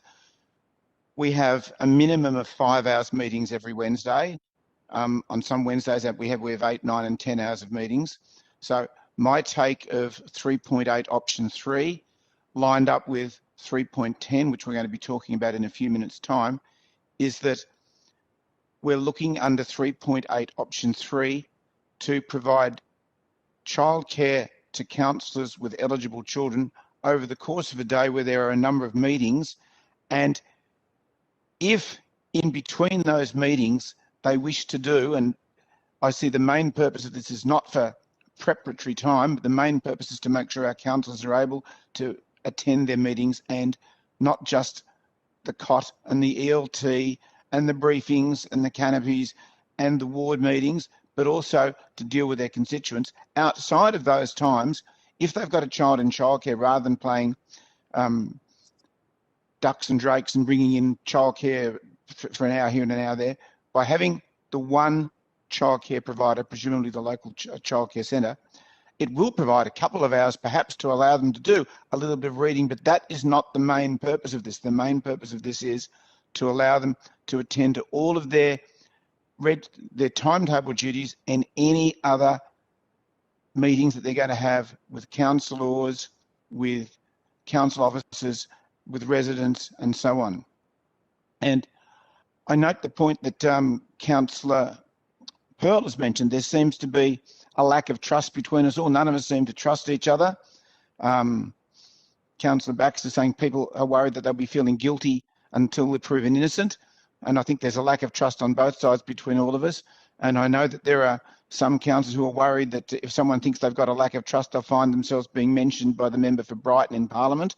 And perhaps they're not particularly keen to see their names in Hansard. So if we can document this policy and make it very clear what's allowed and what's not allowed, and there are checks and balances to vet this, then councillors can access the childcare that this policy allows, safe in the knowledge that they're meeting their legal requirements. And those councillors who've already expressed concerns that this is liable, this could be rorted, will be confident that council's own policies will pick up if there's any evidence of things being done the wrong way. That will be picked up and those councillors will be brought to account for it. So I think it's a win-win for everyone. So I commend the motion to you. All right, we're going to put that to the vote. Okay, so I'm going in order. Councillor Bond. Against. Councillor Clark. Against. Councillor Copsey. For. Councillor Crawford. For. Councillor Consolo. For. Councillor Martin. For. Councillor Pearl. Against. Councillor Sirikoff. Councillor Sirikoff. Oops. Sorry, against. And Councillor Baxter. For. That motion is carried. All right, let's move this through then, folks. We are on to section 5. Do I have, all right, we've got Councillor Clark to move 5.A. Do we have a seconder? Don't have a seconder? It will lapse. All right, Councillor Bond, Councillor Clark. Let's kind of keep our talks efficient, everyone, because we've still got a long way to go. Please be succinct. I'll reserve. Okay, Councillor Bond. Thank you, Madam Mayor. You know, I sat down in this chair at 8 o'clock this morning, and I've all spent the whole day, 15 hours, alternating between council calls and council meetings and work calls and work meetings. So, you know, those who think their Wednesday with just council is a long day, we'll add a couple of hours onto that and add no breaks onto that, and that's the day I've had today. Look, I just think I disagree with the payments altogether, so I certainly can't support the retrospective element to it, which this motion is proposing. Okay. Is there really a question, Councillor Pearl? No, I just answered the question my own head, actually. Okay, Good, thanks. great. Would anyone else like to speak to the motion? Councillor Martin. Can I just foreshadow that if the motion's lost, then I'm happy to move option 2. Right. Would anyone else like to speak to the motion? Councillor Clark, would you like to close? Yes, thanks, Mayor. Mm-hmm. So I won't be supporting this retrospective policy either. My experience in business and everything else is retrospectiveness is generally a bad thing, and it's pretty much holds true 100% of the time. Councils have been made fully aware of the policies that we have and understood the timeframes to claim expenses. Residents expect us as their representatives to be able to follow the policies and procedures if we want to claim back these expenses. The councillors who've chosen not to claim, then that's a decision they've made, and we don't need to make exceptions. If we're talking about retrospectivity for the new payments that have been made now, this 12 hours, then it definitely should not be made retrospective. We cannot bring in new expense claims for councillors, new allowances on top of our 34,000, and then allow it to be made retrospective back to November. That is just offensive to the community. This is not a good look, as I've said already, to residents. Listening to councillors extending their expenses opportunities and making it retrospective, all in times of COVID. It is really poor to be having this discussion, and I will not be supporting it. Would anyone else like to speak to the motion? All right, oh, sorry, it was closing. Sorry, I'm getting tired myself. All right, let's put that to the vote. Councillor Pearl. I am in favour. Sorry, I didn't think I was first. Go ahead. Councillor Sirikoff. For. Councillor Baxter. Against. Councillor Bond. For. Councillor Clark. For. Councillor Copsey. Against. Councillor Crawford. Against. Councillor Consolo. Against. And Councillor Martin. Against. That motion has failed. So Councillor Martin, you're bringing the moving section 5 with option B. Do I have a seconder? Councillor Baxter. Councillor Martin, do you want to speak to the motion? This is, I'm not quite sure the word I would wish to use. That this is probably, if this motion is successful, I'm not sure there's going to be a whole lot of action on this because it's going to be extraordinarily difficult for those councillors who've incurred expenses to be able to go through the all the appropriate claims. And unfortunately for them, they're probably going to have some difficulty substantiating claims from November, December, I accept. I think this is more a motion which allows us to say, yes, we believe you should have been able to claim these expenses. However, you've got to go through the appropriate pro formas. You've got to go through all the appropriate documentation. It's more, I think, a symbolic gesture. If councillors are able to provide detailed records from November, December, January, and February, and they can justify them and they can be accepted by our council officers, well, I think that would be only good and fair. But I think more we're simply acknowledging that 3 of our councillors have been with our council now for 10 months. None of them have made a childcare claim. I think that's very sad that we've allowed this to happen, and I think all 3 of those councillors should be given the opportunity to at least look at their childcare history and see, do they have at least some justification? Do they have appropriate receipts and so on? As I say, we're probably leaving this far too late for them to be able to do many claims, but at least we're acknowledging the fact that they've probably incurred significant expenses for childcare, and that in an ideal world, we would have been able to look after them far earlier. So happy to support this motion. Councillor Baxter. Yep. So obviously, the reason why we're reviewing this is because we had a look at it and said, well, hang on, no one's actually claimed this. What's going on? People are eligible or should be eligible. So why is this not happening? As we've come back and we've reviewed, and so we've now decided, or will decide this evening, that it should have been a different way, and so I think it's only fair to allow the retrospective ability there because I think it should have been this way from when we got on to council. I'll be clear, I'm not planning on making any retrospective claims. I just think that it's the right thing to do, and just, you know, I think this stuff is important, and I know that some other councillors have said, you know, I can't believe we're talking about this when our community is hurting. I know none of those councillors have a motion to help the community tonight. They don't have anything to put up instead.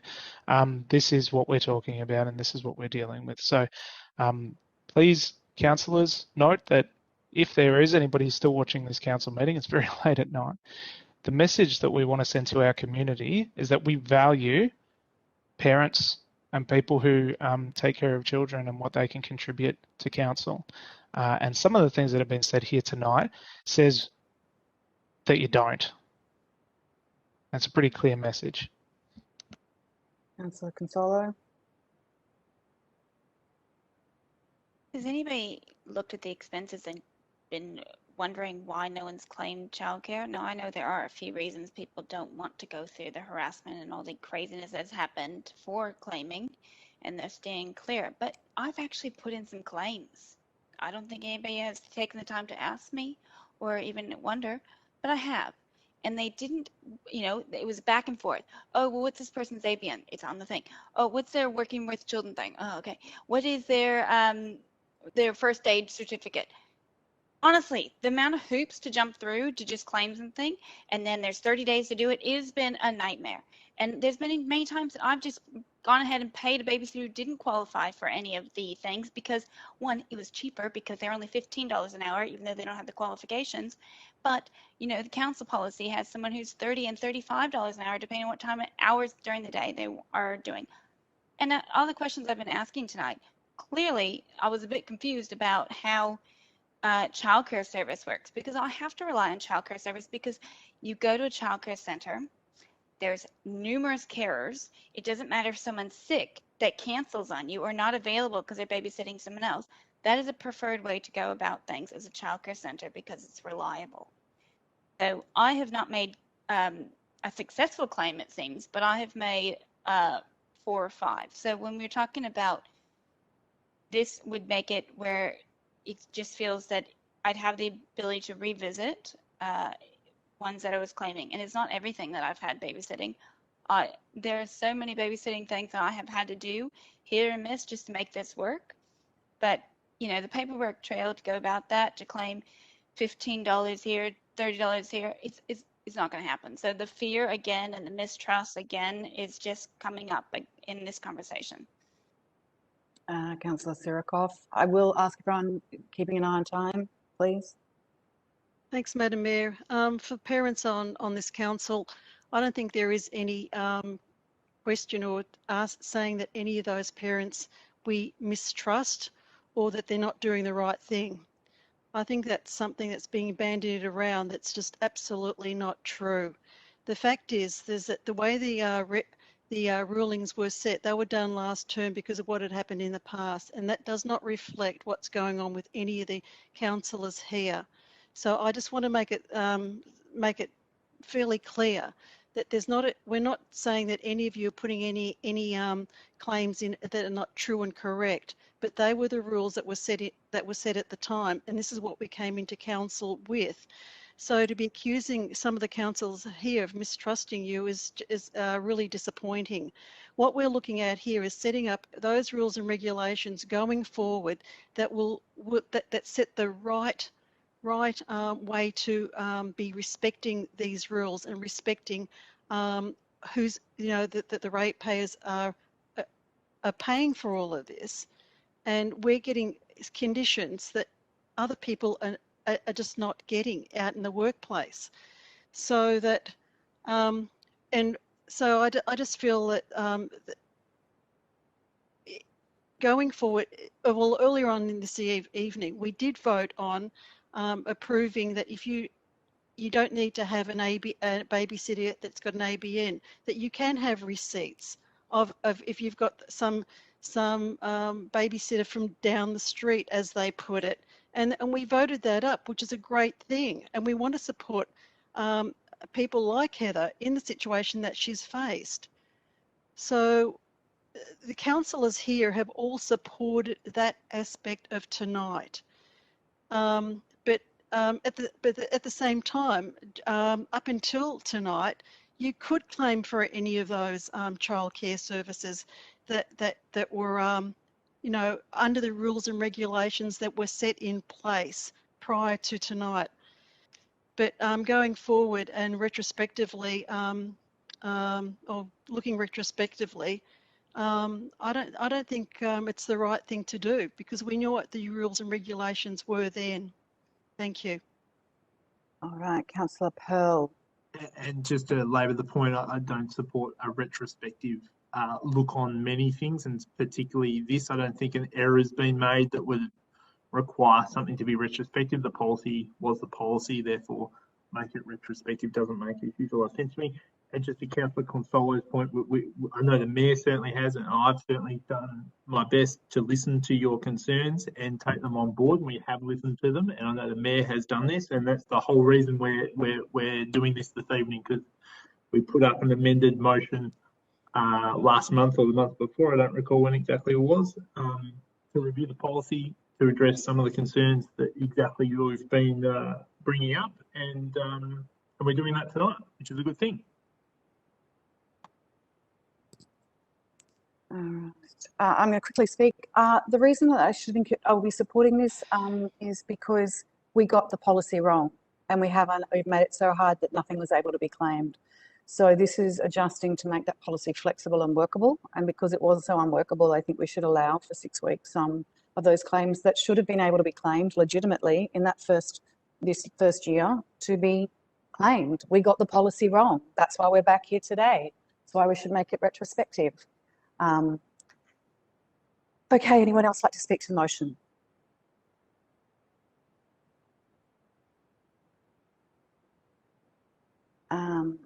So where am I up to? Sorry, I've lost this. Councillor Martin, isn't it? Yep. Would you like me to close, Madam Mayor? Yes, please. Sorry, I can't see on the chat.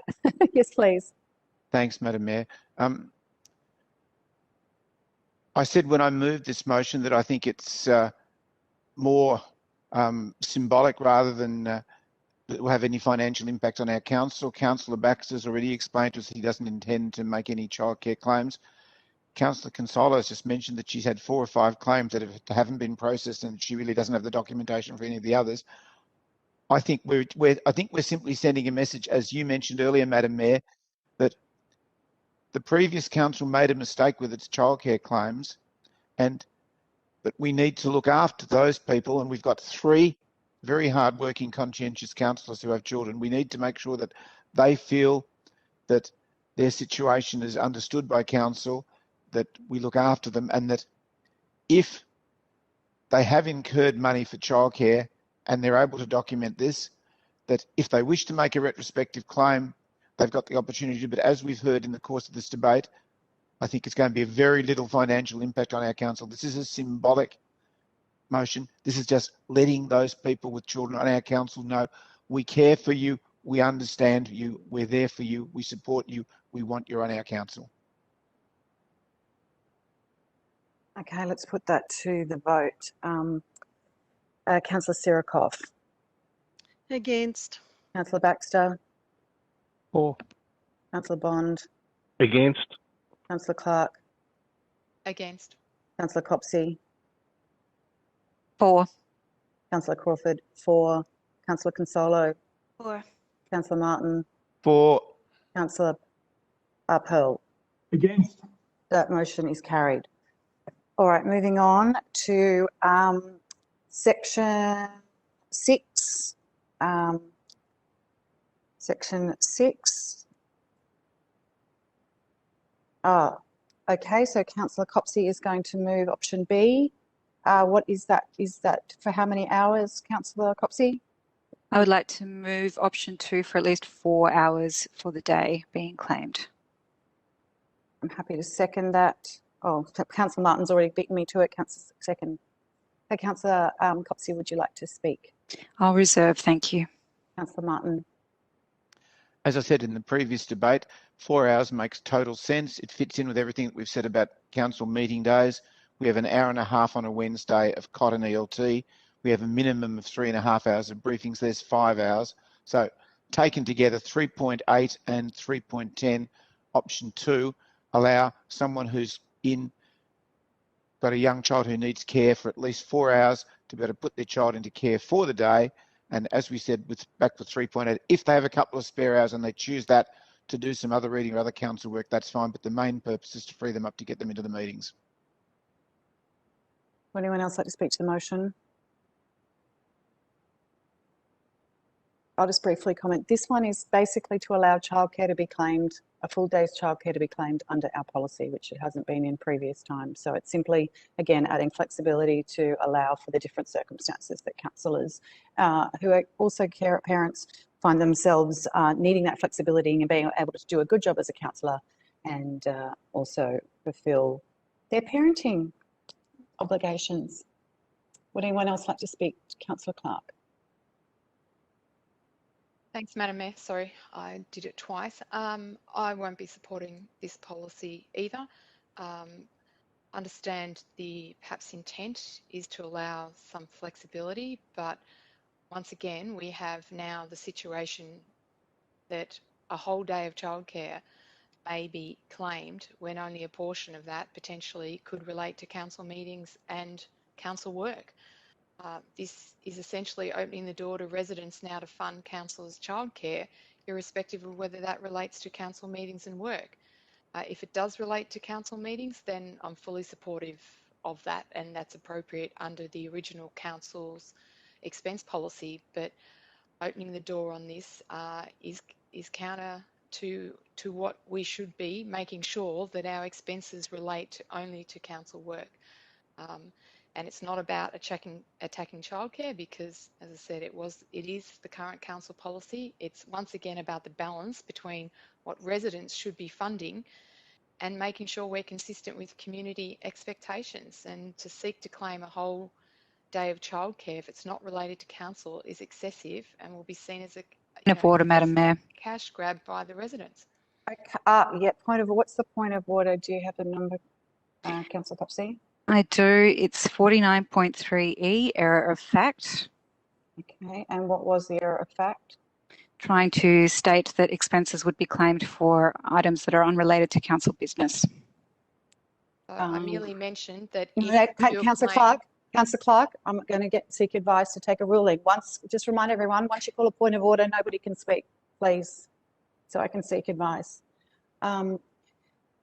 So could we clarify that point of order, that at least for 4 hours of the day, it means that, sorry, could you repeat that point of order, Councillor Copsey?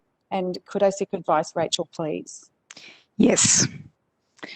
It's an error of fact to suggest that expenses submitted under this policy would not be related to council related reimbursement. So the whole function of the policy is to provide a framework for councillors to seek reimbursement of claims that have been incurred in fulfilling their role for council, and to suggest otherwise is an error of fact.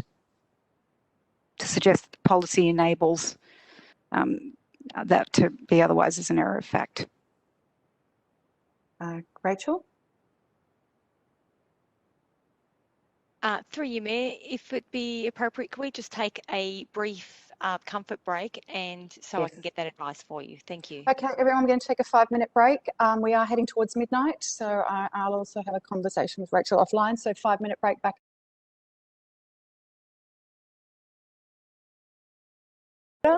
The design of the policy is not to allow any exploitation of it, and there are safeguard of 4 hours. And I will warn you, Councillor Clark, to not be going down the indication of the use of cash grab also is out of line. So I'd like you, that is not the design of the policy. So I'd like to keep your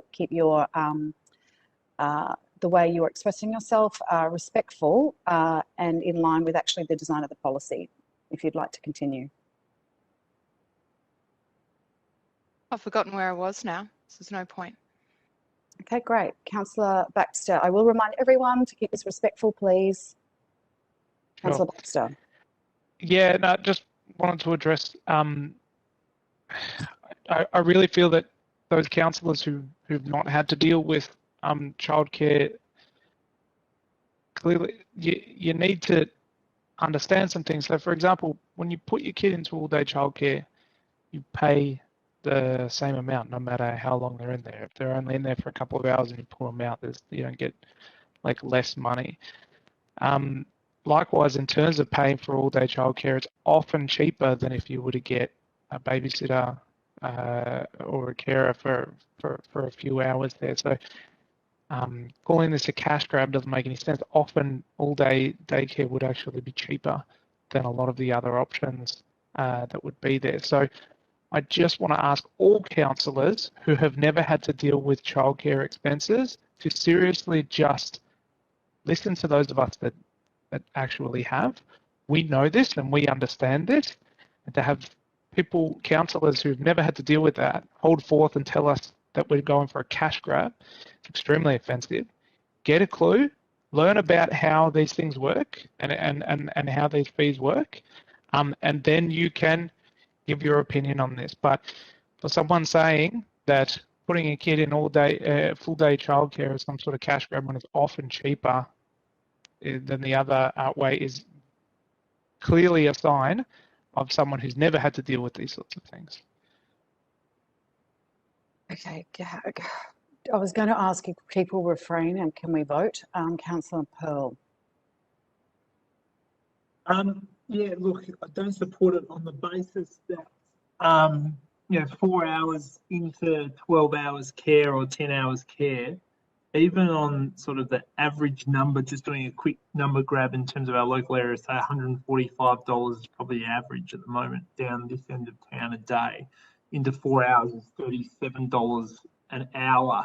So the 4 hour mark is over representative of the amount that even to Councillor Baxter's point, you would probably pay a independent carer in your house to look after your child. So the number on that justification is probably too low. And again, the precedent on the previous council has always been that if the centre's open for 10 hours and it's $140, $145, it's $14 an hour. You use it 4 hours, it's 4 times $14. And then the rest of it you wear as the parent because you've probably used some of that time. I think that's a reasonable and fair way of being able to cut it. I don't think a knock-in system just because the child was there for 4 hours means you then get to claim a whole day is fair and reasonable. And for that reason, I'll never claim this, and I don't support it here this evening. Anyone else like to speak to the motion, or can we put this to the vote? Go back to Councillor Copsey to close. Thank you. I would really like to see Port Phillip be recognised as a leader in this space. It's clear from the discussion tonight that amongst councillors we have a way to go to gaining the understanding before we'll be able to do that. But as has been noted, this is actually in some circumstances likely to work out cheaper. So for those who are very concerned about that element of the expenses, then I think that that's a good reason to support this motion. And, you know, there's been a lot of discussion of our individual circumstances tonight because that's our experience of being councillors and that's what we know and that's what we can bring to this debate. But I'm trying to think about the people who are not represented on this council at the moment and the segments of our community that we are not hearing from because they're not putting their hands up to run, and how we can make doing this role more accessible for different voices in our community. A lot of us have made significant sacrifices in order to serve as councillors. We've also gained great joy from this role at various times. That's fantastic. I think we've focused a lot tonight on the things that you have to do and give up in order to be a councillor. And what I would hope coming out of this debate is that just because I've had a tough experience or I found my reading, very voluminous or had a difficult experience, you know, what I would like us to be focusing on is how we make that better for the next people, not how we throw about recriminations amongst people who are going to access this policy fairly and reasonably, but how we can actually improve our policies and structures so that this is a safe place to work, a supportive place to work, and so that we get the greatest diversity of voices represented, which we know will lead to the best decision making for our community. I'll leave it there. Thanks. All right, let's put that to the vote. Councillor Baxter. For.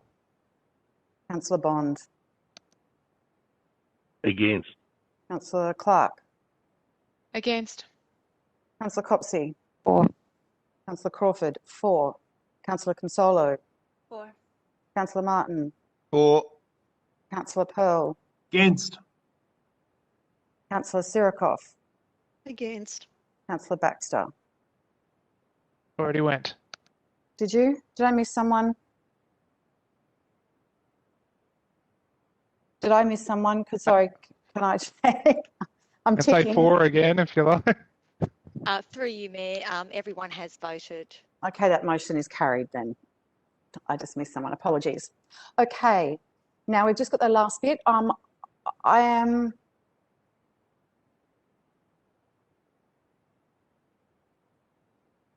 Okay, so I'm just getting advice. Okay, let's quickly move this. I do have the option. I'll seek advice from, the CEO. All right, we've got section 7, which is 3.11 and 3.12. Do I have a mover and a seconder? Councillor Copsey, Councillor Martin. Councillor Copsey, do you want to speak to this? Reserve. Councillor Martin? Very common sense that we make sure that we have a regular review with audit and compliance. So fully support it. Would anyone else like to speak to the motion?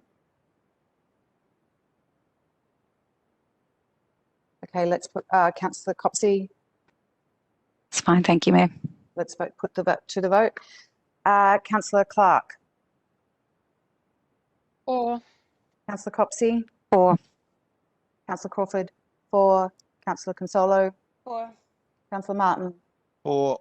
Councillor Pearl. In favour. Councillor Sirikoff. For. Councillor Baxter. For. and Councillor Bond. For. That motion is carried unanimously. All right, moving along to 13.7. 13.6, proposed report of operations for the annual report 2020 to 2021. Do we have any questions for the officers?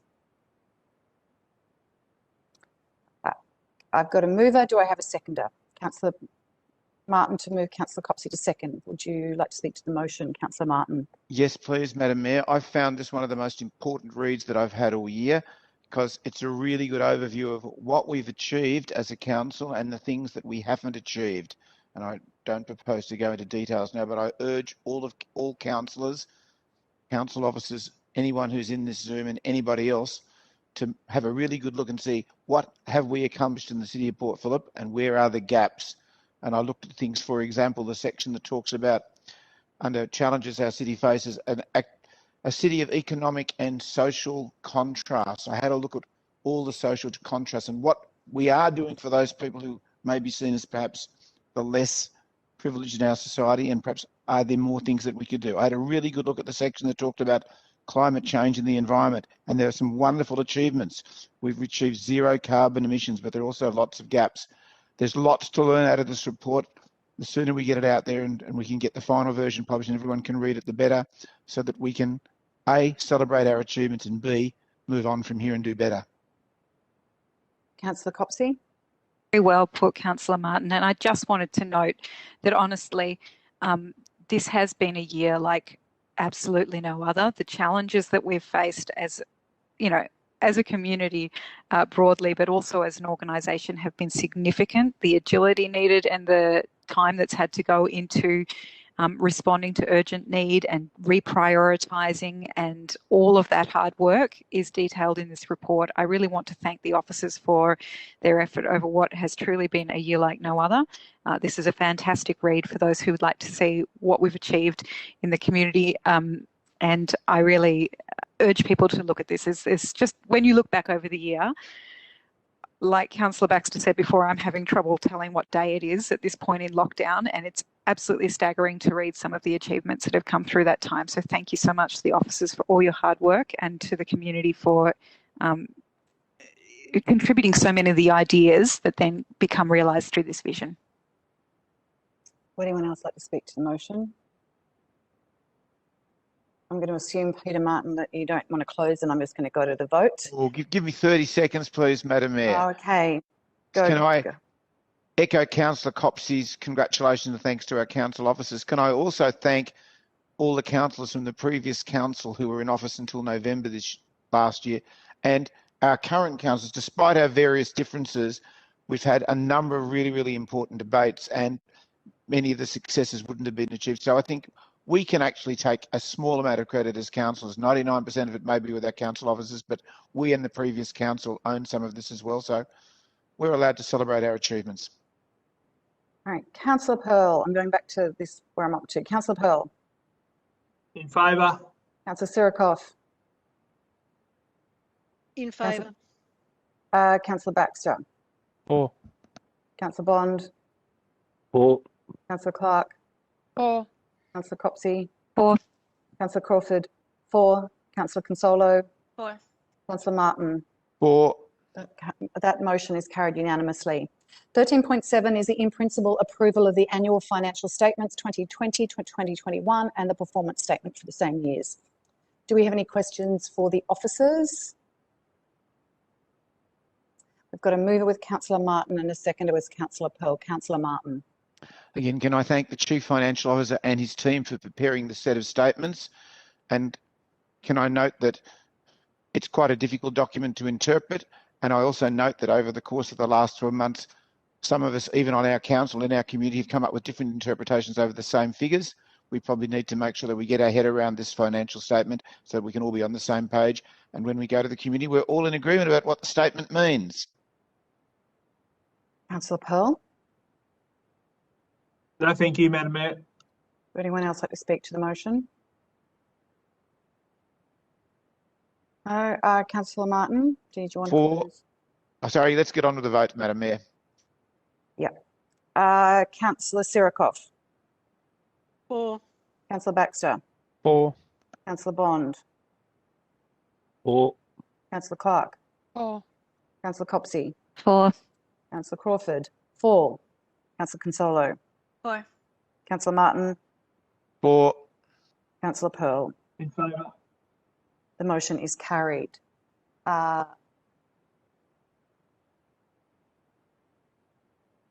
Okay, so yes. Okay, we're moving along to 13.8. I believe the CEO, do you need to read something out or you're just leaving us now? Just to repeat, I have a direct conflict in this matter, Madam Mayor, and I'll vacate my chair for Claire Stevens, and I'll rejoin you for the confidential item once that meeting starts. Great, welcome Claire. Councillors, we have a report from officers. Do we have any questions? I do note there might be a slight amendment to some wording, but it won't adjust. Can I seek advice? Do we need to adjust? We have noted there might need to be a slight amendment to the wording in this report just prior. Rachel, do we need to add that to this? Through you, Mayor. Sorry, what amendment would you need to make? Claire, I'm just going to clarify. It's an administrative error. Claire, could you clarify for that? Through you, Mayor, we noted that there was a minor error in the last section around conflict of interest, and there was two small paragraphs missing. It doesn't change the recommendations or the policy or the content of the paper in any other way. It just relates to my role in developing the paper. Do I need to amend this to include that we are able to additionally add those two paragraphs in, Rachel, before? Through you, Mayor. No, you're fine to go as you are. Thank you. We are fine. Great. Minutes. Thank you. Thank you very much. Okay, councillors, do we have any questions for the officers? No, do I have a mover and a seconder then for this or something different? Councillor Copsey to move.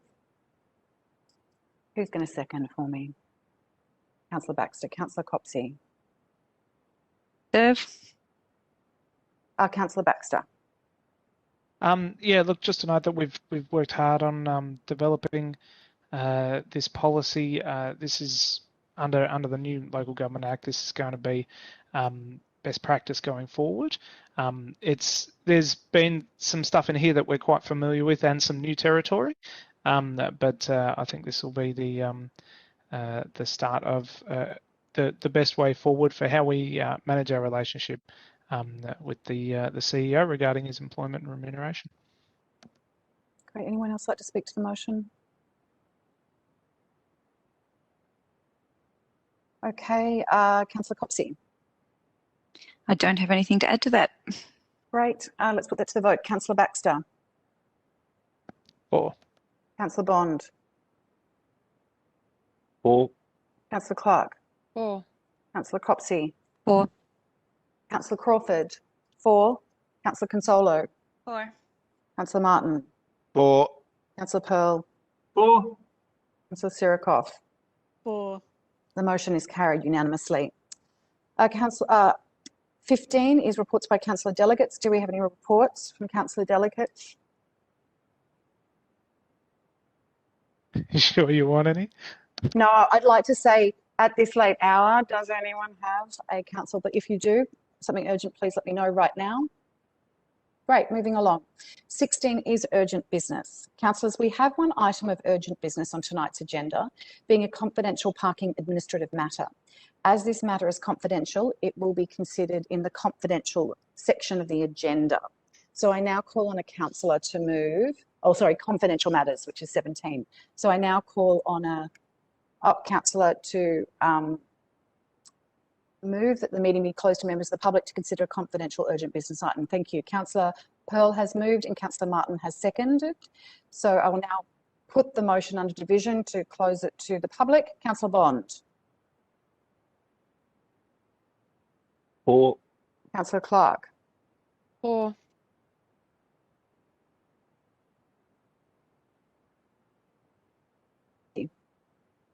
You there, Madam Mayor?